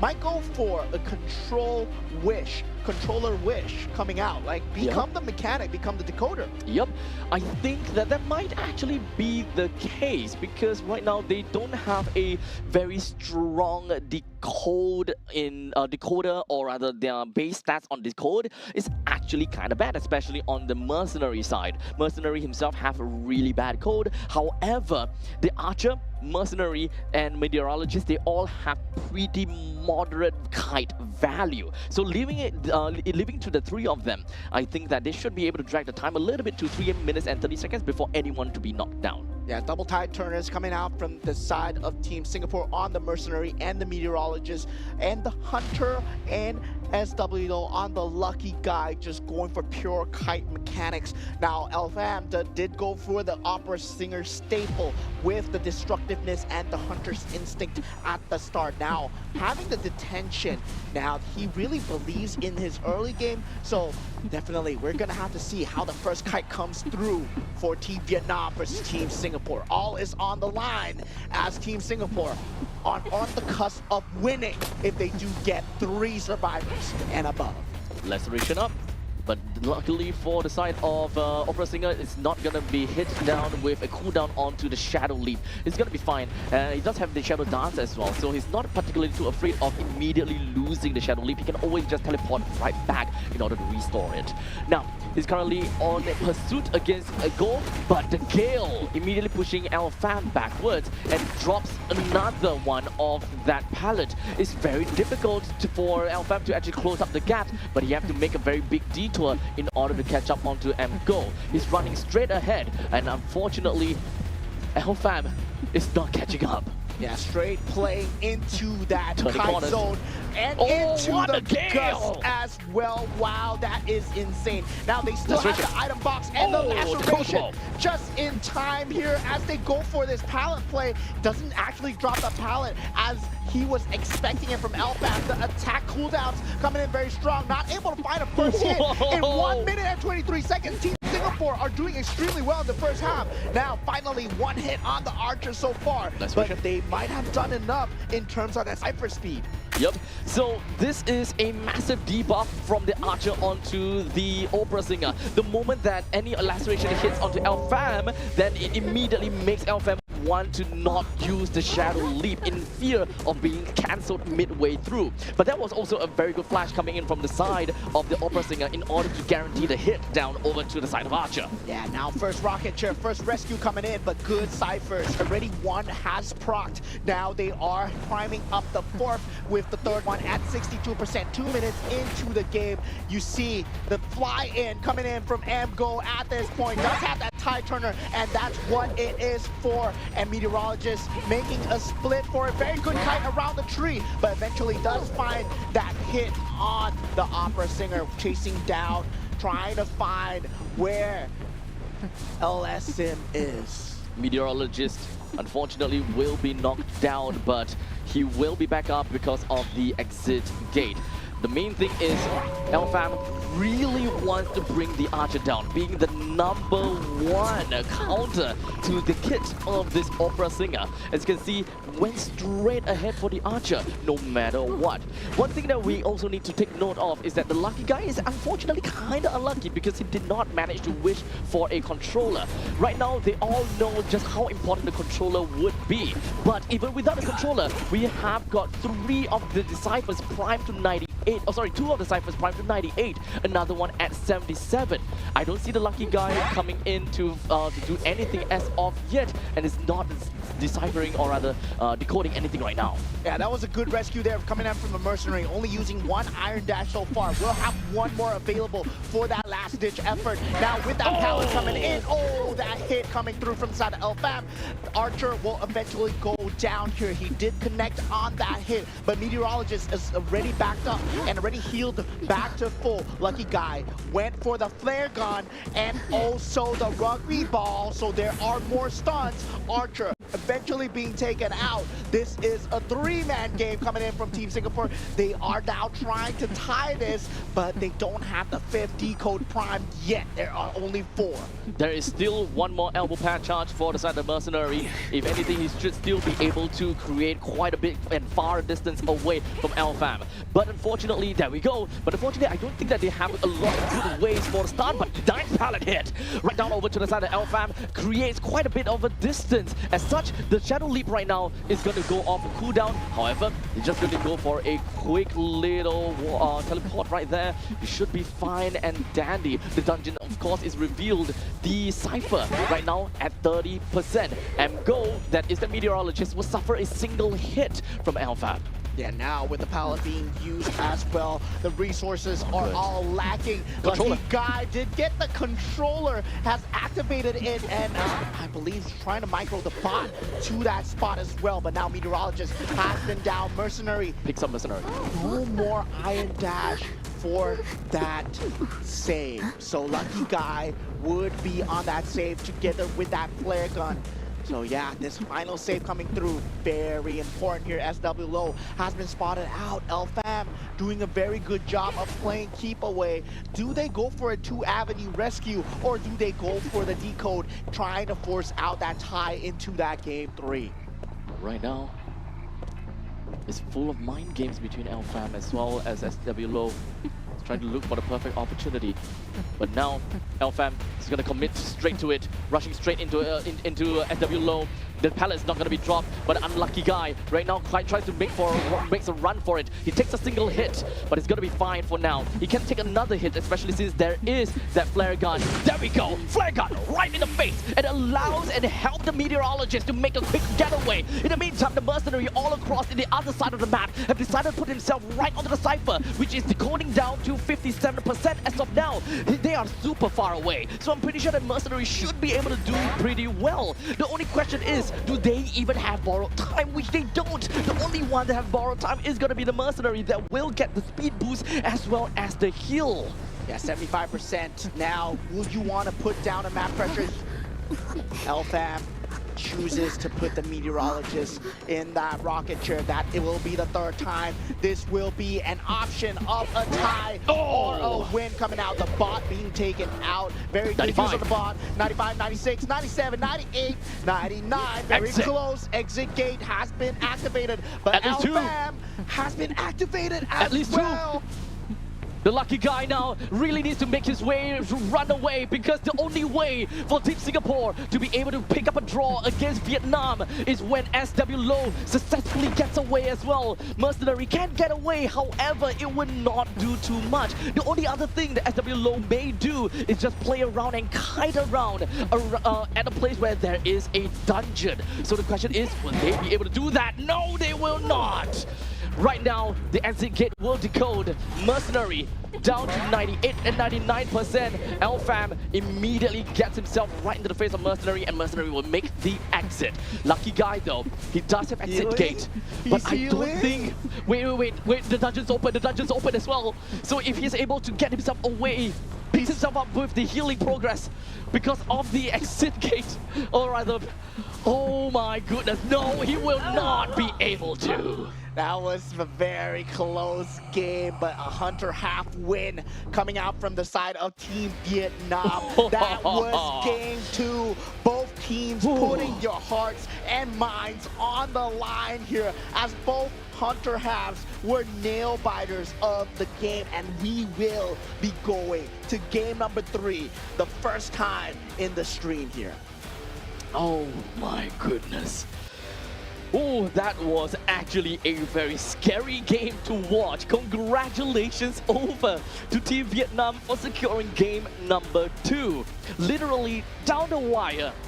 And it could literally go to either side. Both teams could implode with the wrong rumble. Yeah, at this point, we have to think about all the survivors that couldn't survive, right? Even with the global ban, we won't be seeing them again. Goodbye to Mr. Archer. We won't be seeing you. Goodbye to Mr. First Officer. We're not going to be seeing you as well. And goodbye to Mercenary. We're not going to be seeing you as well. Lucky guy is gone as well. Yeah. So this is going to be the very first time on stream where we will witness a game number 3, whereby there will be a total of 8 survivors that are included in the global ban, and another 4 by manual draft.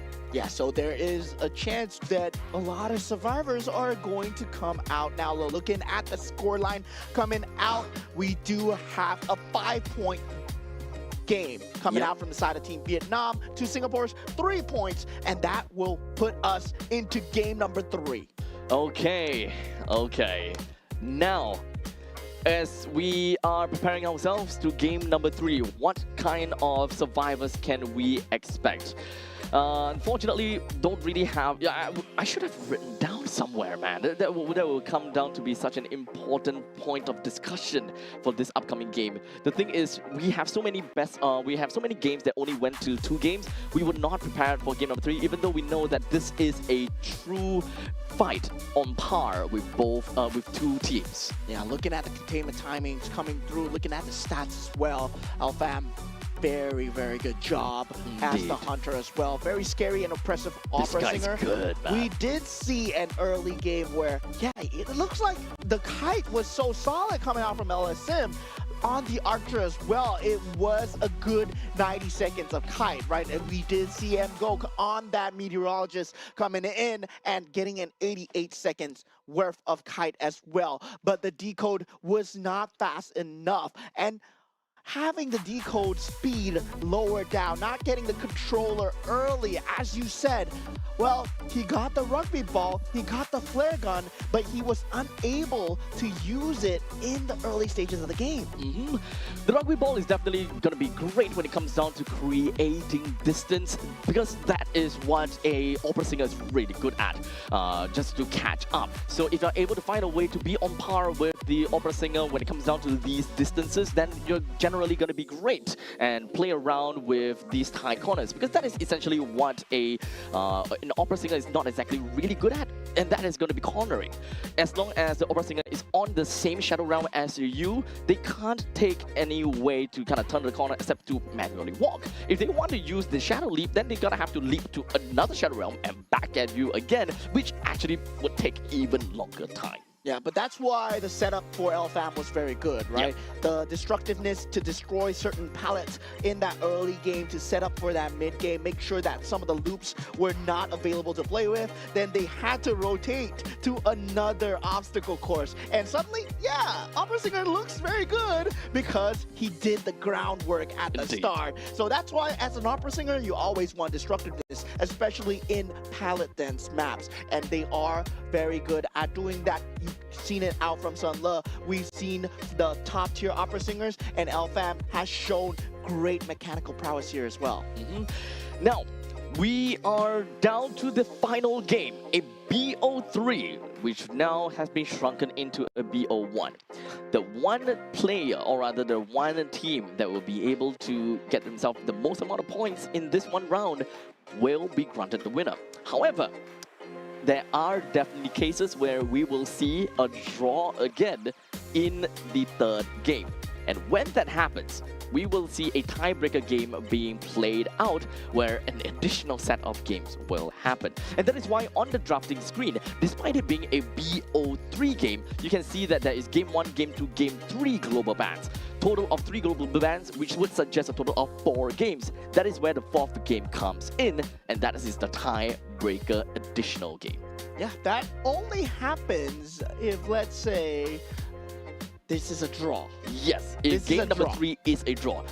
For both teams, they get 2 points as a hunter and 2 points as a survivor. Or maybe 5 points as a hunter for both of them and 0 points as a survivor. I think you explained that really well, Abstract, because it's my first time here at Game 3. I'm not too sure about you, but it's my first time here at Game 3 so far. I'm super prime, dude. I'm super prime. I've seen many different timelines in order to really get that play. Oh, yeah, there we go. So no wonder you know so much about Game 3 and tiebreaker rules. Very well explained. So if Game 3, we do have a draw, we will be going on a tiebreaker, so more survivors out of the pool, more hunters out of the pool as well. Currently, the hunters that cannot be played for Team Vietnam is going to be the Goatman and the Opera Singer. Meanwhile, the hunters that cannot be played for Team Singapore is going to be the Hullabaloo and also the Opera Singer as well. So Goatman insta-ban. Hey, no, it's the Ivy. It's the Ivy. Ivy, yes. So the Opera Singers Opera Singers and playable. Goatman. This looks bad for Team Vietnam suddenly. Oh no. If they go for a big map. If they go for the big map. So it depends on the map pick. But the problem is Goatman is so universal. I feel that Goatman is kind of universal. Goatman is just good. Yeah. That's why he's the GOAT. You know, he's the GOAT. Oh man. Oh, hey, but you never know. Maybe not GOAT enough. Maybe we will see a Moose. Not possible. This is a gamekeeper, but I don't know if we'll ever see that. But DS did play a pretty mean gamekeeper though. I don't think we're gonna see that, right? No way. There's no way. It's gonna be the big 4. You know, that's the reason why it's a big 4, because there is a total of 4 maximum game. 4 maximum games. We are going to see one of them really being pulled out to its maximum potential today. And it feels like a Hunter v Hunter game so far. BCS Ang and LFAM doing extremely good on their Hunter halves. They have been nail biters to watch, but the survivor strategies coming out as well. The kites in that second game, they were just insane and off the chart, especially when it comes down to mid game. It feels like every time they get that first rescue in, it becomes even much more so scary to watch, you know? It's like just nail biters of the game.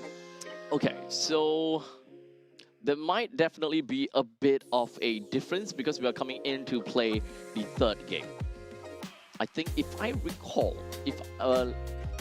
let me double check. 100 picks, 100 characters, and before that, okay. I don't think that we'll be able to see more than 100 ban. Okay. For the map veto, we have Chinatown banned out from the side of Team Vietnam and Ever Sleeping Town being picked up from the side of Team Singapore. So now with the Hunter side going on to Team Singapore, and Team Vietnam surprisingly chose the Survivor side as well. So at this point in time, we are going to be looking at the fact that Ever Sleeping Town is picked out. Wait, who was Survivor and who was Hunter? Who was Survivor and who was Hunter? Team Singapore is Hunter and Team Singapore Hunter. And Team Vietnam is Survivor. Okay. So now there are 2 Hunter bans, right? So Big 4 might be completely banned out. So we are in game number 3. Okay, yeah. So 100 ban, we will get 200 ban. Go man Opera Singer, right? Go man Opera Singer, you gotta ban it out. We're gonna see something new from the side of BCS. Yes. And also now with the forward, I believe, and also the lucky guy being banned out, looking at the global bans coming through, Hullabaloo and Ivy is not to be played. As suspected. Opera Singer and also Go Man are not to be played as well. Now, it is going to be an interesting game 3, Escapologist and Cheerleader being pulled out from the side of Team Vietnam here. Ever Sleeping Town, once again, a lot of open spaces, very Hunter-centric, but very good for that Big Four. And what hunter does BCS Ang go for when the Big Four are out?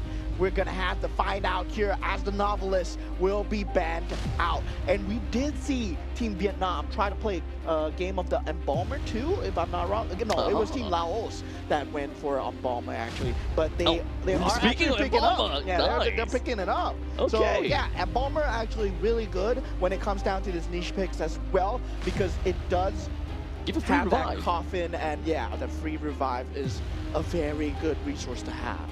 At this point, we are no longer looking at the big eight and the common 8 characters or survivors anymore. Oh wait, the coordinator actually managed to leak all the way through by now.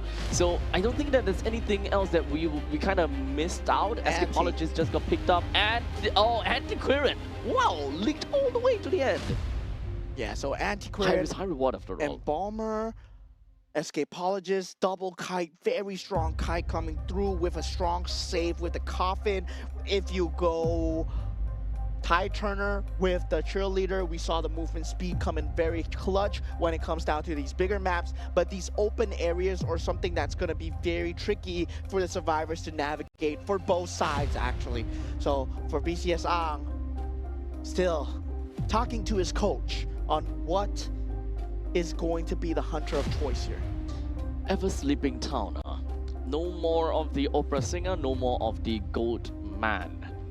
This could literally point to anything, and it could also be more of that, I would believe, a bit more of comfort pick as well. Which one is going to be BCS's weapon of choice as the hunter coming here? Maybe we will see a resurgence of Bloody Queen, or maybe not. But I do, however, kind of want to see a play of the Night Watch in this case, but I highly doubt so. Nayad with speed, maybe? It does quite well against the Antiquarian and the Escapologist, because against kite characters, you do have that humidity to that stacks up. Similar to an Ivy, but you gotta predict their pathing, right? And BCS Ang has been doing a great job, especially when he plays the Goat Man, to predict the pathing, but looks like he's going for the Peddler. Is that locked? Is it actually locked? Is it a shadow or is it locked? I would like to believe that this is locked. Okay. There we go. Okay. To see a Peddler being played here. In fact, this is going to be the first unique pick of the Peddler. And when it comes down to the Peddler, honestly, I'm not sure what to expect coming in here. Yeah, there's going to be a lot of surprises here when it comes down to the gameplay. Peddler really good at the map setup control as well. Setup, map control.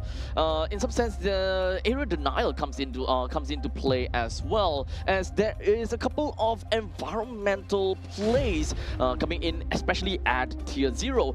This for the side of Peddler, this is, if I'm not wrong, Peddler is the only one that has the most amount of abilities as a tier 0 presence hunter. It's like a meteorologist hunter, no? More or less, yes. Like, yeah, you absorb from the elements, and then suddenly, yeah, you have a different ability every single time. So I would say it is very mechanically demanding, and him going for the Peddler at this stage just shows a lot of comfort that he can go for this in this stage of the game as well. So yeah, this is going to be very interesting. There will be charges that he needs to just cycle through, similar to what a Seer would bring, similar to what Enchantress would bring, but he is on that hunter side as well. This is kind of scary, right? As a Peddler, because there's so many resources that you have to take note of, and I think that is the main problem about playing as a Peddler. It requires you to have a very good understanding of the Peddler in its mechanics, as well as its I would say on the micro mechanics. When is the best time to use what is normally going to be the question, right? Do you want to go for mineral, or do you want to go for metal? So many different kinds of affinity that you can eventually try to get for yourself. Which one is the best case and which one is the best scenario? Making difficult choices is probably going to be what the survivor will want to force onto the Peddler. Yeah, there will be different abilities available, and that's the good thing about Peddler as well, right? Because you keep the survivors guessing. You don't know what minerals that you have gotten. You don't know whether you went for mineral, you went for nature, you went for metal, and then you go for the knockback, you go for the slow, you go for the hook as well with the vines, and suddenly it becomes a great mind game here. Now, here we go. We have the beginning of the end here as we head on into game number 3 of Team Singapore versus Team Vietnam. As we go straight up over here, looks like the Antiquarian goes straight up for a bit of a disarming tactic, but it doesn't seem immediately getting done super close. Gets a nice little poke down over to the Antiquarian. Now, as we pretty much take a look at things, BCS Ang tries to follow things up. And doesn't seem like he is able to catch up on Nguyen all that much. And especially since this is game number 3, it is a very close form of matchup. It's a very difficult game in some sense. There is a lot of pressure, especially since you're starting off as the... Oh no, the Harry Ward play comes in. Yeah, that's very good cycle on the delay there. Not going for the vault, does open that shortcut coming through, but that would put his charge under cooldown. Very good dodge coming out from BCS into that hit, and already very early down. That is within that first 60 seconds. The kite was not good enough to bring a Cypher close to completion. The first rescue will have to come through, and they're hoping possibly either the cheerleader or the escapologist, who does have that tide turner coming through. We're already popping that ability. At this point in time, we do have the meteorologist just immediately creating a smoke screen all across the map. And right now, at least the Antiquarian is able to get himself running away. Unfortunately, still being poked out, but he does have the tide turner invincibility window, so that will eventually allow the Antiquarian to run at least 20 seconds away. That will buy quite a bit of time for the rest of the team to prime a little bit more of that Cyphers. 51%, 99%, and 13%. Yeah, one decode already done for the side of Team Vietnam. One prime to 99%, just one tick from popping, and also 51% on that third one as well. So they do prepare some contingencies, knowing that the wanted order is available from the side of escapologist. No, actually he does not have the wanted order. Yeah, he does have the trump card and the detention as well. So at this point, it's just going to be the Antiquarian back onto the rocket chair twice in a row, but I would say that BCS Ang will want to kind of cap this out a little bit longer. I'm not too sure if whether there are any other members that will come and try to help, as most of them are already working onto the Cypher. And right now, BCS Ang goes straight in, right onto T Nguyen. Gets one hit down over to the Embalmer. Now you still have to recall and remember that Embalmer has a single revive that he can work for himself, and the Vines goes all the way straight for T Nguyen. Tries to catch up, but unfortunately slightly misses, or rather he overshoots it.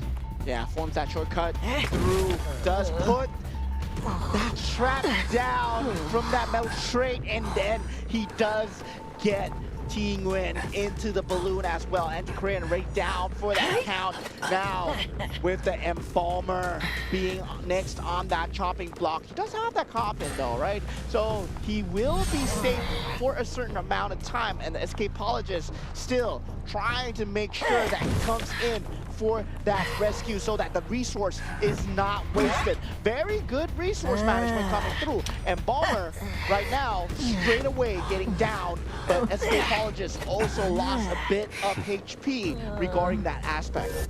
As such, the Embalmer at this point in time is going to be strapped against the chair once again. It requires the escapologist as well as the cheerleader to do something about this, because the priming situation is not exactly so amazing. No! The trap! Escapologist! Oh no! Oh no! Critical mistake at a critical juncture. Escapologist gets hit by the trap. Couldn't make it across in time, but good news is, right, Embalmer gets out just as it goes on. But looking at the decodes coming out from inside of Vietnam, it is still very far gone. There are only one decode left at 57% and another one primed to 51. So there are contingency available, and they're coming in for that save. Very good movement speed boost, very good juke and jive, baits out the hit, and then tries to free the escapologist there. At this point, quick little teleport allows BCS Ang to get himself closer over to the side of the Embalmer. Wants to ensure that the cycle at 75% would not go up anymore. Embalmer single-handedly got himself out of that because of the coffin usage, but that managed to buy a bit of time. The escapologist managed to get himself running away thanks to the help of Cheerleader from freeing her out of the rocket chair. If whether we'll be able to see a little bit more, that mainly comes down to the question. Yeah, does have a metal resource to use at this juncture, so it does go for it right now. Finds not able to catch and latch on to the direction that he was wanting to go. Now, another cipher has to be decoded just as a contingency because BCS Ang keeping control, map pressure of this area where he knows that there are a lot of ciphers ready to pop. Now, 2 members with very little resources, only 1 speed boost left from the side of the Cheerleader. Does seem as though that even for the Paddler, he doesn't really have too much to work with as well. Single charge off each. Here we go. One of the vines reaching straight out. Tries to get himself onto M-Quark, but wasn't able to do much as of now. But opens up the surface using Mineral, and now trying to open things up a little bit more. Sets up a trap, but doesn't seem like he will be following up onto that too early. Yeah, very good spot onto and changing the transition into the escapologist there. Mineral not able to catch him in time. Does go for the absorption and straight up finds the hit onto H-Win. And now Cheerleader, the only one left in this game here. What is going to be the fate of Team Vietnam? Has very good Peddler gameplay so far coming out from the side of BCS. The early game looked good for the side of Team Vietnam, but it seems like that has been the story, right? When the early game looks good, the late game suddenly goes haywire. And now for BCS, that early game kill on that Antiquarian coming into fruition. At this point in time, 77%, 75% and 51%, with only 2 members left. Unfortunately, the escapologist is already knocked down. The vine reaches out all the way to M-Quark, and there we go, a single immobilize, a single poke, and there we have it. The Cheerleader will be knocked down. Needs to be strapped on over to the rocket chair due to the fact that there is, of course, an exit path available for the Cheerleader to use. The escapologist, though, has already used his own exit path, and of course, he should be able to, or rather, he is already running away. Yeah, the struggle pulled out from the side of the Cheerleader, unable to catch that first hit. Does still have that speed boost available. 50 seconds on the cooldown. Now, with the power drop, still finding the resources to try and continue to chase onto Quark. Escapologist has a very low decode speed, so will not be able to go for the decode right now. It's not in position, and the hit onto the Cheerleader. Team Vietnam, right now, there's a rocket chair right there. It looks dire. Yes. This could be a chance for BCS Ang to be able to get a full 5 points as the Peddler. A bit of healing progress coming in from the side of escapologist, but H-Nguyen is still relatively far away. In terms of cipher progress, they're not exactly much. We do have a bit of that nature gain coming in from the Peddler. Rushes straight in when it comes down to the vines. BCS Ang is hot on the tails of Nguyen. Immediately shocks onto Nguyen and pokes him right out. Escapologist only with a single hit remain. And now we have the mineral gain. Gets him all the way straight through. Immobilizes over to the side of the escapologist. And now Cheerleader is the last one remain. No more exit path. And BCS Ang, all he needs to do is just end this game with a single hit. Yeah, this man is smiling as he goes for that last play. That hook landing on that target. Still has that teleport off cooldown. Will be able to use it. And now that hook landing once again. Great micro adjustments coming through. I mean, we saw his opera singer.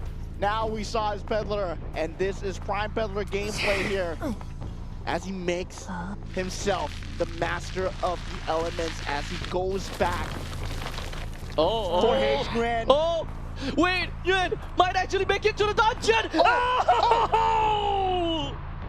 Escapologist. Oh, would be so close to the dungeon. dungeon, and he actually managed to crawl his way to the dungeon. Yeah, that 1 point. Oh my goodness, that 1 point will make such a big difference, dude. Yeah, that 1 point, if it matters towards the end. So it's now on to El Fam, right? There's now that 1 point pressure that's coming out from Team Vietnam. If it comes to bite them back. Wow. Oh, that was a huge mistake. That was a huge mistake. There's so much things going on. You can even see that the BCS Ang, he submitted to that, right? He submitted to that. He admitted to it. It was a big mistake of yielding and losing that point over there. 2 points gone because of it and giving 1 point away. Yeah. We both jumped up in our chairs and we were like, he's crawling. No, don't let him crawl. The vine placement at the last second. Oh, so close to perfection coming out from side of Team Singapore. VCS Ang now falling short by that 1 point, but they do secure 3 points for themselves. They could have gotten 5, but doesn't matter. We reset. We go into the next half here. Now I'm looking out for Team Vietnam, right? Because that was great news to them.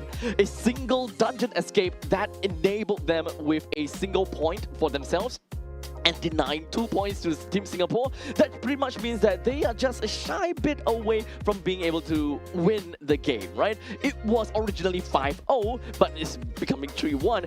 What they need to do is do the exact same thing of only allowing at most one. At most one? At most one. At most one? At most one. I would say 2 and above. 2 and above. Okay. If 2 and above, you secure the game 3, you don't go into game 4, right? That fatigue is going to kill you. But still, for both teams, that would be the perfect closer to the Asian Games if we do get a tiebreaker coming through. But looking at the stats coming out, very good plays all across the board. The first kite, 49 seconds. Not going to be enough, as we said, the early game still looking good when Kwok came in and also Nguyen came in for that rescue play. Now, 15 hit survivors, 11 knockdowns, extremely good on the Hunter and showing why he has multiple knowledges of the Hunter as well. Peddler, one of the most mechanically demanding in terms of just cycling through what element you want. There are 3 elements which could cause, I think, so many different effects. When you absorb a mineral, or rather when you absorb an element, it gives you a different form of effect. And when you were to expel the element, or rather use the element, then it gives you another form of effect. So that is literally a hunter that have many different form of effects. And honestly, one of the fun ones, if you ask me, Hullabaloo and Peddler is about the same kind of situation. You know, very different form of mechanic. Now, as we get back to the point distribution again, if we think about it again, Team Singapore with 3 points and Team Vietnam with 1 point. Unfortunately, they only have 2 ways out of this. To number 1, draw against Team Singapore by doing the same thing. They get 1 person out, then that is a draw. Or they get none out, right? So manage to eliminate every single one of the survivors that allowed them to win. Yeah. So regardless, it still requires a perfect game coming in from Vietnam. The moment that they slip through with 2 survivors, that's game over. Yeah. At most 1.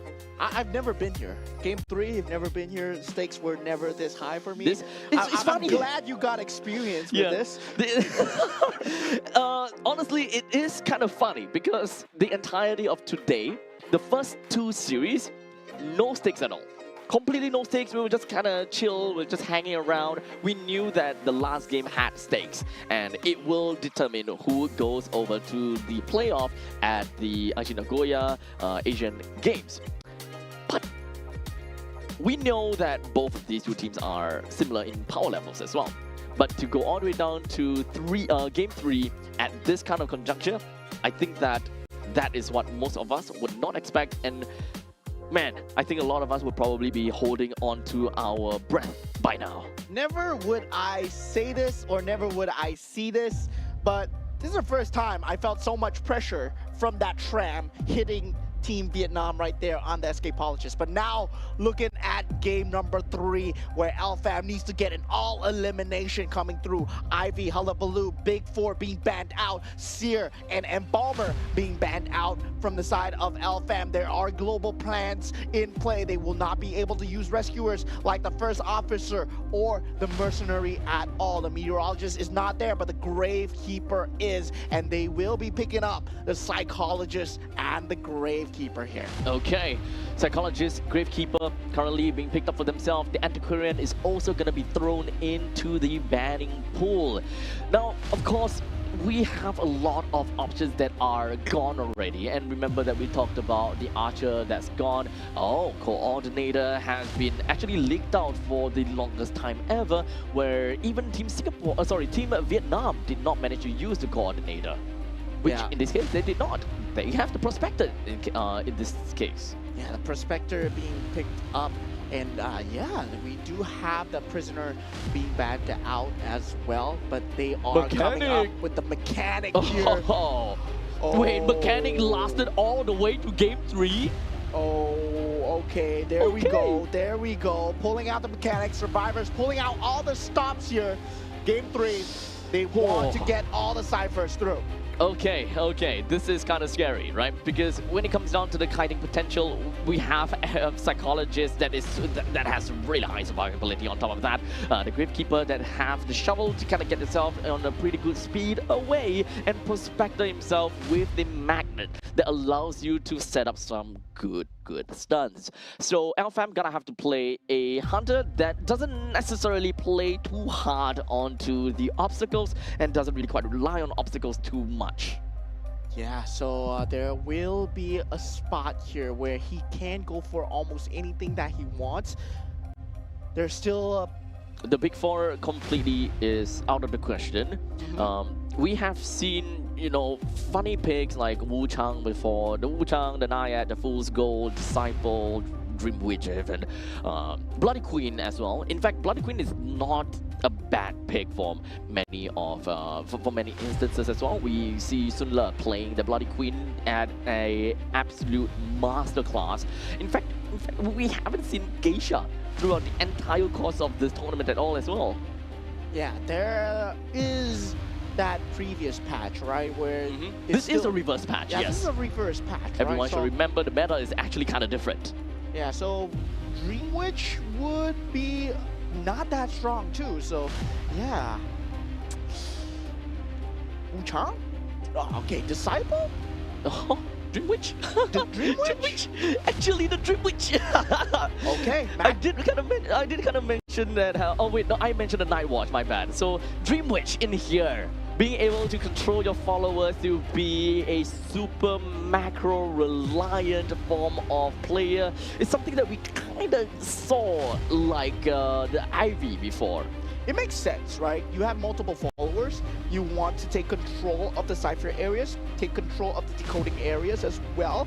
Then it becomes much more of the onus onto the Gravekeeper to try and get the rescue onto the mechanic. Because for LFAM, the name of the game is to hinder the bot, hinder the mechanic as much as possible. If you can do that, game is yours.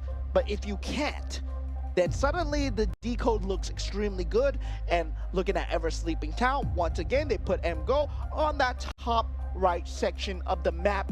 And generally, everybody can decode well. So they would put the mechanic on one of the best few kiters that they have. MGO does very well. LS Sim, also one of the key members when it comes down to the rescue. ZW also on the rescue as well. And SWO being placed on the bottom section of the map just to form that line protecting into the mechanic. Now, when it comes down to the Dream Witch, it's always nice to see a Dream Witch because Dream Witch is one of the most mechanically demanding hunter. However, despite how mechanically demanding it is, it doesn't reap the biggest reward, you know. The ratio doesn't really quite tally. You know, some of the hunters is like it's very mechanically demanding, and it's a high reward for it. But Dream Witch is not necessarily that case, right?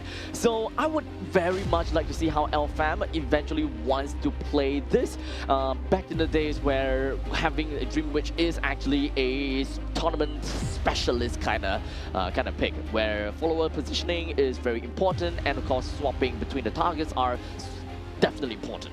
Yeah, we will have the trades coming through. Looking at double tide turners coming out from the side of and also Low. Effect on all. Expected out of a Gravekeeper and also a Psychologist as well. Yep. With the detention ability and also the Berserker ability actually on LFAM, with the trump card coming through on the Hunter. Yep, double Weber's Law coming in from the Prospector and the Mechanic, and of course the Flywheel effect coming in from the same two. In fact, if you take a look at the Mechanic as Prospector, they both have the same talent. Yeah, here we go. Decides everything here. Do we get a tie? Do we get a break?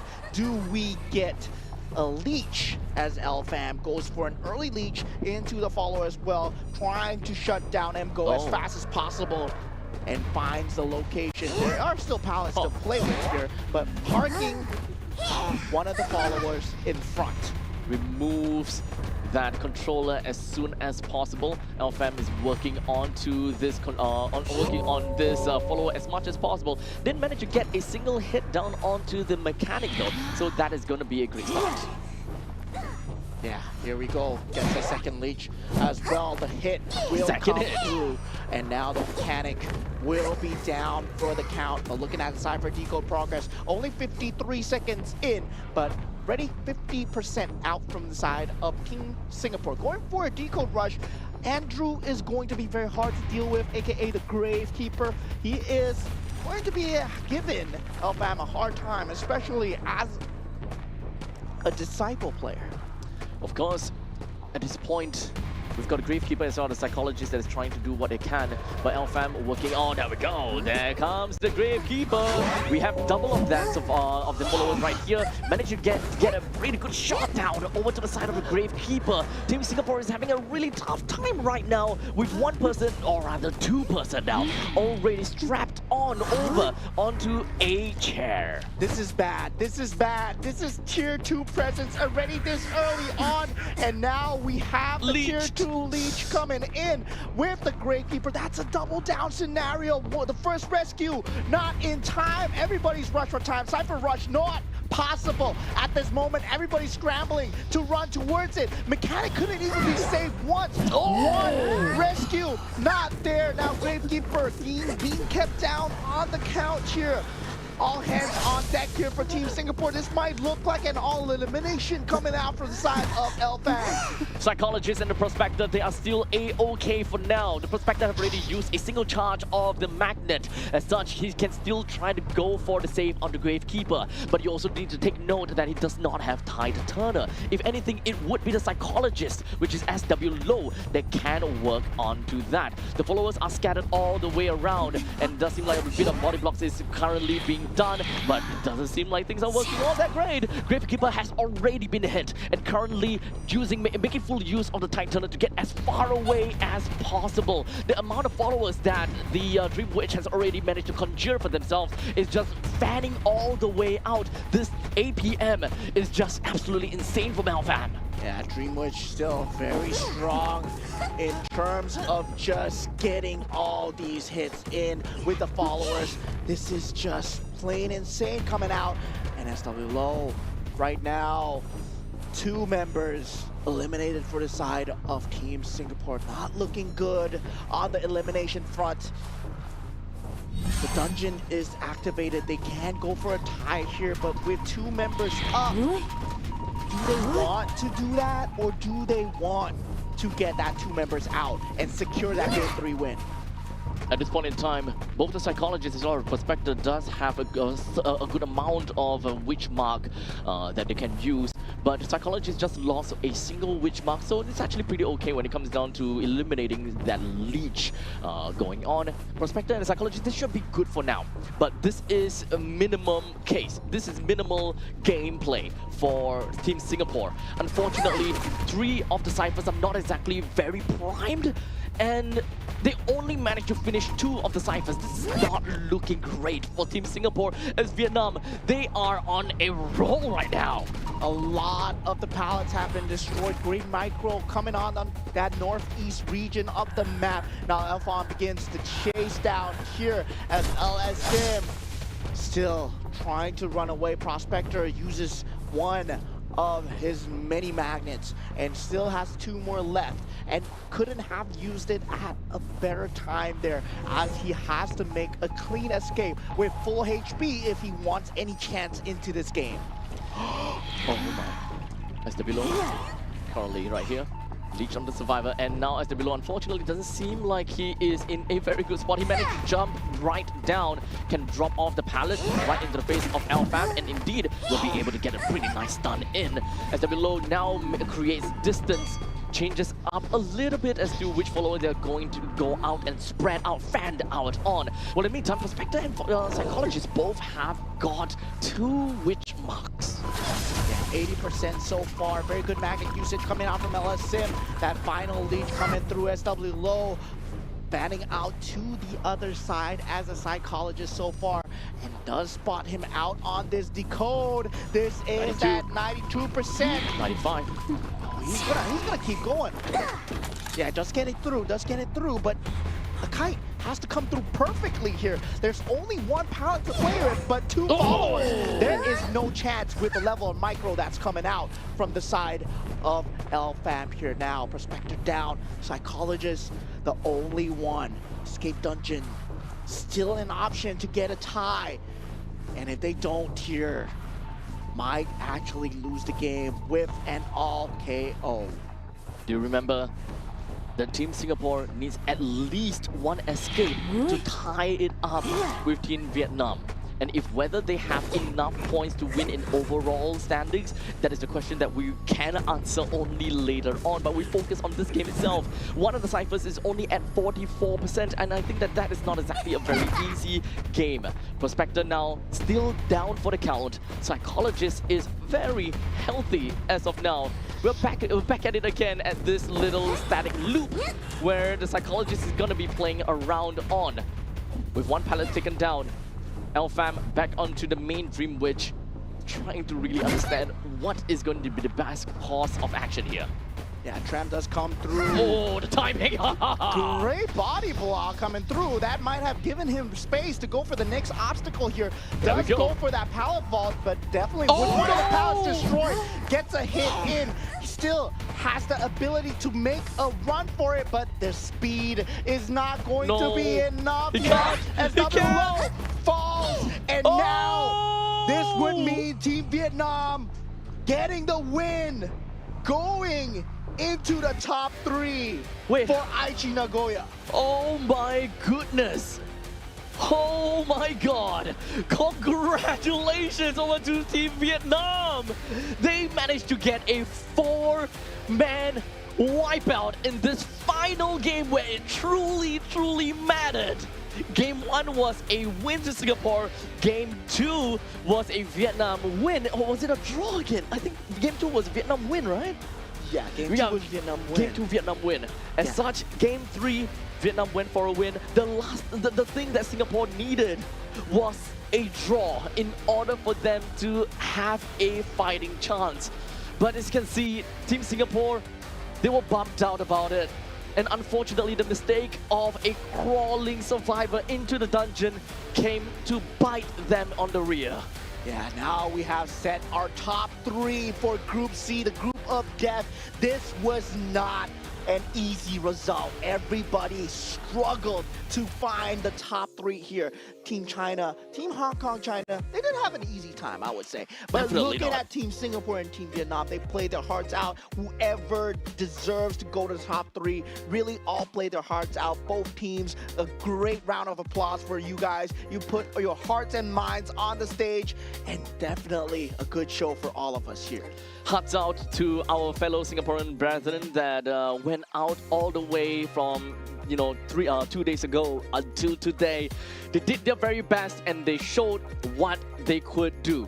In the end of the day, Team Vietnam won with Game 2 and Game 3 to their names. And Singapore, unfortunately, will not be qualified to head over to the main stage at Aichi Nagoya 2026. Yeah, but well played by both teams. Going back into the game, Dream Witch, what a pick, right? Coming through, and what a pick from the mechanic as well from the side of Team Singapore. They were going for a Cypher rush, but the plan was abandoned when the mechanic was in hot water. 22 seconds of containment. That follower gameplay coming out from the side of Alfam, that was just so crazy to watch. The mind games played. Honestly, that was really scary, right? With the mere amount of followers that is able to APM'd out by Alfam was the main thing that we are mostly looking out for. It's a sheer pity that the mechanic actually got out pretty early into the game without being able to do much, because the main thing that we want to see is the mechanic being able to decode, doing what she does best. Yeah, the foil on that first rescue, that was the chef's kiss coming out inside of Team Vietnam. Very well played by them indeed, where the Gravekeeper couldn't get a chance to go for that rescue, right? The double down scenario, the worst thing that could have happened. Murphy's Law just all happened at the same time. And also having that dungeon available for the longest time, not going for the dungeon escape, that really came to bite them in the back there. Yeah, unfortunately, the only thing that they could do is really to get an idea where the dungeon was, but they don't really have the time, or they haven't really managed to pull the time enough for the dungeon to open. And this is the very unfortunate part, right? At that point in time, it's like an either-or situation. And Team Singapore is either they drag on long enough for the dungeon to eventually open, or they were to continue with the ciphers and just hope that they were able to finish up that 75%. But it's highly unlikely because of the fact that it is a Dream Witch after all. High macro APM play, wherever you go, it's very similar to the Ivy game where he's able to corner out every single one of the decoded and primed ciphers. Yeah, so congratulations to Team Vietnam. Once again, very good gameplay coming out in that later stages, Game 2, Game 3, but also our commiserations to Team Singapore. You will be the 4th seed. Sadly, not going to Aichi Nagoya, but you did play your hearts out here. It's GG. Go next. Now, even though they will not be able to proceed on with this part of Asian Games, and of course, hats off to all the other competitors that have participated in 2026 Asian Games qualifiers for Identity V. We are definitely still will be able to watch them in subsequent tournaments such as the Call of the Abysses and of course IVL. Now, we have pretty much come to a conclusion of today, but we still have got the standings that we gotta have to officially reveal to everyone, because we gotta have to reveal the 1st, 2nd, and 3rd, and who are the ones that would eventually make it to the main stage of the playoffs at Aichi Nagoya, which will face off against Japan, which was seeded straight in.